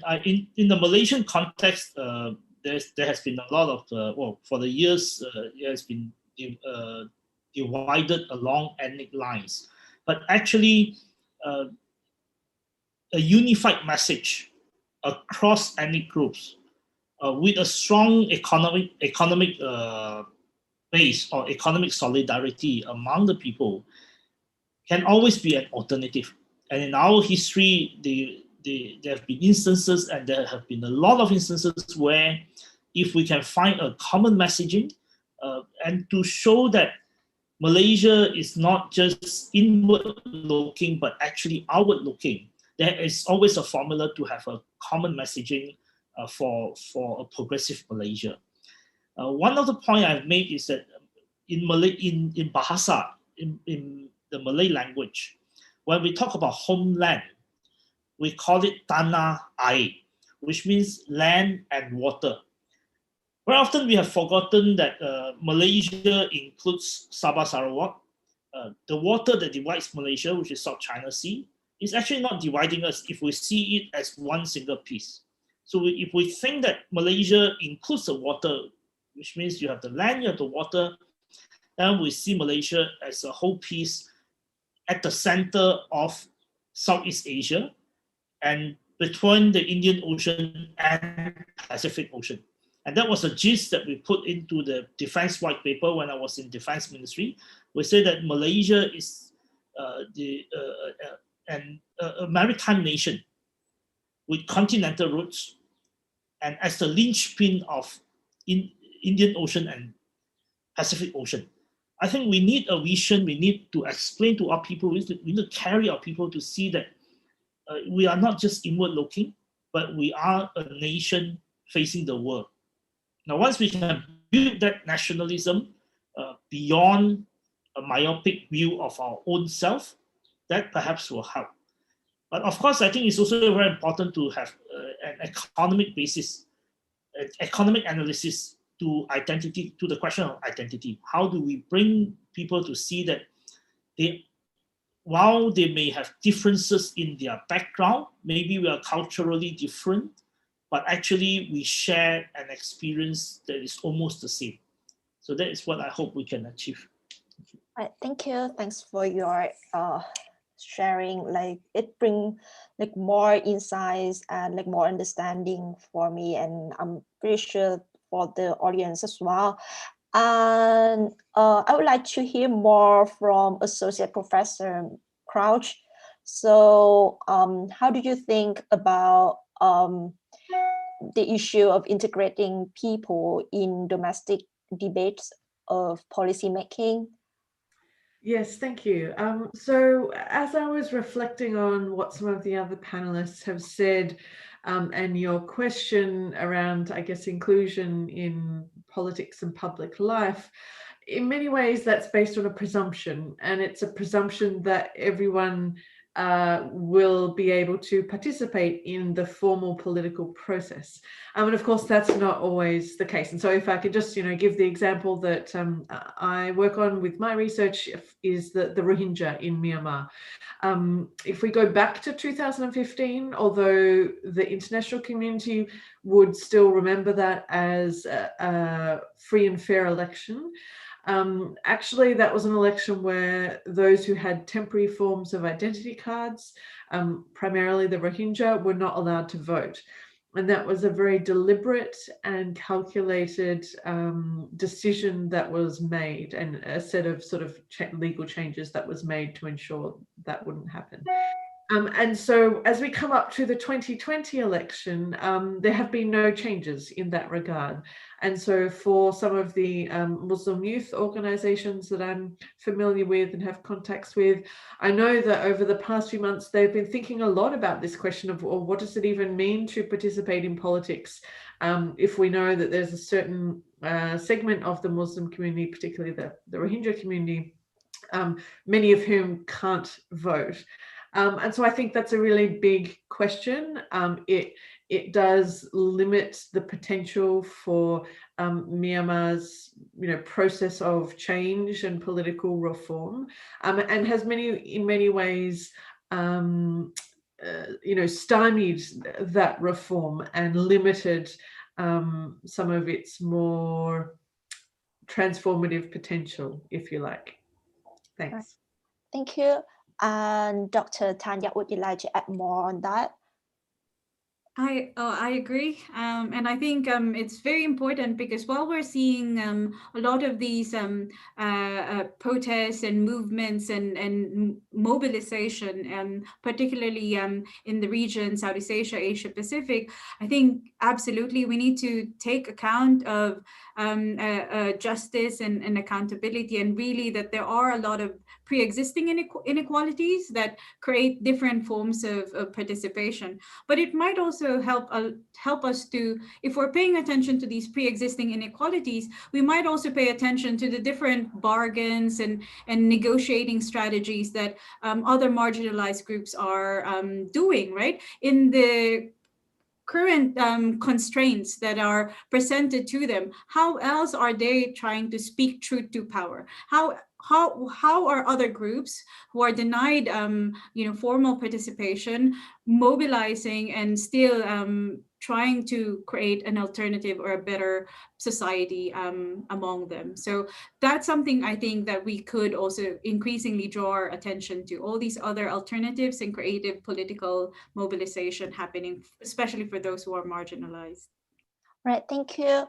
And having said about like how to improve the participation of people into politics, like I would like to hear more from Ms. Tinza Suleyi. Like, could you please share more like about how, like your experience into promoting the opinion of the youth into the domestic debates on policymaking? So if I've been doing kind of grassroots mobilizations, especially for the participation in the local level governance sector and local level election. So the thing I witnessed is when we talk about federalism in the national level, in state level, people might say, no, we don't like it. It's all about separation. So they don't have clear understanding about federalism. If we talk about villages in their own village tract, they really want to separate from their own village tract because they feel inequality. So they already have that, but we need a linkage between how these play out in the village level, how also it's the same in the national level. It's not. So that's kind of situations. I think people need to have more understanding based on their personal experiences, their daily experiences. So for example, with the Rohingya being deprived of their right to vote, when we talk about their right to vote of the women and the young people in the local level, we don't have it. In the local election for ward and village administrators, we can vote. Even I can vote because only one person can vote in one household. So that also say that other different members who are over 18 can vote to elect their own administrator to administer their daily life. But if we say other Rohingya people, other Muslim people also deprived of their right to vote, they can relate to that. So that came in the role of public community mobilizer, community organizers, to have a clear understanding how these play in different layer, in different scenarios. So I think if we give more attention to the local grassroots activists, grassroots organizer, we invest more on that, like we gave money to the grassroots community and organization, of course we will have more participation from the grassroots young people and the other different marginalized people. All right, thank you. I would like to continue with your sharing. Like, how do you think, like, I would like to hear your thoughts, like, from the role of social media, like, whether do you think it is like kind of effective tools to make the policy making process more transparent and allows people to raise their voice? Yes, Kimmy. Yeah. Okay, so social media in Myanmar is playing a huge role, especially Facebook. We have nearly 37 million. It's like one of the biggest media, taking over the whole country. Facebook is the whole internet in Myanmar. So when we talk about social media, Facebook, they've been using, even military just, live stream their press conference using Facebook. So so in that matter, we all are trying very hard to hold the Facebook accountable at the same time with all the crimes, with all the misuse and abuse of their platform at the same time.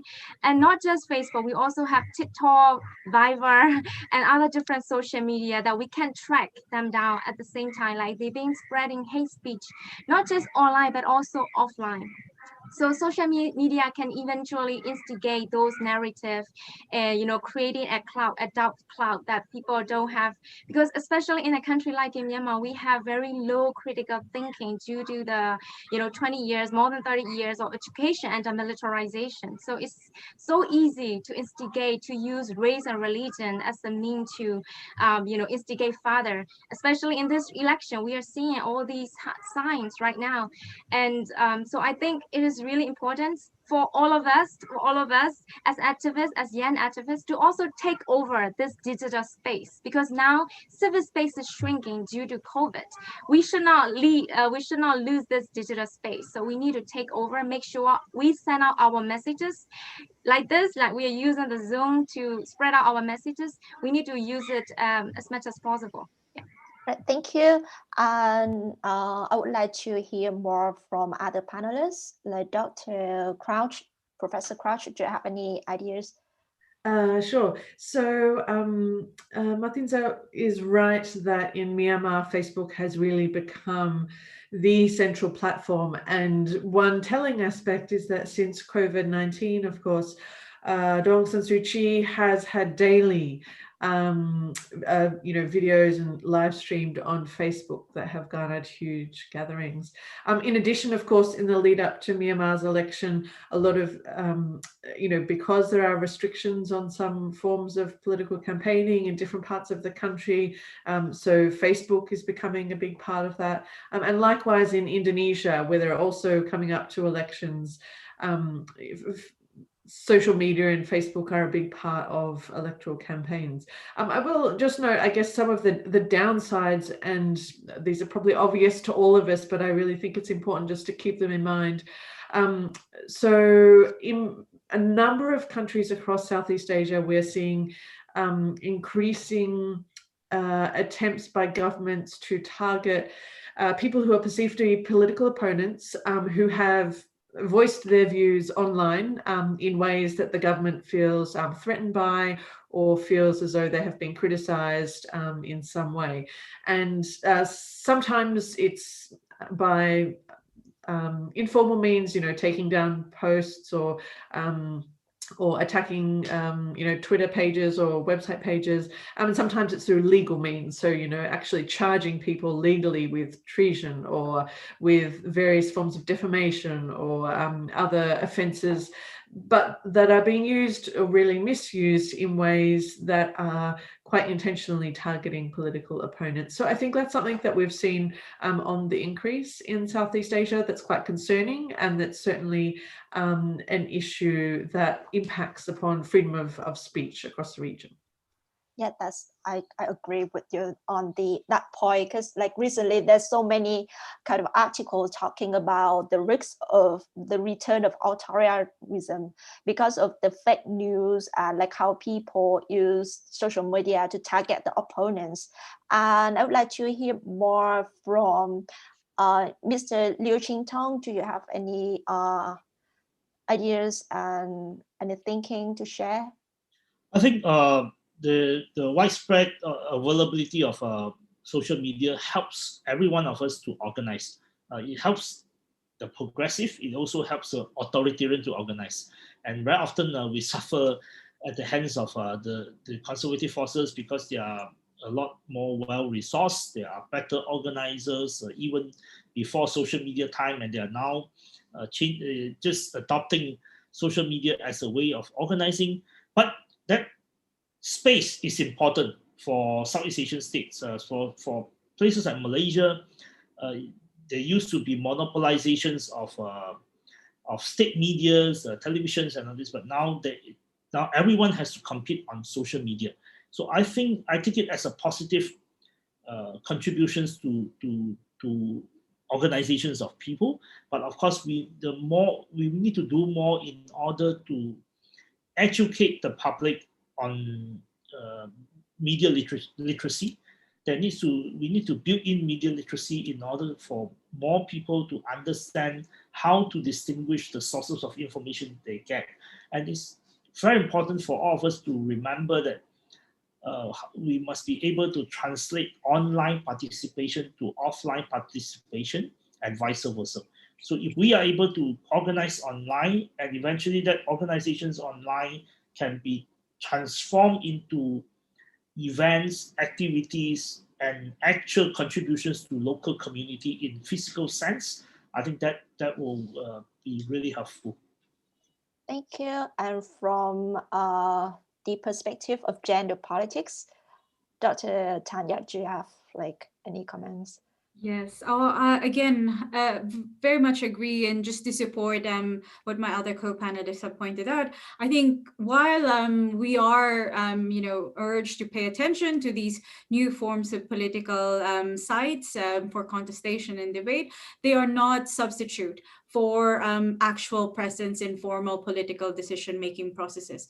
Because while we are seeing efforts to challenge the state, different groups of women and other marginalized groups need to have a seat in the table, because that is the way for all of these structural changes to actually take in effect. You need legal change, you need redistribution of resources, and these need to be done with the state as one of the many other actors. And when we're thinking about drawing on human rights discourse, for example, there are duty bearers, and that again, while we are seeing the potentials of this, it does make a big difference when there are actual women and a range of different, not just elite women, but a range of different groups and perspectives that actually inform decision making. So we see this in other parts, even in the US, that activism online doesn't automatically translate to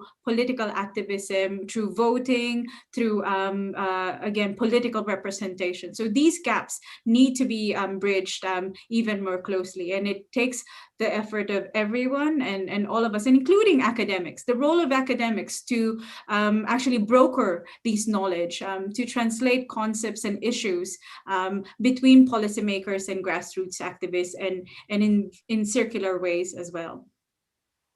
I cannot agree more with you on that, especially the idea of the gaps. And so right now, I would like to let you through the Q&A section. Like, there are few questions from the audience, and the first thing is that why there is a need to integrate people into public policy discourse and to achieve a common message. How can we navigate through competing public values? And I would like to ask of your comments, Mr. Liu Qingtong. Can you please share more? I think there are institutions where we can mediate and also find compromises.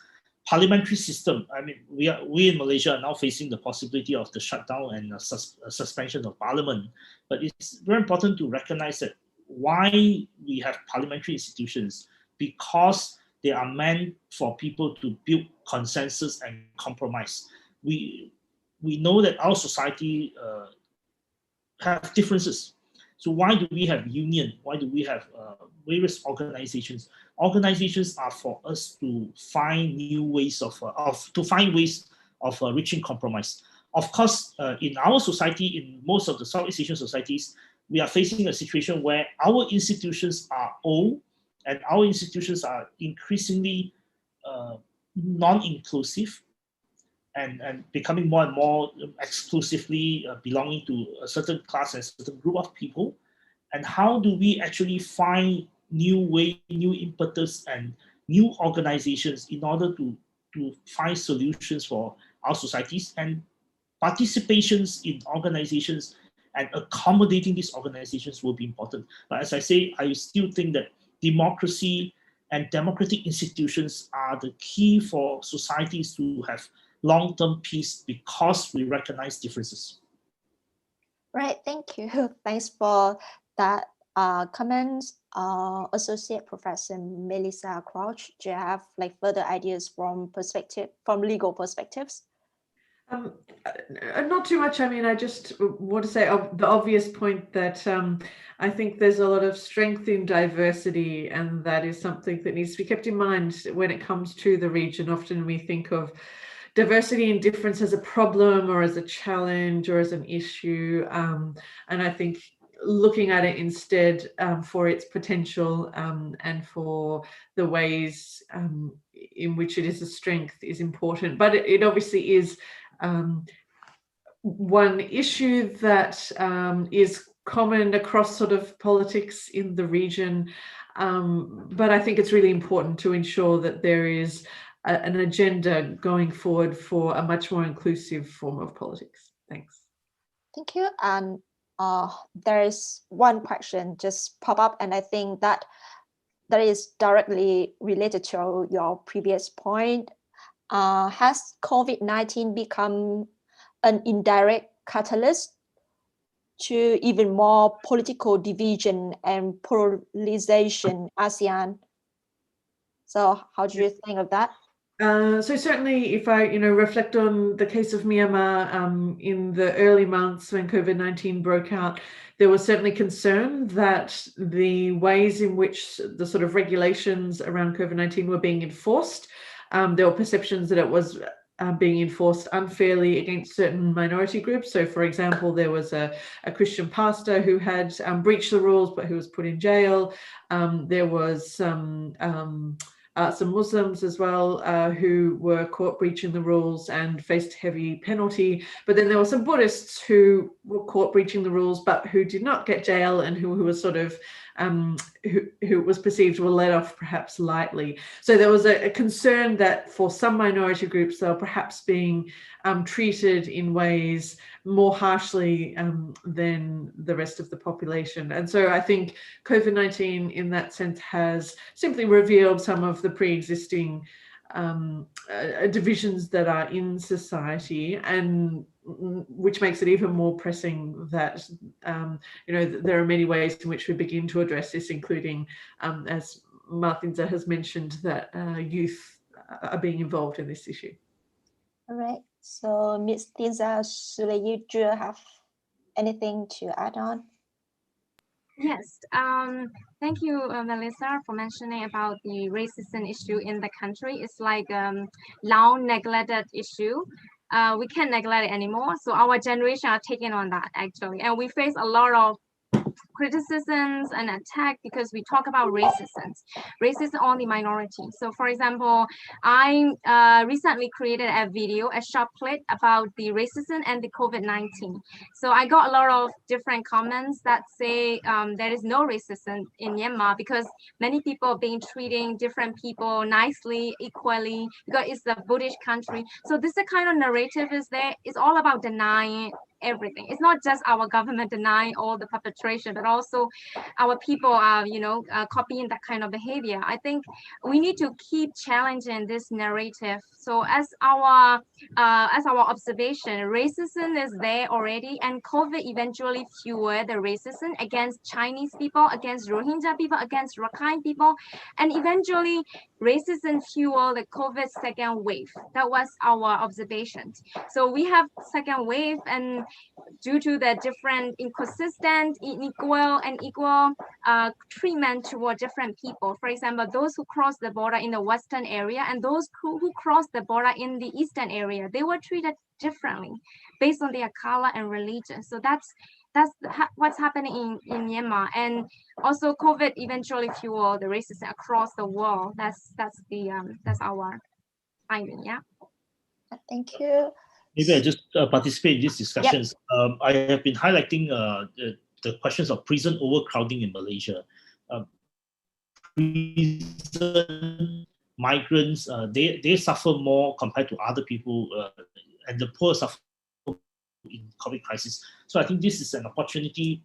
It's difficult. It's really hard for these people, but at the same time, it's also important, and it can show to the public that it needs to have we need a solidarity type of politics. We need to explain to people that we need to take care of the weakest group in our society in order for the entire society to live well. But beyond that, I think it's important for us to deal with the questions of jobs. COVID crisis exacerbated a global economic crisis.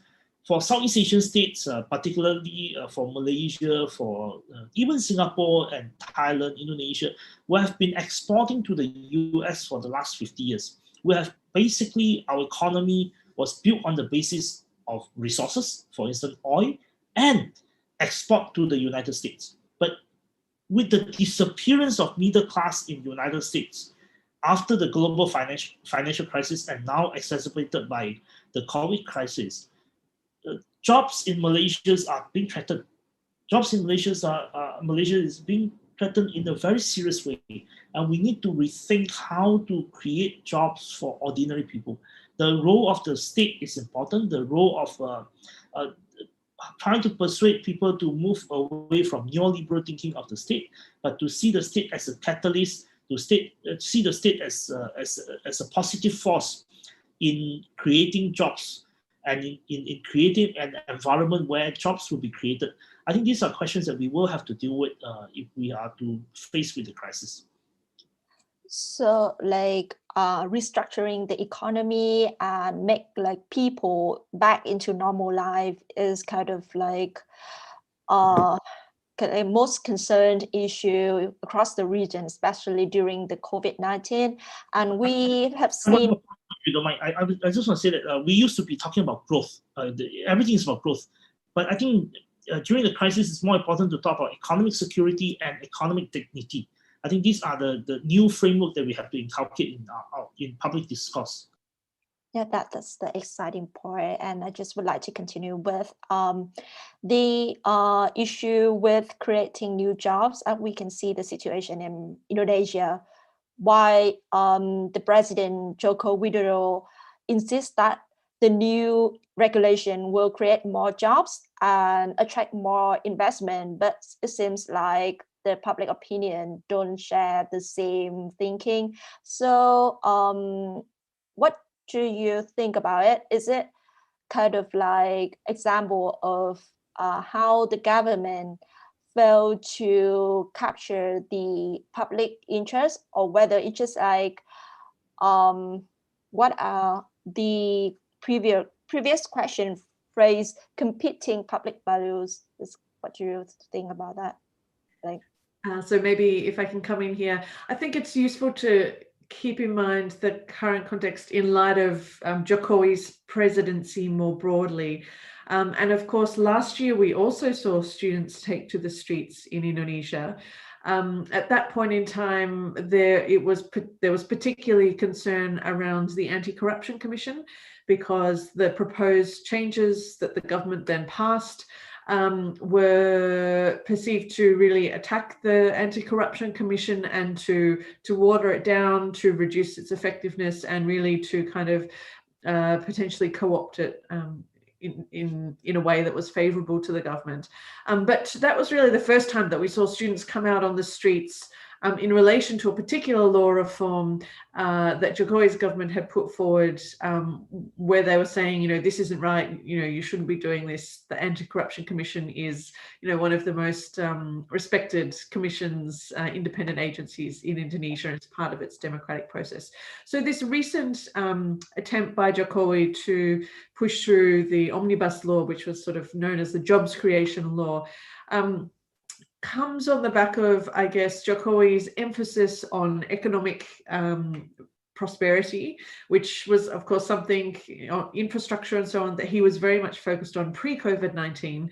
And of course, COVID-19 has created renewed pressures for Jokowi and the Indonesian government more broadly to be seen to be protecting and promoting the economy. But of course, that's very difficult to do at this point in time. And so the reason why there have been more recent protests about this current law is that there's a perception that it's simply reducing some of the regulations for business and therefore removing some of the securities for workers and the things that they should be entitled to.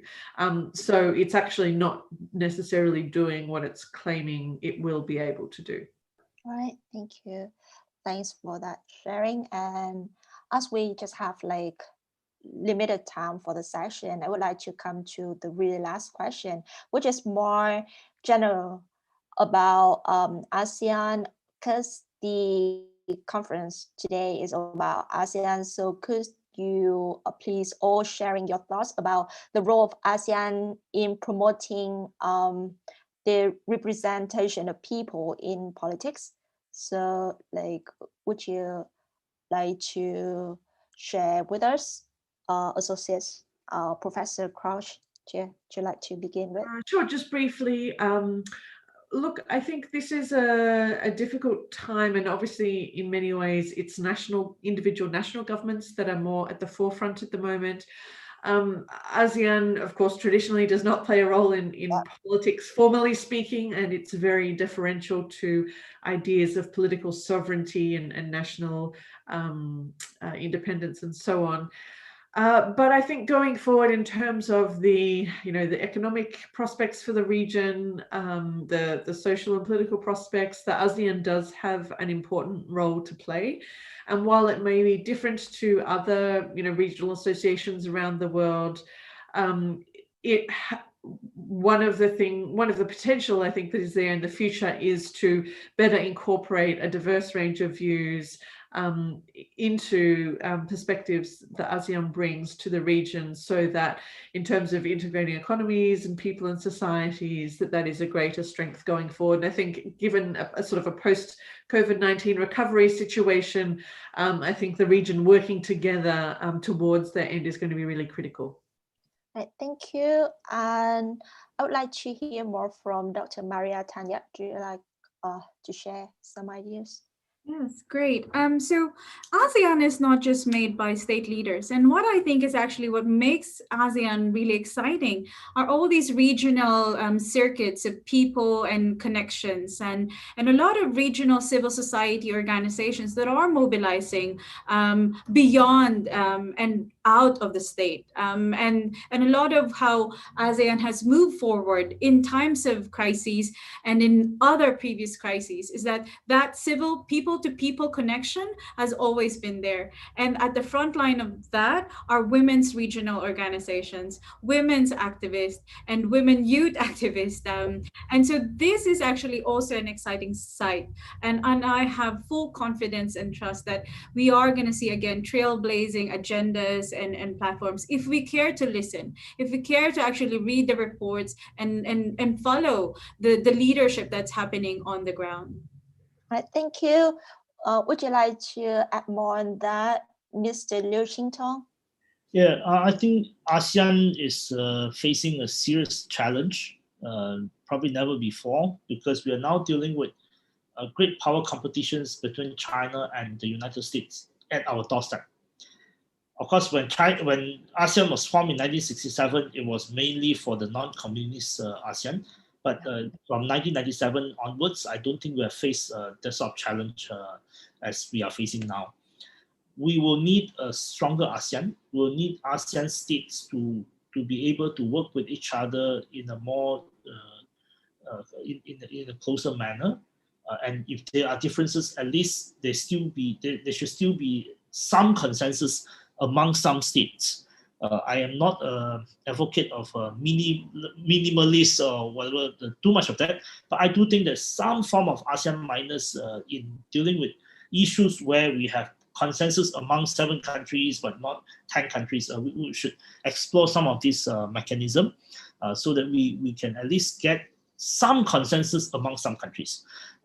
Youth, people to people, women, economy, I think we need to have more connections among ASEAN countries, and we need to build solidarity between ASEAN people in terms of workers, in terms of jobs, in terms of all this. I think we will need to be more interdependent in the years to come and find mechanism to accommodate that interdependence in the years to come. Thank you. And the last word will be given to Ms. Dinza Suleyi. Would you like to share more?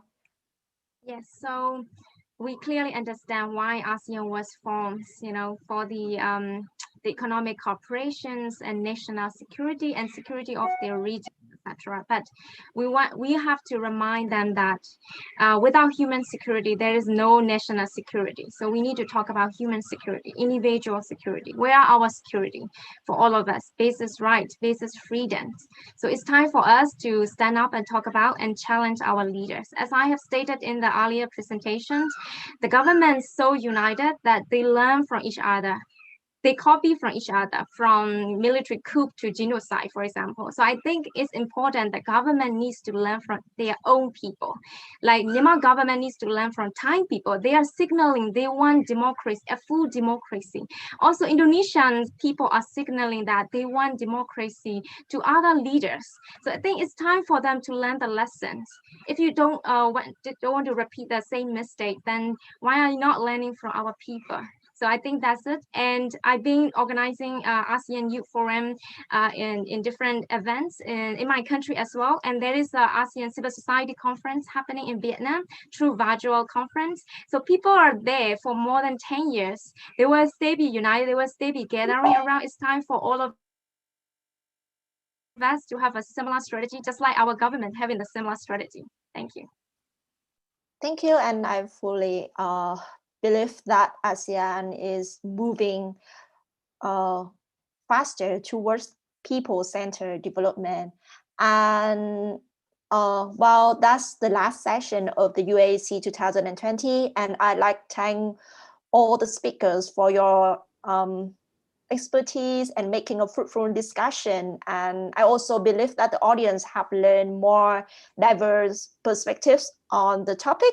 And after the short break, the UAC 2020 will return with a keynote speech by Dr. Dino Dijal. ASEAN looking forward at 5:30 Sydney time. Thank you. Thanks. Thank you. Bye-bye. Thank you.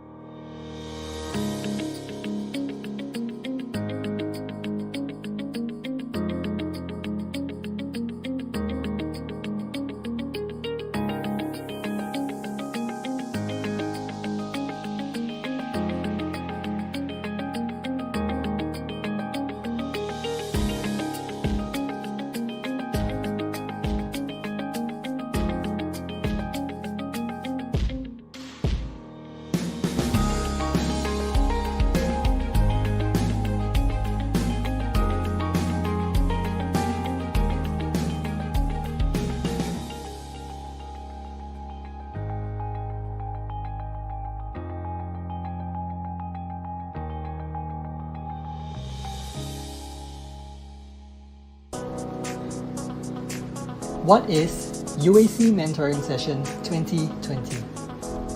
UAC Mentoring Session is where you get to meet incredible people working in companies such as Google, Microsoft, PwC, KPMG, and so many more. The mentoring session will allow you to personally get a chance to speak with 3 different mentors in a small group setting of not more than 5 people. You will be rotated into a different breakout room every 30 minutes, giving you ample time to get to know each mentor through casual, laid-back conversation. You'll even get the chance to attend a podcast interview session with Mr. Tan Xiao Ming, Chief Risk Officer at PwC, Malaysia. Check out the UAC website for more information on the structure of the mentoring session and the mentors that we have lined up. Register now.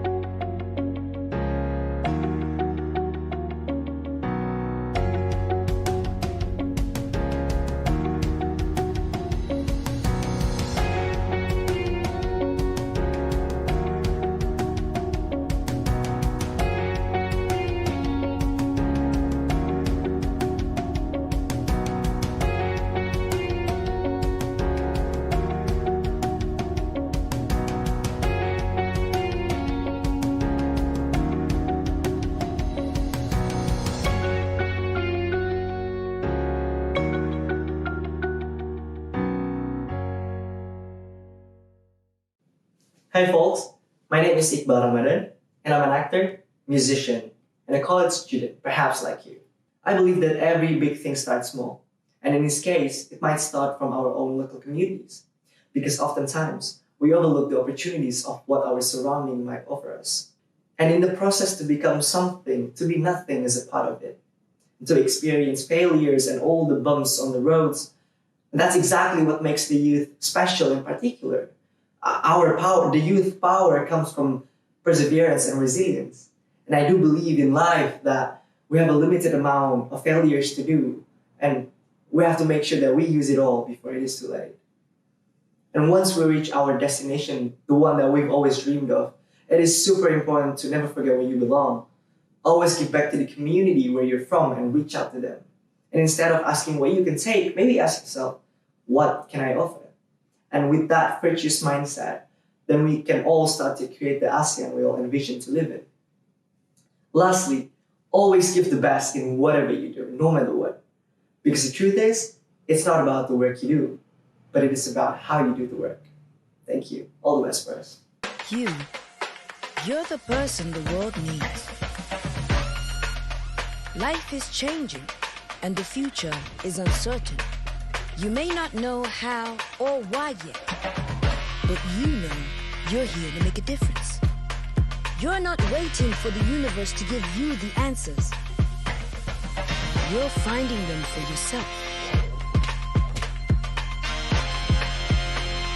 challenging echoes with evidence.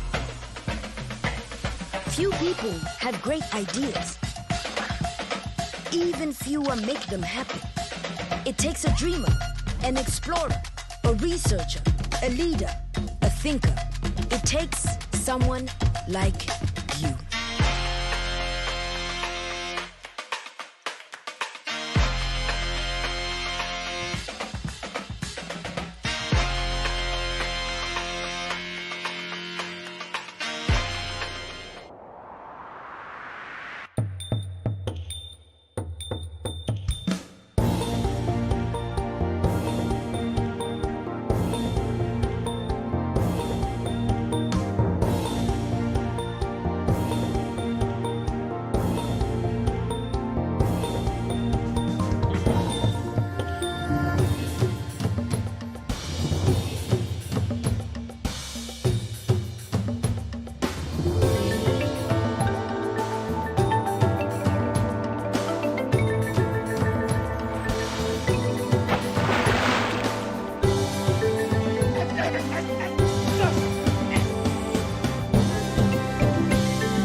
Yummy, delicious. We love Thai food.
So many magical recipes to make your life more delicious. In Thailand, Aroy is not just about Thai food or savory fruits. Experience it, and you will get the amazing feeling of Loi mai. What'd you say? Loi mai. Aroy. Amazing Thailand. Whenever someone asks me where they should go in Vietnam, I find it difficult to answer. Should I point them to the mountains in the north? Should I suggest the beaches and the islands in the center? or the riverside towns in the south. Every destination in Vietnam is different. Each one has its own character and its own story to tell. The only way to know which part of Vietnam you'll love is to see it for yourself.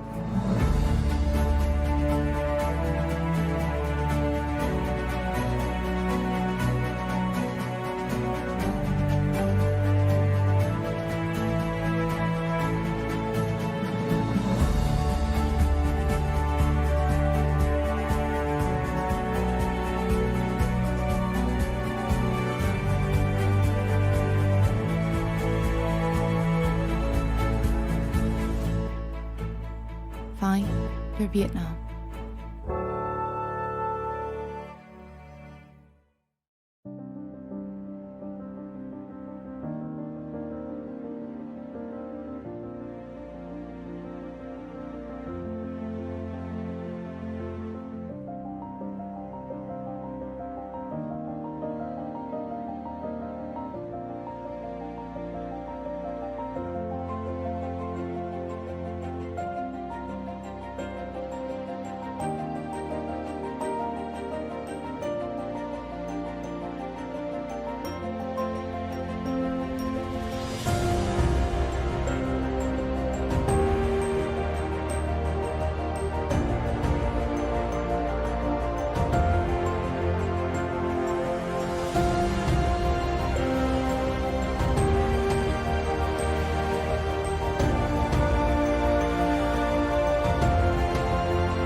There is no Place like this. There's no place like this. This is the place. This is the place I call home. Our home. This is where 1212 and 112 are not just dancing steps. Where our back streets live on as galleries and museums. This is where we live amongst trees. Carve them out of metal and make them electric. Where impossibilities lead us to endless possibilities. This is where old school, new school, and what no school can teach come together. Here, every day is a new canvas. The old school cool. This is where rhymes, chimes, and the daily grime meet. There's no place. This is where who you were will not be who you will become. This is where all that you're passionate about, all that drives you, is made possible. This is where passion is made possible. This is your stage.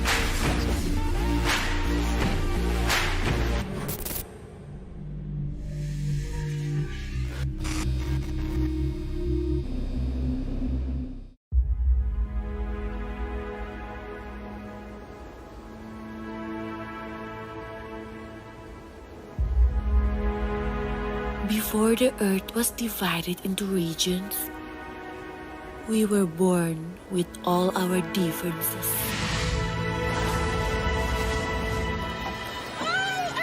Mom, look at that! Mom, why is my skin white and theirs are not? That's what you call differences, honey. And we're supposed to take care of one another. It's beautiful, right?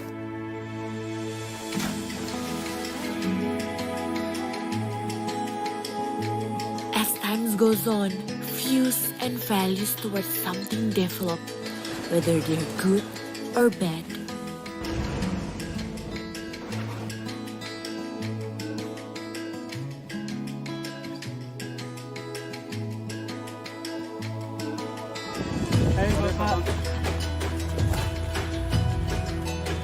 These opinions won't divide them.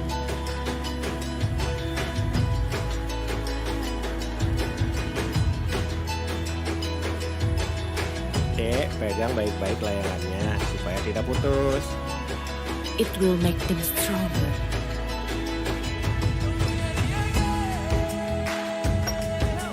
This is who they are. Isn't it so much better than how you thought it will be?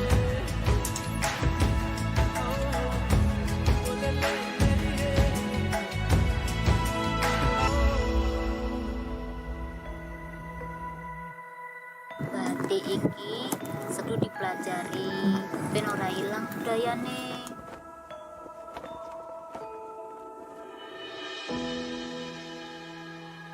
Mother Earth.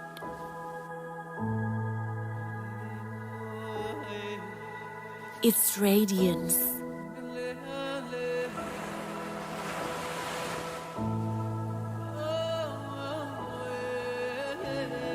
Its greatness.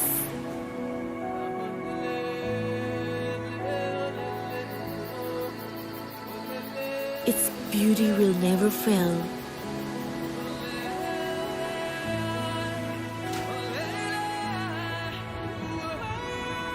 It's outstanding. It's amazing. I want to feel this forever.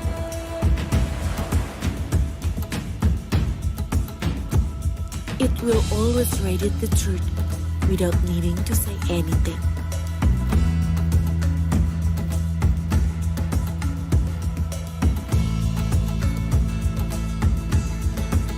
Even the development of modern life can never break them.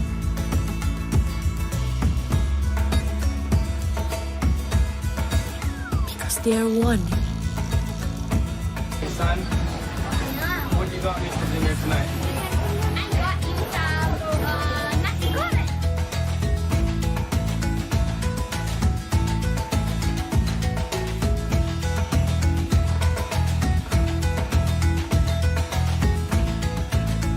From the deepest part of my heart, standing here beside them isn't just about the journey, but it's also about the feeling.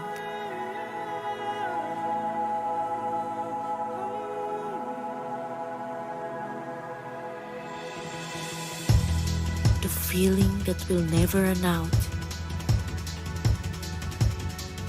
and will never be faint.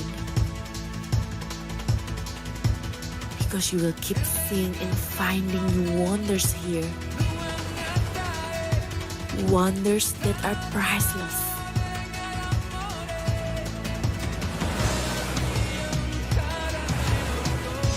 Feel the wonders and finding where you're the most alive.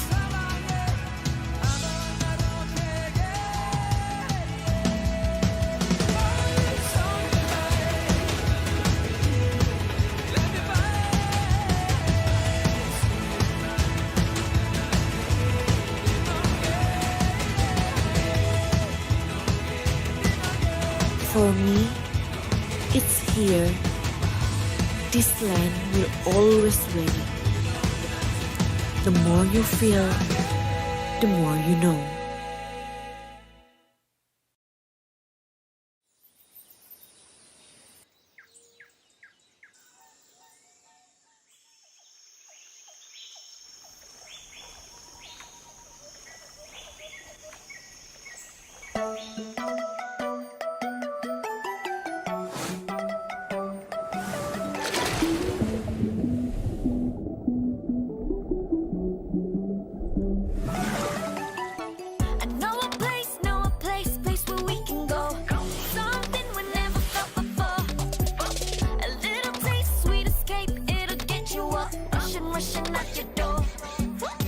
Walking down them streets of 100 years old. We could eat out, down designers will look up to the stars. We could be having a feast, show you the flavors of north. Make our way down to the south. Now you know what we're about. Hey, now, faces and places to know. Hey, now, thousands of things to explore. Hey, now, you gotta see the belief. We're ready to go. We're ready to go. Come on, gotta make a move to get there right now. Somewhere nice so we can get away. Better than the ordinary day. You're my paradise. Let me take you to the places you've been wishing. Catching sunsets when we ride the waves.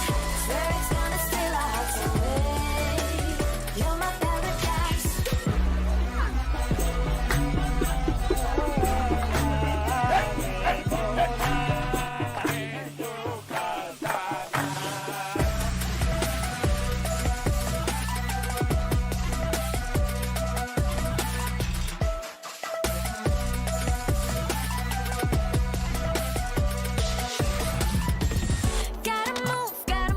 Gotta get you there. Somewhere nice we can get away. Let me take you to places you've been wishing for. Hey, now, faces and places to know. Hey, now, thousands of things to explore. Hey, now, you gotta see the belief. We're ready to go. We're ready to go. Come on, gotta make a move to get there right now. Somewhere nice so we can get away. Better than the ordinary day. You're my paradise. Let me take you to the places you've been wishing. Catching sunsets when we ride the waves. Swear it's gonna steal our hearts away. You're my paradise. We could be swimming among the lumberjacks. Gather to where the cars at. Know where we're from, where we at. Here is somewhere our feelings at. Truly any ocean, you just gotta see. Truly Asia in this vision, where I be. We be flying to the land beneath the wind. We be tracking through the jungle, this is where I wanna be. Hey, now, faces and places to know. Hey, now, thousands of things to explore. Now, you gotta see the belief. We're ready to go. We're ready to go. My paradise, my paradise. Oh my paradise, my paradise. Oh my paradise, my paradise. Oh my paradise, my paradise. Oh come on, gotta make a move to get there right now. Somewhere nice so we can get away. Better than the ordinary day. You're my paradise. Let me take you to the places you've been wishing. Catching sunsets when we ride the waves. Swear it's gonna steal our hearts away. You're my paradise. My paradise, my paradise. You're my paradise. My paradise, my paradise. You're my paradise. My paradise,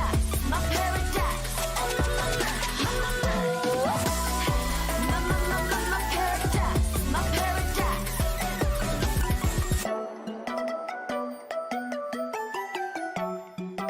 Malaysia, truly Asia.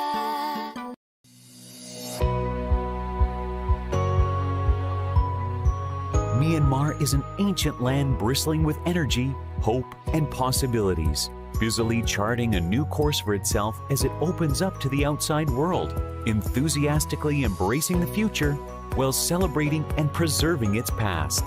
Yangon continues to be the starting point for most, with visitors able to explore its myriad of ancient temples, colonial-era architecture, markets, museums, and restaurants serving up some of the country's finest cuisine. Of course, no visit to the city is complete without a visit to arguably Myanmar's most famous and distinctive landmark, the 2,500-year-old Shwedagon Pagoda. Equally as impressive is the famed Chaityo Pagoda, or Golden Rock, a 25-foot high rock that seemingly defies gravity by balancing precariously over a cliff edge. The glittering boulder is said to have been placed over a single strand of Buddha's hair and, as such, has become a major pilgrimage site for devoted Buddhists. Another highlight on any traveler's itinerary is the spectacular Inle Lake. Located in the heart of Shan State, the vast freshwater lake is set against a backdrop of rugged mountains and fringed by traditional stilt house villages. Myanmar is also the proud home to one of the world's most important archaeological sites, Bagan. With 2,230 superbly preserved temples built by the kings of Bagan between 1057 and 1287 and set over an area of 26 square miles on the edge of the Irrawaddy River, it is a place that quite simply has to be experienced to be truly believed. And for the ultimate Bagan experience, visitors can take to the air in a hot air balloon to enjoy unparalleled panoramas of the temples below. The city of Mandalay immediately conjures up images of a bygone Asia and has become synonymous with the country's illustrious past, with the Grand Mandalay Palace taking pride of place as the last royal citadel to be built.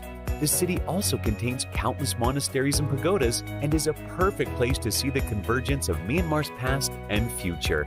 A perfect way to wrap up any visit to Myanmar is to head to one of the country's many pristine beaches for a spot of rest and relaxation. Many choose to head to Napoli, which has established itself as the country's preeminent beach destination. Napoli is a sun-seeker's dream, with long stretches of palm-fringed white sand beaches lapped by the clear blue waters of the Bay of Bengal and with an ever-expanding range of accommodation to suit every taste and budget. With so much to offer, it is little wonder that Myanmar is fast establishing itself as one of the most popular up-and-coming destinations in the world, retaining a unique ability to surprise and delight even the most seasoned and discerning travelers. So now is the perfect time to visit and witness Myanmar Rising for yourself.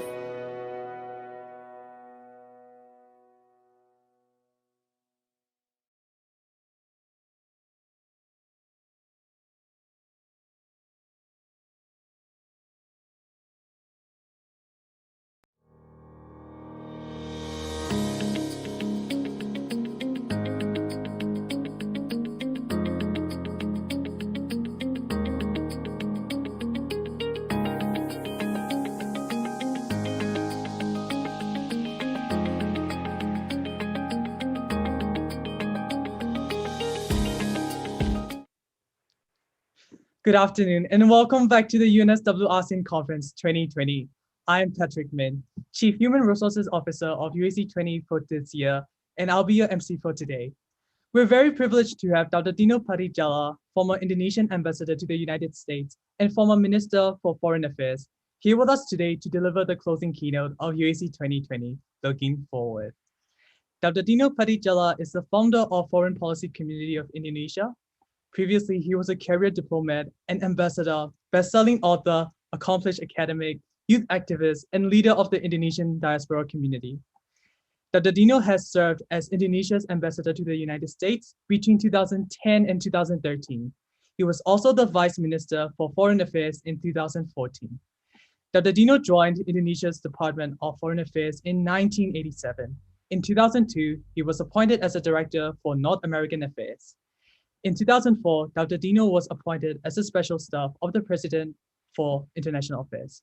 In that capacity, Dr. Dino assumed many roles such as Presidential Spokesperson, Foreign Policy Advisor to the President, and a speechwriter. Dr. Dino kept this job for 6 years until 2010.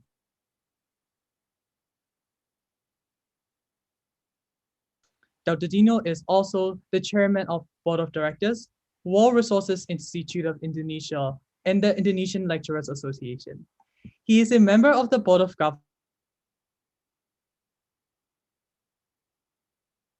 heads in the China Policy Group, an informal group of high-ranking officials, experts, and lecturers focusing on China. He is also widely known as the father of Indonesian diasporas, given his role in launching the first World Congress of Indonesian Diaspora in Los Angeles 2012.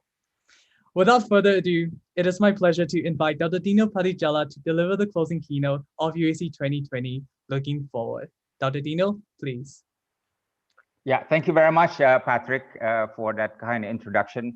And if you don't mind, I would not want to call my remarks a closing keynote speech because that sounds too fancy, right? Maybe what I want to do is just give a couple of thoughts on ASEAN. If anyone want to ask questions, I'll be happy to do so. But I want to congratulate the UNSW ASEAN conference for convening this very ambitious event. I know it must take a lot of preparation, and for you to be able to get audience from Australia and Southeast Asia and beyond, that's really remarkable. So congratulations, and I know after this, all of you either gonna pass out or go get a beer someplace downtown, right? But just be careful and wear your mask. And I say this because I just survived COVID. I had COVID for 3 weeks. I was hospitalized, and it's terrible disease to have. I had some conditions, so I suffered. But I want to warn everybody that the disease is much closer than you think, right? And not only that, it attacks you on a daily basis. It would probably try to get you through your friends, your mom, your dad, your wife. That would come in through all doors. So every day you should shield and protect yourself and your family from the attack of COVID-19. 7 people in my family got it, and all 7 of them survived. But when I was hospitalized in quite critical condition, the guy next to me died, and another guy died next to me at the hospital, and it was a painful death, right? Because I was there and I heard the suffering. So my point is, don't underestimate this and protect yourself every day. Yeah. So I want to talk a little bit about ASEAN. I won't take too long. I don't want to bore you, but let me just say, begin with this. ASEAN is important for the countries in Southeast Asia, particularly Indonesia, because the creation of ASEAN gave us an environment whereby the countries can grow and develop their economy in a condition of political stability. So this is how ASEAN grew, in 1967, because that was a really tough time for Southeast Asia. Southeast Asia was divided by the Cold War, right? China, the Soviet Union, and the West were having a big fight. Proxy wars in Vietnam, in Cambodia, and so on, and Laos, right? It was a time of war, ideological division, conflict, revolutions, a sense of strategic insecurity, nationalism was high, right? So ASEAN was developed as a response to that, and they didn't think that ASEAN was going to they didn't know how long ASEAN was going to last, right? But they made that very strategic move, right? And happily, the move survived and was prolonged, and in fact became a main feature of the region, right? So we need to understand that strategic value of ASEAN to the countries in Southeast Asia, especially for Indonesia, which in '67 was in very bad shape. Politically, security-wise, and also strategically. Right? Now, the second thing that I want to say about ASEAN is that ASEAN is very different than the European Union, right? In a sense that, look, European Union is a value-based regional organization. Meaning what? If you want to join the European Union, you have to be a democracy, right? You have to be a free market, right? You have to embrace free and open market, right? So those two things. So if you are a country A or B, and you want to join the European Union, you have to pass those two tests, that you are a democracy. If you are a communist or socialist country, you can't join in, right?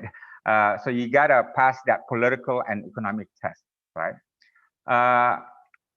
And there was a time in the 60s, 70s, 80s, and 90s, and people thought this is the best way to develop regional organization, like the EU, right? You just have to have the same political norms, right?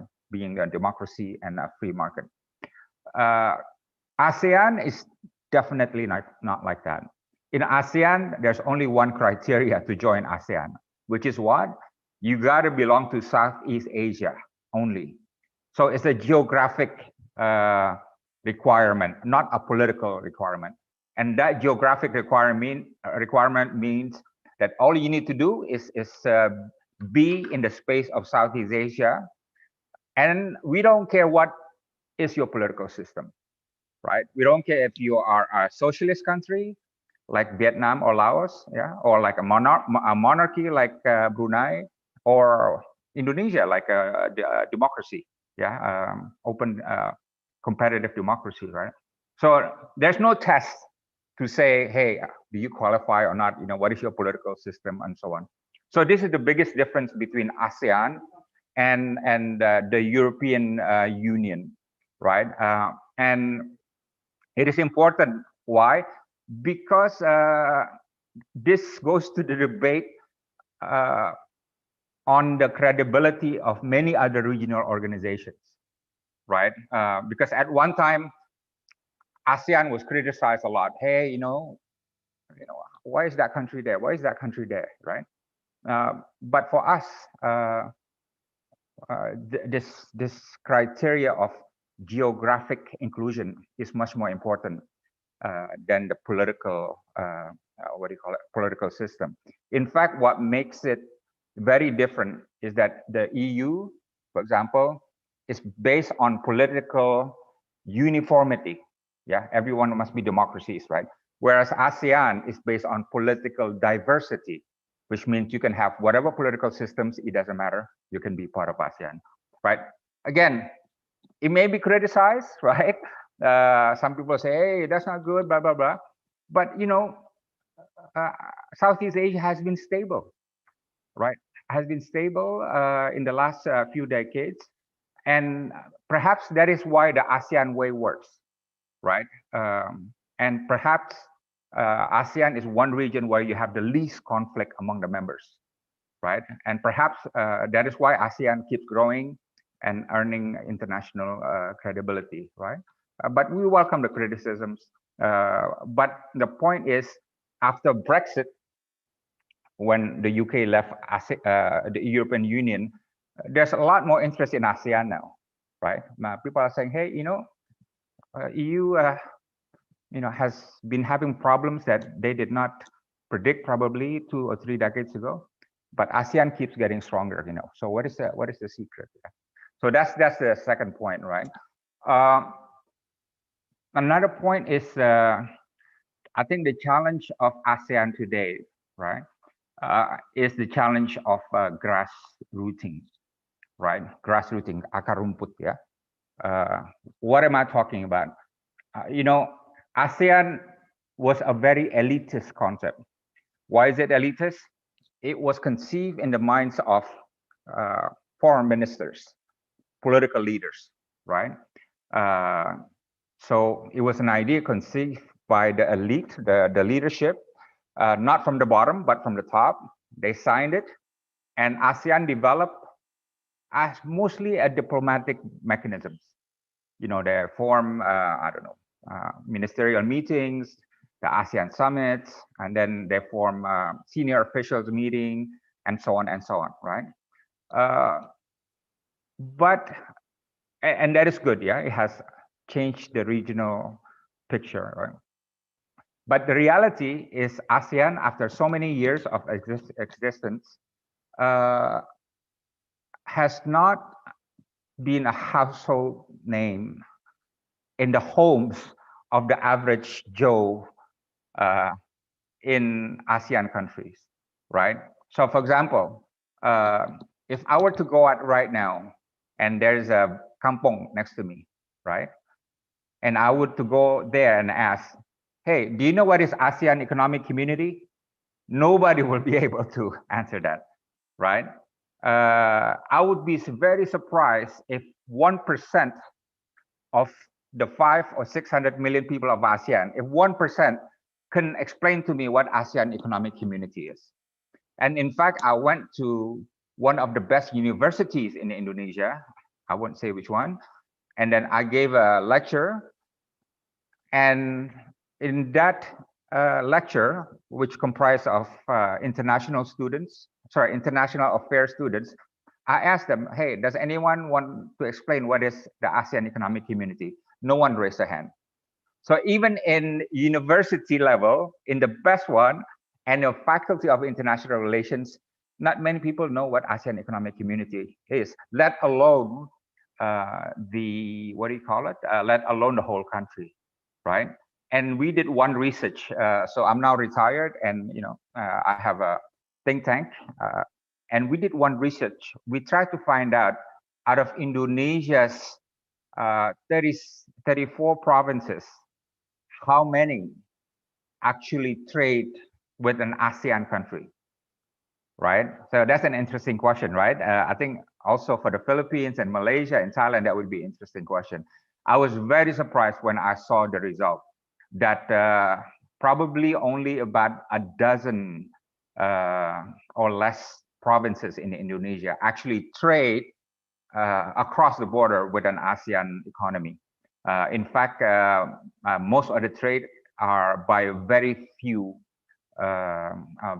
provinces. And I think if you look at Vietnam, Malaysia, Philippines, Thailand, and Myanmar, the picture is also the same. The trade figure may be a couple billion, right? Quite impressive. But most of that trade comes only from a very small area of provinces or regions, right?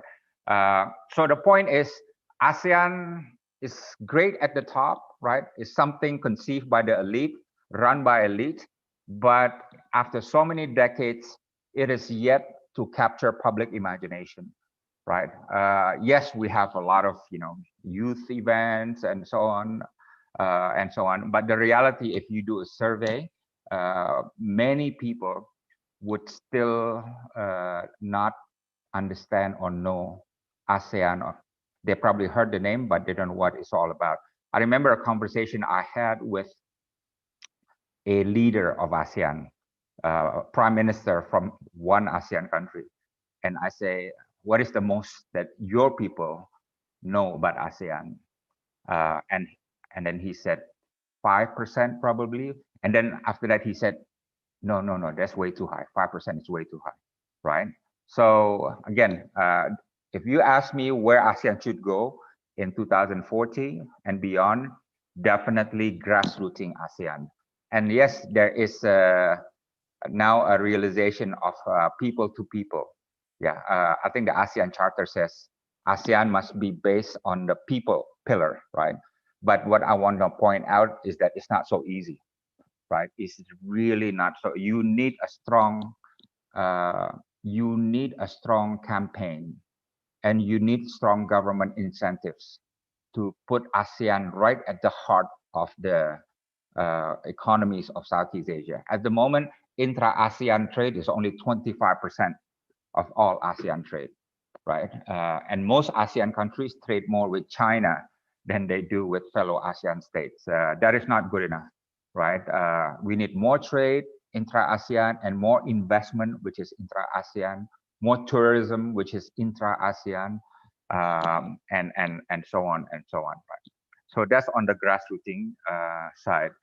On the geopolitical or strategic context, I think the biggest challenge now is two things. One is the fact that ASEAN is living in a strategic environment which is marked by hot peace, right? So people sometimes refer this as the new Cold War or Cold War 2.0. But I call it hot peace, meaning there is no solid, durable peace, but it's not also the Cold War of the past, right? It's somewhere in between, right? But it's definitely not permanent, durable, solid peace. That doesn't exist because we have conflictual relations among the major powers, among the US, Russia, China, Europe, and also Japan. Yeah. India is getting into this conflicted relations more and more, right? But definitely among the first five. US Russia is problematic, right? Rivalry. Europe, Russia, strategic tensions. China, Japan also, right? China, US definitely, and so on and so on. China, Europe is still evolving, and Europe is trying to figure out what to do with China. You know, some of the European countries support Belt and Road Initiative, for example. Italy and Croatia and so on, right? The only even U.S. Europe has been marked by tensions in the last 4 years because of Trump's policies, right? But the U.S. Europe remain solid, right? Europe Japan also remain solid, right? The U.S. Japan, which are allies, remain solid, right? But that is the first challenge, which is the strategic competition among the major powers. And why is that bad for the region and for Indonesia? Because the more people fight, the more you create problems, economic, political, and strategic problems, and the more things that usually require collaboration and consensus become more difficult to resolve, right? And when people fight also, when there's rivalry, they tend to pull us in their directions, right? And that creates uncomfortable situation, right? So we don't like the situation. The only thing is ASEAN sometimes is too shy to talk about it, right? You know, it's the nature of Asians that, you know, we are more shy, more polite, but we tend to just turn the other way, or, you know, we don't tell them what we think in a forceful way enough, right? This is what I think. And the other thing is the US-China, right? This is another challenge for ASEAN. And it's a particular challenge because ASEAN is very close to China now. This is the closest Southeast Asian countries as a whole has been close to China in our modern history, right? Indonesia, for example, froze diplomatic relations with China for some time, right? Singapore did not have relations with China because it did not want to melangkahi apa namanya, to do things ahead of Indonesia with regard to China. This is during Lee Kuan Yew and Suharto time, and so on and so on, right? Vietnam had also you know, serious strategic conflict with China, and so on and so on, right? But this is a really unusual time whereby a lot of Southeast Asian countries are very close to China, economically for sure, right? Economically, especially in terms of trade, right? Also in terms of investment and tourism, but also politically, right? Politically, because, you know, it's like the law of diplomacy. If a country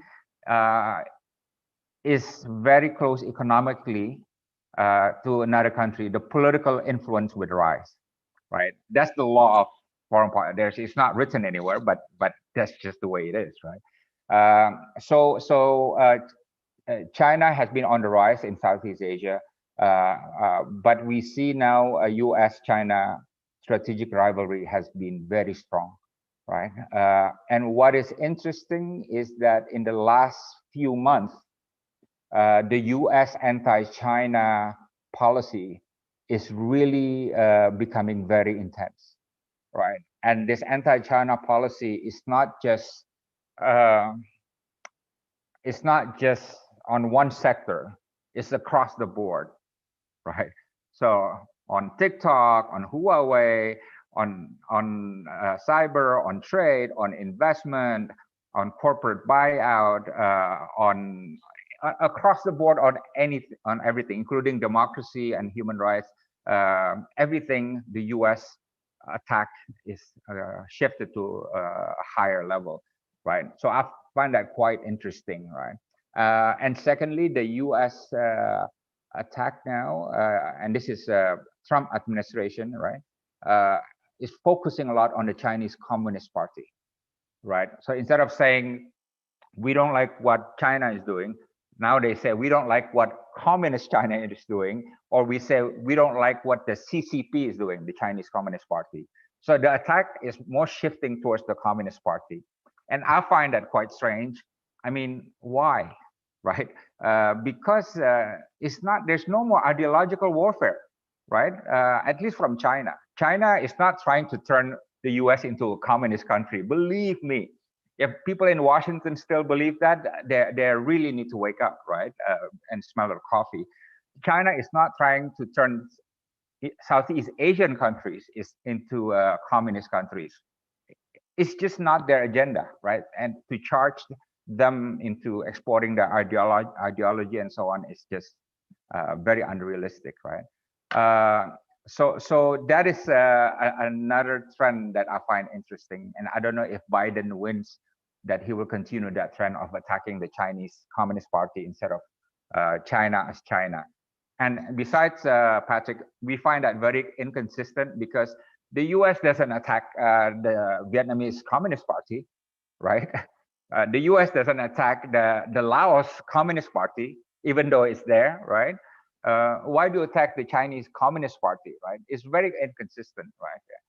So we think that this US-China strategic rivalry is not desirable, and I think, as you know, many Southeast Asians agree with me, we are not comfortable with the latest US attacks against China with the message that, hey, Southeast Asia, join us in the fight against China.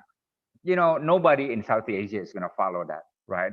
We want Southeast Asia to be for Southeast Asian interests, and we don't want to be used by any of the superpower or major powers to fight another. So if China asks, hey, Indonesia, let's fight the US, or if China asks Thailand, hey, Thailand, let's fight the US, these countries are going to say, no, we got our own interests.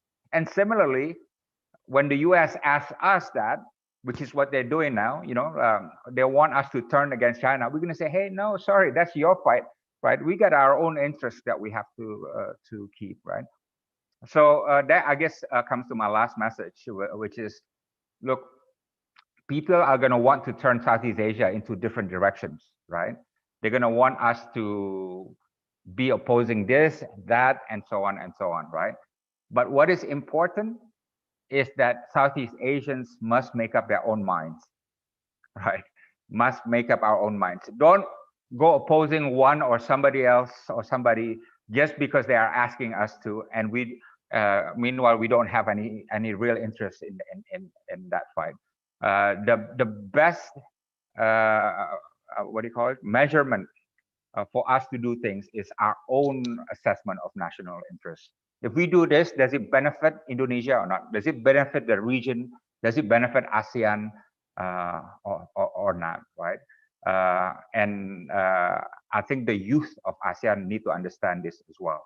I think that, you know, people like you, Patrick, I'm sure you're in the 20s, right? I'm twice your age. You know, I'm 55, right? But the youth advantage is you don't have historical baggage, right?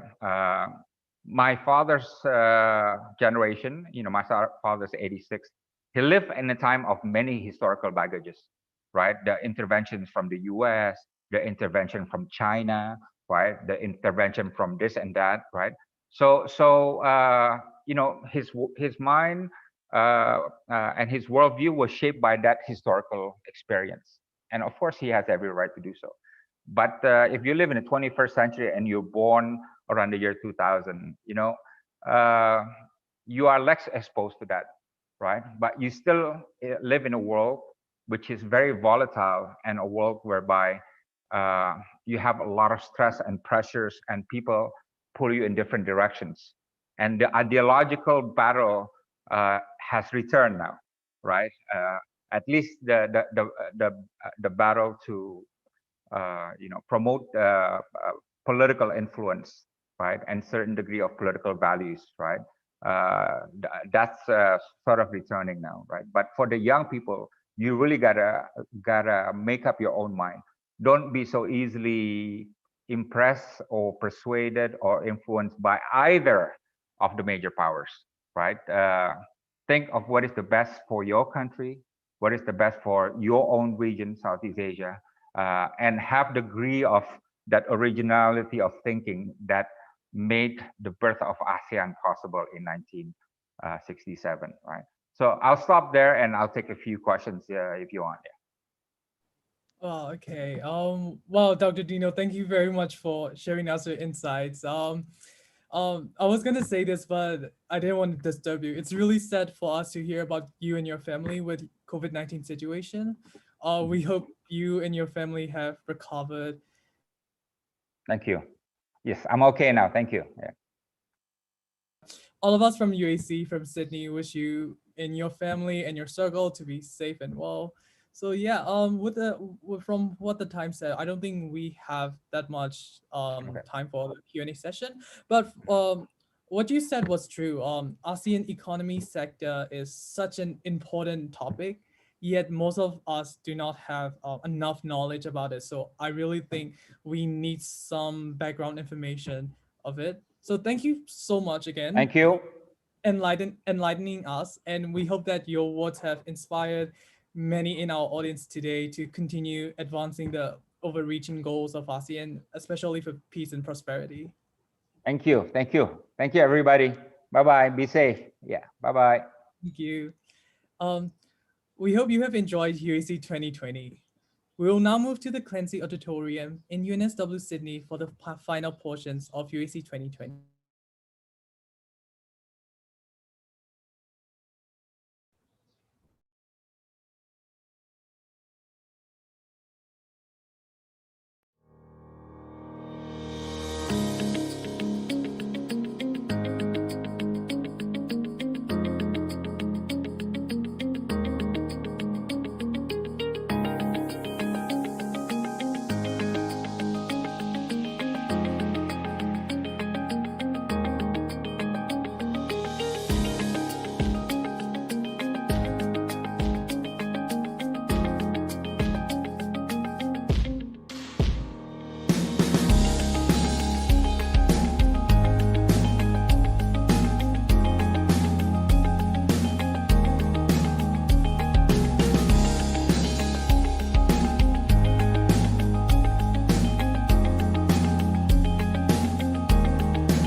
Good evening, one and all. Thank you for tuning in this afternoon for the third day of UEC 2020. I'm Alan Wang, website administrator for UEC 2020. We have now come to the end of the sessions for UEC 2020, and we hope you have had an enjoyable time and that the issues and the solutions we have discussed have provided you with new perspectives on the ASEAN region as a whole. Let us now welcome Dr. Anthony Paulo Sanjaya, CEO of UNSW ASEAN Conference 2020, to deliver the UAC 2020 closing address.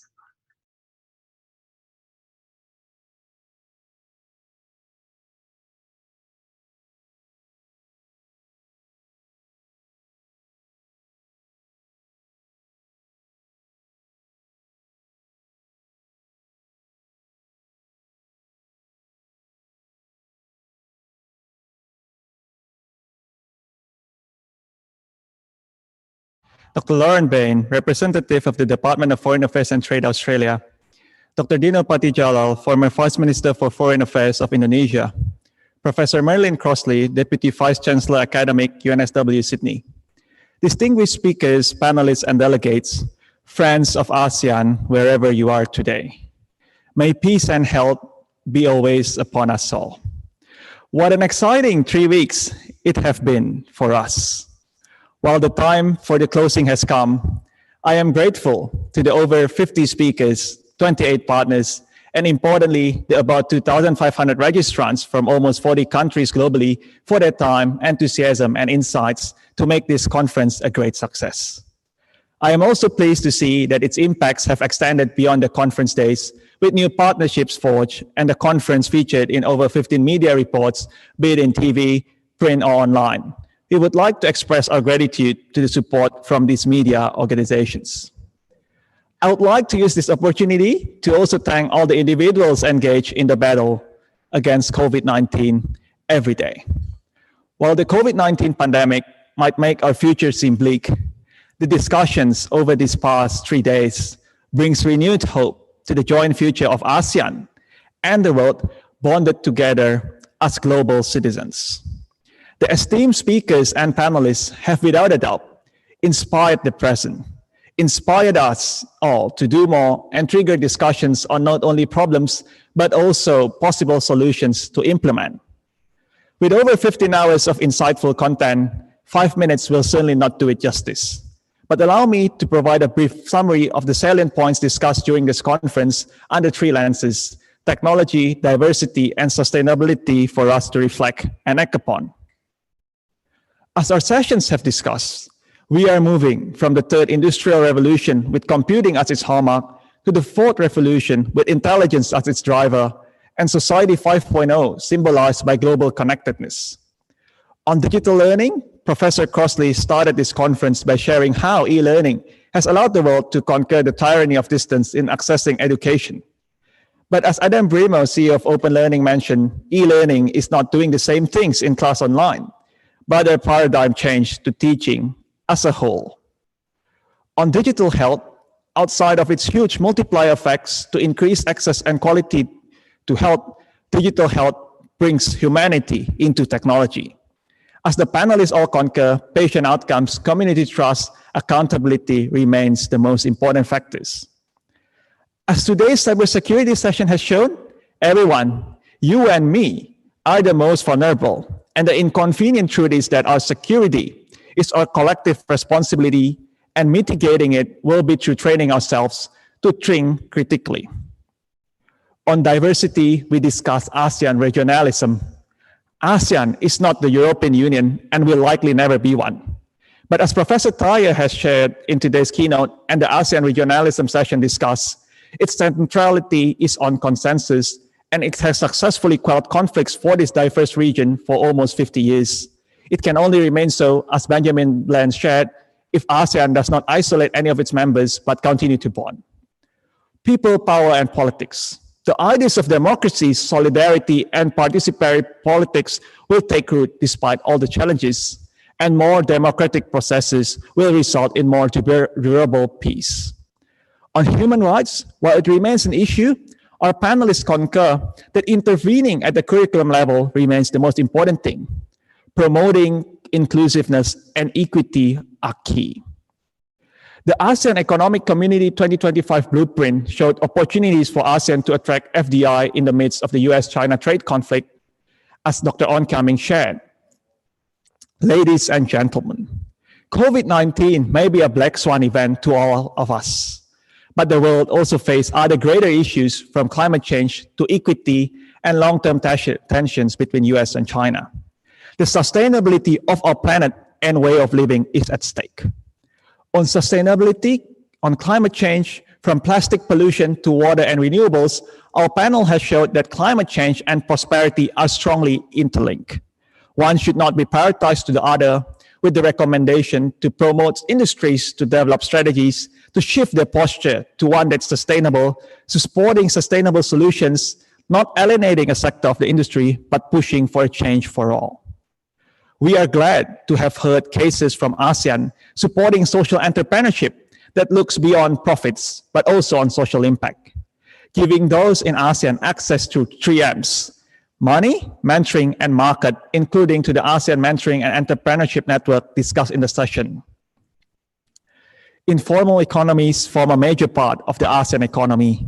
We are inspired to see the various initiatives in the ASEAN countries to support them to be formal, while also balancing the benefits and understanding the reasons for them staying informal. We look forward to working with the Brunei Business Advisory Council on the Legacy Project next year to support the sector even further. As Dr. Yang from ASEAN Foundation has shared, these uncertain times present opportunities to support this skilling and reskilling for the future. And also echoing Mrs. Kamdani's closing quote from the late Ruth Bader Ginsburg, it's time to push for more women empowerment, as when women are empowered, the future is empowered. Ladies and gentlemen, our discussions during the conference gives me hope to envision our joint future, and hopefully you as well. As the COVID-19 session has showed, this pandemic is not our first, and certainly won't be our last. As presented earlier, humanity also faced numerous other ongoing challenges. However, quoting former President Yudhoyono's speech, despite our hardships, humanity will prevail. And we have showed this time and time again. But only if we build bridges, not walls, maintain multilateralism against the rising protectionist and isolationist sentiments. The ASEAN identity, spirit of we, as mentioned by Vice Minister Siregar, should be strengthened. ASEAN can be and should be an example to the world. And as gracefully embodied in the ASEAN anthem, peace and prosperity, to dream, to care, and to share together. Everlasting tenets we can share to the world. Paraphrasing former Prime Minister Rod's blunt statement, if the West does not build bridges, it's time for ASEAN to take the lead. To the youth of today, current leaders and leaders of tomorrow, as His Excellency Minister U Tang Tun poignantly mentioned, it is time for our generation to solve many, if not most, of the above challenges. Ladies and gentlemen, all good things must come to an end. But the end is certainly just the beginning.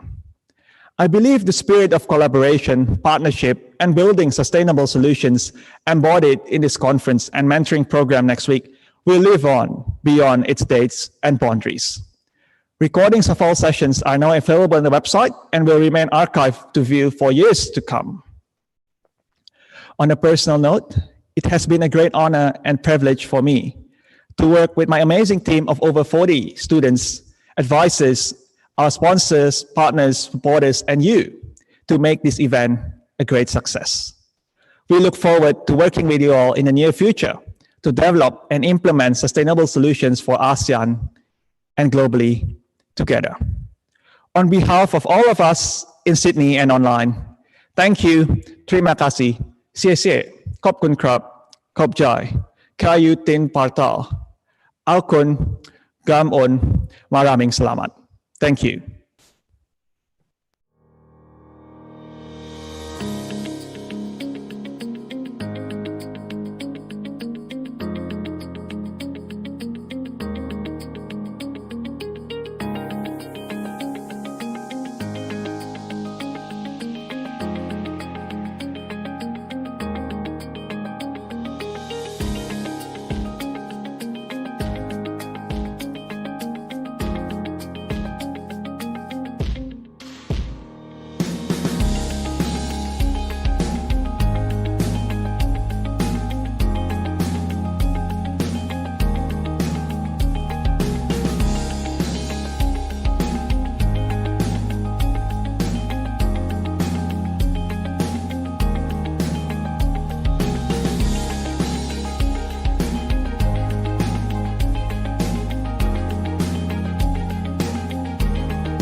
Thank you, Anthony.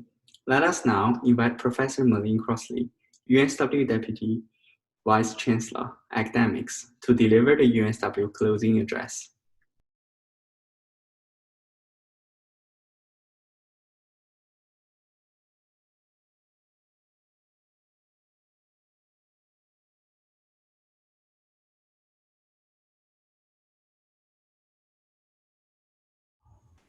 Dr. Anthony Sunjaya, Dr. Lauren Bain from the Department of Trade and Foreign Affairs, DFAT in Canberra, students, staff, conference attendees here in Australia, in ASEAN and across the world.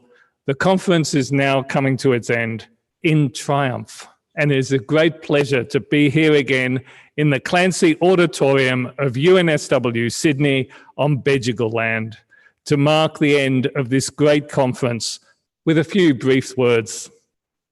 I use the word triumph deliberately because this conference has been successful in two fundamental ways. Firstly, it has been technically successful in terms of all this electronic communication in this unusual COVID year. There have been more participants than ever before. I want to commend the committee for their excellent planning and delivery. The leader, Dr. Anthony Paulo Sanjaya, other members of the group that have contributed, including C2 Zen, Jocelyn Yang, Richard Zhang, Gareth Benjamin, Patrick Ongkan Min, Charmaine Singson, Austin McDonald, and Afiq Ramizi. The second way the conference has been successful is in an intellectual and motivating way. Over the days, there have been insightful discussions on the changing international order, on regional tensions, global inequality, and most of all about the effects of COVID-19 on every aspect of life in Australia and ASEAN. On day one, the Honourable Kevin Rudd and the Honourable Suzilu Bamyang Yudhoyono called for greater cohesiveness and stressed the importance of multilateralism in the face of great adversity. Mrs. Kamdani paid tribute to the late Ruth Bader Ginsburg and celebrated her role in advocating for the rights of women in the United States. We got to hear from experts from academia and industry on their perspectives regarding entrepreneurship, digital health, and the promotion of diversity in ASEAN. On day two, we heard from the ambassador, His Excellency Mr. Mahendra Siregar, the Indonesian ambassador to the United States, on the importance of regional integration between Australia and ASEAN. From Dr. Ong on the future of international trade, and from Mr. Rashid on empowering youths in ASEAN. We then heard from a range of speakers regarding the importance of climate change and sustainable technologies, the future of informal economies, and finally, the economic impacts of COVID-19 and how ASEAN should continue in the future. On day three, we heard from Professor Carlisle Thayer on the geopolitical changes in the ASEAN region, with particular respect to the South China Sea, and from Dr. Dino on the future of ASEAN. Our expert panels then discussed such issues as the regional order, the importance of cybersecurity, and finally, political participation throughout ASEAN, especially by young people. As I said when I opened the conference, I am optimistic for the future. The ASEAN region has a combined population of around 700 million, a commitment to working together to build peace and prosperity, and the region has an ancient and deep-seated commitment to civilization and to education. Your region is important and is growing in strength and influence every year. I believe that the dedication to education and science among your young people is what will save our world. This year, we have seen one of the first natural challenges, a viral epidemic, turn our lives upside down. And this year, certain countries in the ASEAN region have responded well to this situation, with several, including Thailand, Vietnam, and Singapore, truly leading the way, responding with science and a commitment to informed, reasoned, collective action.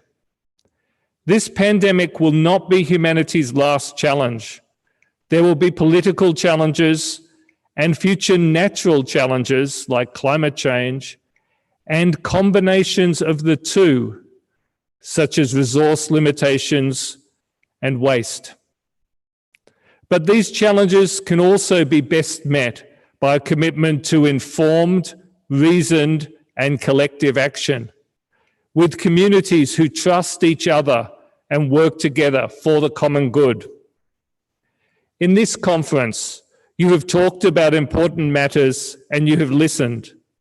You have grown wiser, but you have also grown stronger as a community.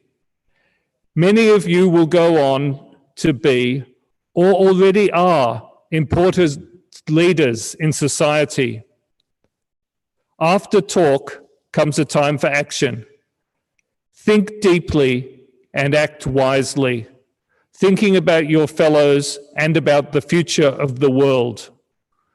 The world is relying on you. Thank you.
Thank you, Professor Crossley, for your kind words. Let us now welcome Dr. Lorraine Bain, representative of Australian Department of Foreign Affairs and Trade, to deliver the closing remarks of the conference.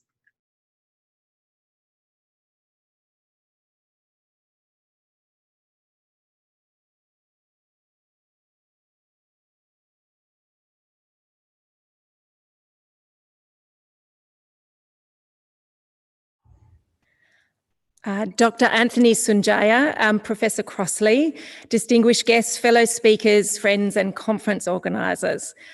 I spoke at this conference around this time last year, and I know you do a truly excellent job. I'm really impressed that you've adapted your really ambitious program to an online format this year. So first and foremost, congratulations to all of the organisers for producing such a terrific event. I'm really delighted to be able to provide closing remarks and to draw together perhaps some of the broad themes that you've spoken about over the course of this conference. As all of the sessions in your conference have demonstrated, ASEAN is critical to Australia's future, but also to that of our region. It is fundamental for all of our security and prosperity. I know these closing remarks come at the end of a really substantive series of discussions with a number of very impressive panellists and speakers. So I will keep my comments brief and focused on some of the recent developments in the ASEAN-Australia strategic partnership. And of course, given the circumstances of this year, I will also touch specifically on some of the ways in which we, Australia, have engaged with ASEAN on the COVID-19 pandemic. I want to note at the outset the really important role of people-to-people links and education in the ASEAN-Australia relationship. I know most of you involved in organising this conference today and over the last several weekends are either from ASEAN countries yourselves or are young Australians interested in pursuing work or further study in the region. I encourage you all to continue building links between Australia and ASEAN. You all have a role to play in continuing to build the relationships into the future. So thank you and keep up the excellent work that you're already obviously doing.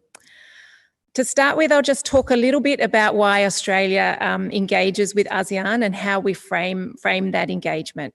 As many of you will be aware, back in 1974, and I realise that is before most of you were born, Australia became ASEAN's very first dialogue partner. Since then, we've built our relationship into what is now a very substantive strategic partnership, which was agreed in 2014 and covers all of ASEAN's 3 pillars.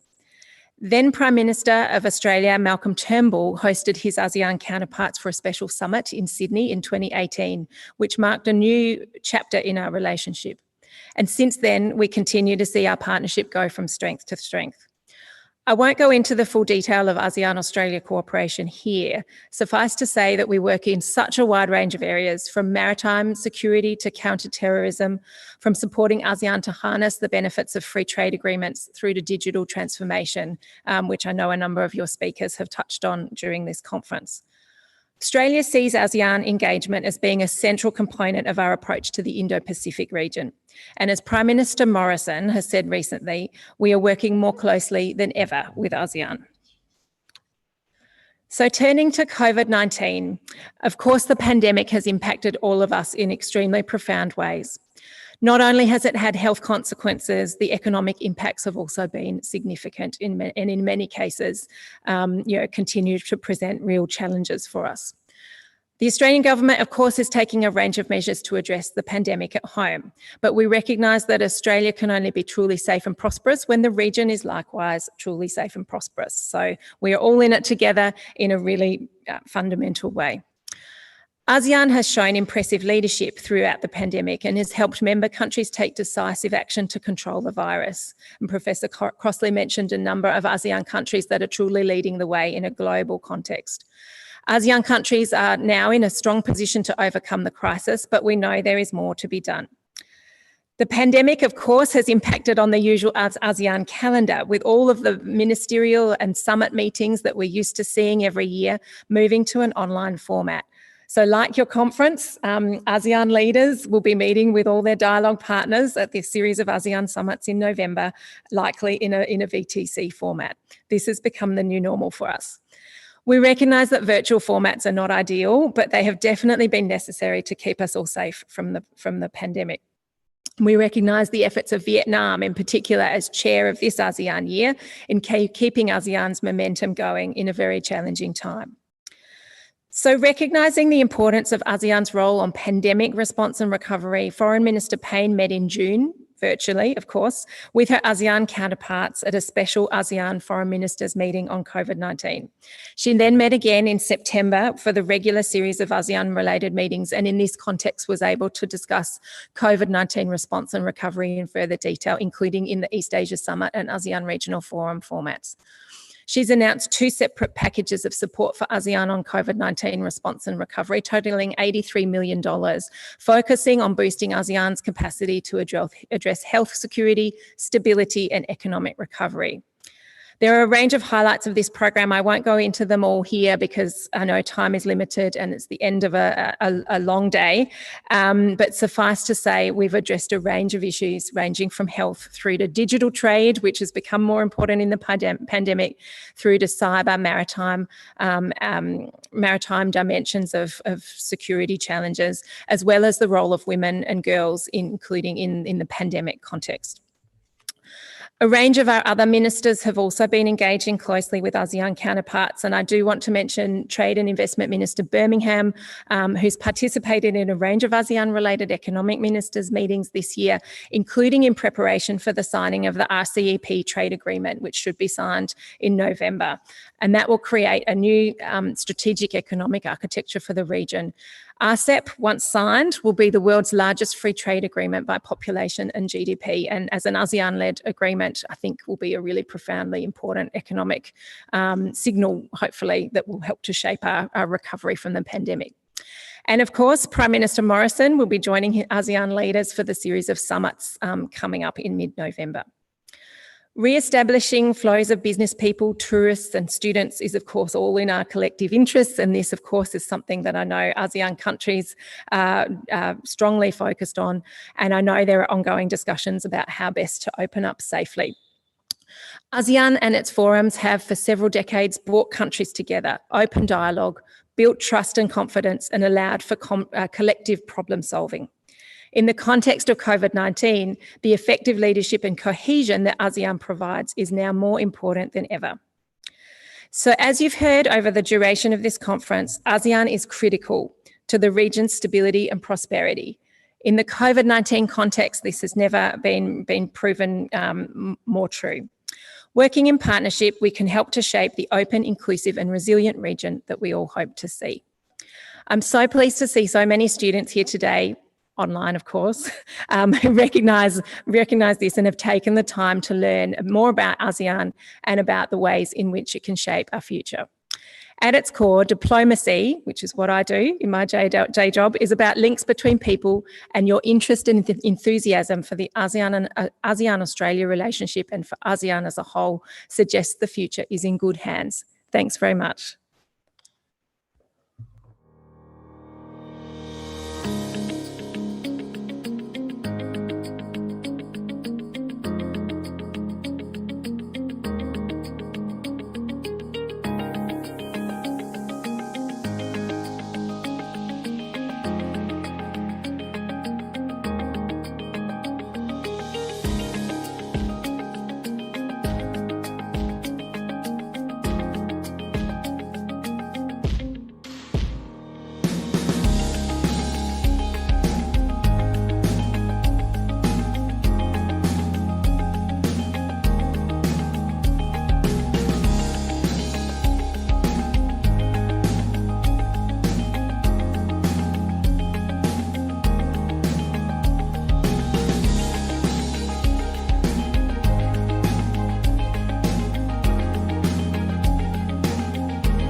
Thank you, Dr. Bain.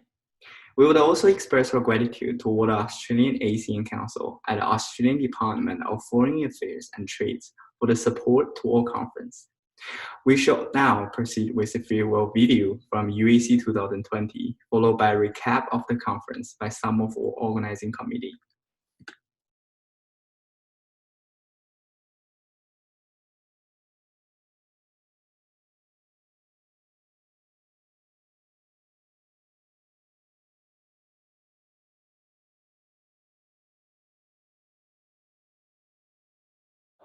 Hi everyone, welcome to the last event of UAC 2020.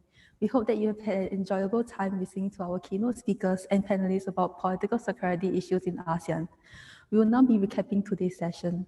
So what did you guys find insightful about today? Maybe I could start. There's one thing that was raised a while ago with the session, and which is really somehow personal to me.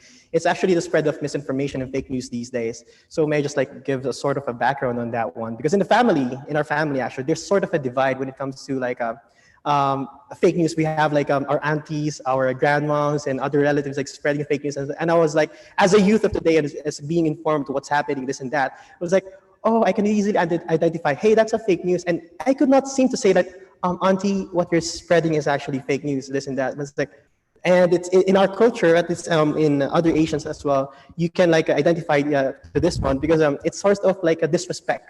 Because there's sort of a hierarchical thing on the on rebutting your family relatives, even though they're spreading misinformation, this and that. So that's something so powerful these days, even to the point that it shaped political dynamics around the world. We have elections being done right now, and then there's sort of a political machine when it comes to misinformation, and people are actually winning because there are information attached to them that are actually not true, and the people are vying for that for those information that makes them drive to vote these people, and they actually win. So somehow this is actually a big thing. Misinformation and also the advancements of technology. And one thing we should somehow take into account is the responsibility as each individuals, and to be keep an eye on what information is right and what is false, and somehow we can stop the spread of misinformation from the very ordinary people. Yep. So. Yes, that's really awesome, and I definitely do relate to that. As a cyber enthusiast myself, I really felt like I gained a lot of insights in the cybersecurity session. So the idea, they raised a lot of ideas that were really thought-provoking for myself. Some of the ideas they had, the idea that cyber was extremely prevalent, and especially in the context of ASEAN, where a majority of the member states are actually vulnerable to cyber attacks. I thought that was a really, really important thing that we needed to raise awareness of. The way they spoke about, technology being a double-edged sword. So the idea that ASEAN needs, the digital space for transformation to bring their economy up, to bring all their presence up. But at the same time, it is a double-edged sword because all these cyber threats actually do arise and they have to deal with, all these issues. So it's a lot of things that they have to consider, and it's a very, I guess, niche road that they need to take. They need to really have a lot of plans in place and understand how to navigate that area. But yeah, I definitely do think cyber for me was the most insightful session. Cool. Just to add on to cybersecurity, I'm just happy to see that ASEAN countries is taking different initiatives to create frameworks and to create more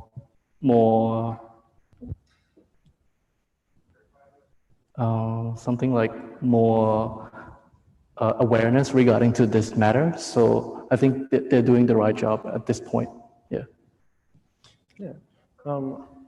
Today was actually quite an interesting day. I learned a lot of facts about the ASEAN culture and norms that I didn't realize before. So I think one of the most interesting things I found out was that there are actually quite a few myths surrounding the ASEAN centrality.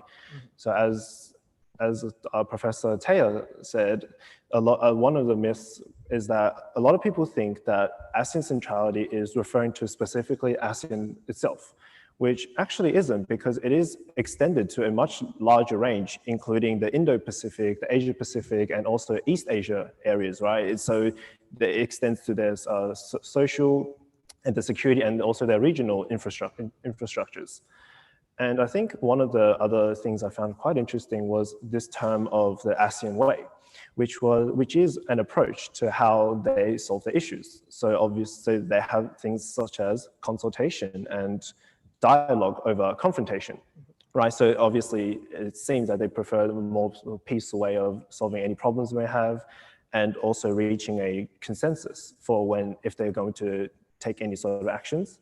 And I think one of the most prominent ones was also the fact that they have a non-interference sort of policy where a member of ASEAN would not actually get involved with any other members' internal affairs. Yeah. So those are all kinds of new facts that I really didn't have any knowledge about, but I found it really insightful. Definitely. David, do you have anything to add to that? With regards to the ASEAN way, it's actually, if you look at the history of ASEAN and how it was formed, like ASEAN came from before ASEAN was founded, we do have like interstate conflicts, and like it has been like a ravaging around ASEAN nations. But when when ASEAN was established, we somehow like emanate that ASEAN way, and we can somehow like credit the long-term peace that's happening in the regions. Like after the ASEAN was established, there has been like decreased number of interstate wars and this and that. And another, like what you mentioned, is like the non-interference. That's actually, it could be a strong point, but at the same time, it could be a weakness of ASEAN when it comes to their foreign policies. We can credit that, we can put that in the case of the US trade war, on how the ASEAN approaches to it. It's more of like an individual approach. We do have countries dealing with these two superpowers like individually, but not as ASEAN as whole. And another point would be like we can see that ASEAN way in the South China Sea disputes. We don't see ASEAN like trying to confront China with those territorial disputes, but we rather do some dialogues, and we do have plenty of forums around it. But we can also attribute that as a sort of a weakness, because they are all what do you call this, like long-going issues that hasn't been resolved. But that's also a strength because of those dialogues and that kind of way that the ASEAN was approaching, there is a prolonged peace in the region, which is actually apparent these days. Yeah, 100% agree with that. So I think that's also brings back to the fact that, as Professor Taya brought this up, about how at the ASEAN centrality, actually a large part of it, how it's shaped, is by the interaction with the major powers of the world. So like the US and the China. So I think definitely what you said there I relate to that very much. Cool. Yeah, especially when you're speaking about peace, and especially in ASEAN, especially in 2020, when you look at, I guess, all the cyber threats as well, it's all about working together and kind of harmonizing. When you look at the different state members at the moment, we're all, I guess, at different levels in cybersecurity strength and foundation. So it's all about, at least 2020 and the years beyond that are all about building together a strong foundation and working together so we can solve all the problems, increase everyone's GDP, and really help each other out. So all in all, it's really about, you know, harmonizing and helping each other. So what other points in the past few sessions that kind of somehow like sparked interest in you about? Well, I think for me mostly it's a lot of it is about ASEAN centrality. I think that's ASEAN centrality as like a whole really sort of caught my attention, because of the idea that it's defined as that it's saying that ASEAN will remain as like a big portion of any sort of activity or like institutions to do with the Southeast Asia region. So to see how to see all the ways that the ASEAN centrality, that term, is shaped, I think which is what really caught me. And like Richard said, it's always about a continual growth and development, right? So it's not like it's not saying that we've reached the peak now. Obviously, we have to obviously continue on this process and keep going. Absolutely, indeed, absolutely. So what really struck me the most was the last session on people, power, and politics, where we really talked about like the whole political processes. So one of the speakers was actually talking about how important it was for youths like ourselves to be actually part of the political processes. Like even though we are not like politicians per se or lawyers who might like affect legislation, but it was also important for us to like go out there and vote, especially like if you if you are looking at the current US elections, like a lot of it really hinges on the voters. Like, I know we are not Americans, but like in our own home countries, like I feel like it's very important for us to be heard, right? Because when we are not heard, like a lot of the democratic processes break down, because that's what like democracy is all about, right? It's about the people, and when we don't vote, like this is like authoritarian regimes will like come about. Yeah. Indeed. Like just to comment on that, and with the youth being heard, actually, I would somehow credit with for example, like the climate change. We do have like gender empowerment. These issues are somehow being raised by the youths themselves, and these are like they are not that prominent these past decades, but these issues that being brought to the table are actually like brought by the youth leaders and youth activists around ASEAN. And I think it's a very opportune time right now, especially what's happening to the political sphere in ASEAN. And I think that the youth has a very crucial role to play. And in order for them to like somehow preserve that kind of future and somehow give a better future for the coming generations, I think the youth really needs to be involved with all these democratic processes. Yeah, so just to add on to that, I feel like when people look at change, they often assume that change occurs, naturally, but it really takes a lot of, strong-minded individuals to really bring about that change.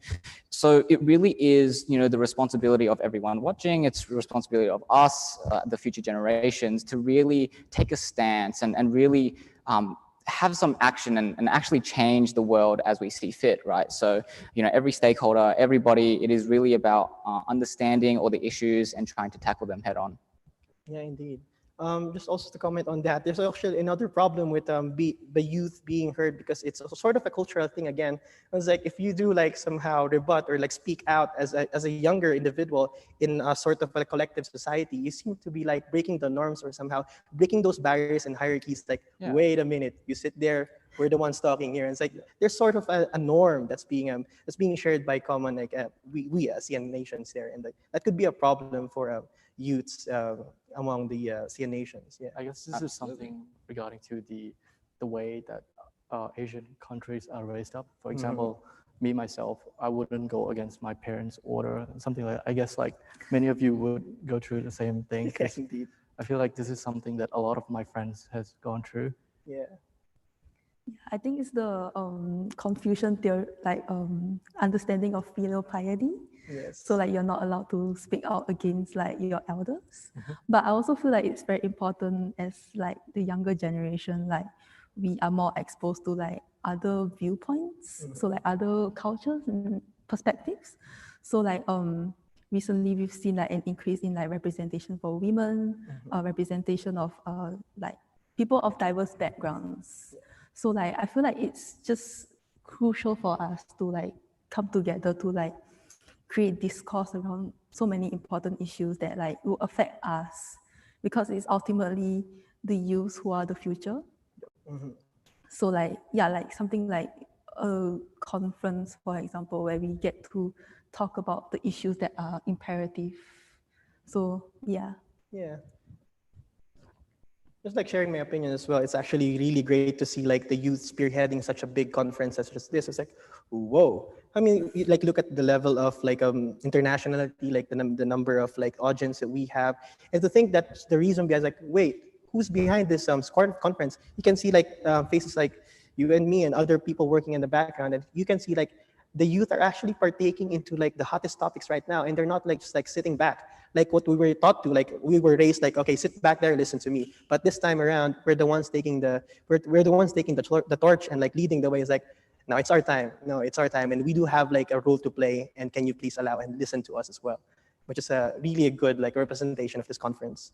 Yeah, 100% agree with that. So I really do think it really does start from the younger generation to sort of try and break out of that social norm of, as a child, obviously you just listen to whatever your parents tell you, right? You never go against it. And sometimes you might even absorb their political ideals, right? And sometimes, you don't really have that choice to speak out about it.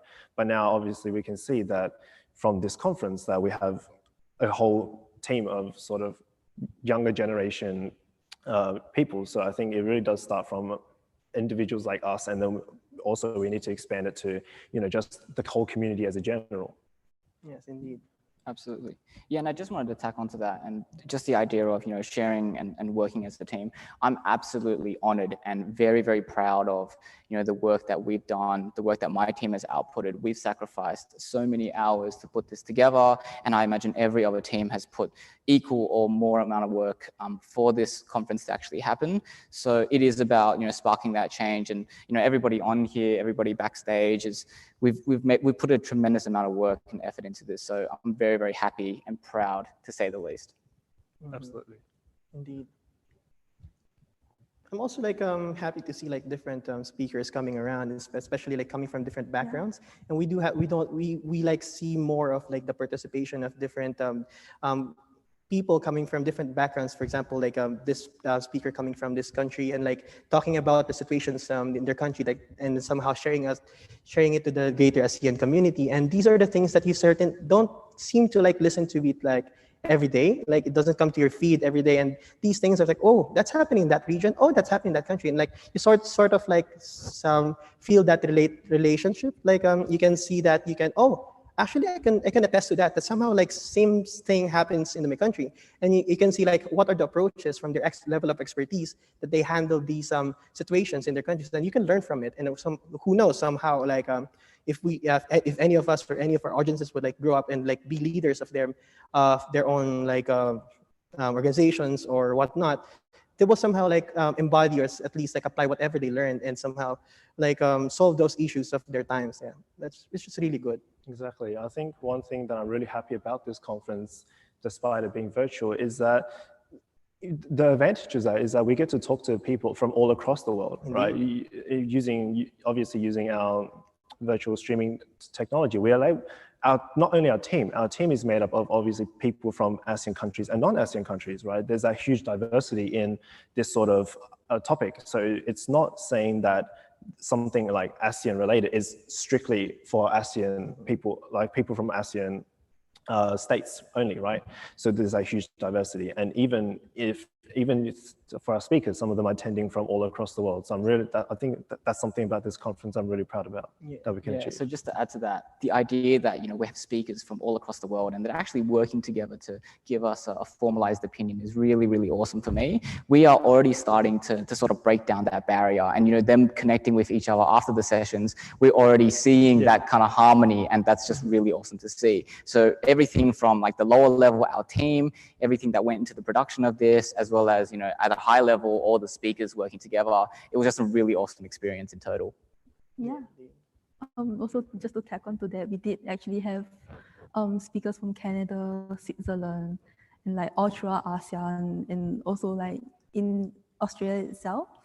And I think we also had a very good diversity of backgrounds for the speakers. So from industry, from government, from academia. I feel we've really tried to sort of be take a more holistic approach in regards to the perspectives that we draw out. Because like you said before, these are not voices that we hear every day, and these are not issues that we hear every day. So it was really important for us to sort of draw out the issues that are important in ASEAN, but maybe we in our everyday lives we don't hear about it because we're so Absolutely. entrenched in our own issues. For us, I guess it's academics. So your studies, your assignments, stuff like that. But you have to also put it into perspective, a wider perspective, right? So because we are part of ASEAN and we are part of Australia, so we also have to discuss all of these issues that will ultimately affect us and the people we care and love. Yeah. Yeah, exactly right. Yeah. Awesome. So we've now come to the end of the Political Security Day. We hope that our audiences enjoyed the sessions, and we hope to see you again in the future. Thank you.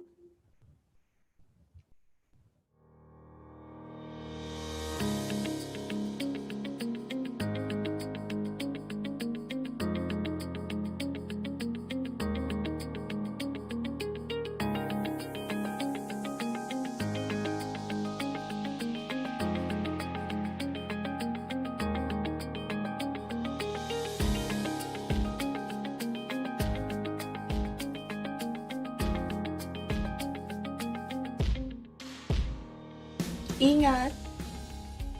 Jumpa lagi. No salai bye. Bye, UAC. Bye, see you again. Terima kasih dan jumpa lagi. 谢谢，下次再见。多謝，下次再見。 Thank you and see you again. Cảm ơn mọi người đã đồng hành cùng Hội nghị ASEAN UNSW 2020. Chúc mọi người thật nhiều sức khỏe và thành công. Sampai jumpa. Paalam, hanggang sa muli. Chào lia. UAC 2020ကိုလာရောက်တက်ရောက်ပေးတဲ့အတွက်ကျေးဇူးအများကြီးတင်ပါတယ်။ဒီကမ္ဘာလုံးမှာရှိတဲ့ပြည်သူတွေရဲ့အားလုံးပြည်ရနေကင်းရှင်းပြီးစိတ်ချမ်းသာခြင်းကိုချမ်းသာခြင်းနဲ့နေနိုင်ကြပါစေ။ ជម្រាបលា Thank you for attending the conference. Kamsia Ahoyuki. ขอบคุณที่ร่วมงาน UAC 2020 ไว้เจอกันใหม่ สวัสดีครับ Terima kasih. Sampai jumpa tahun depan. Thank you. Goodbye.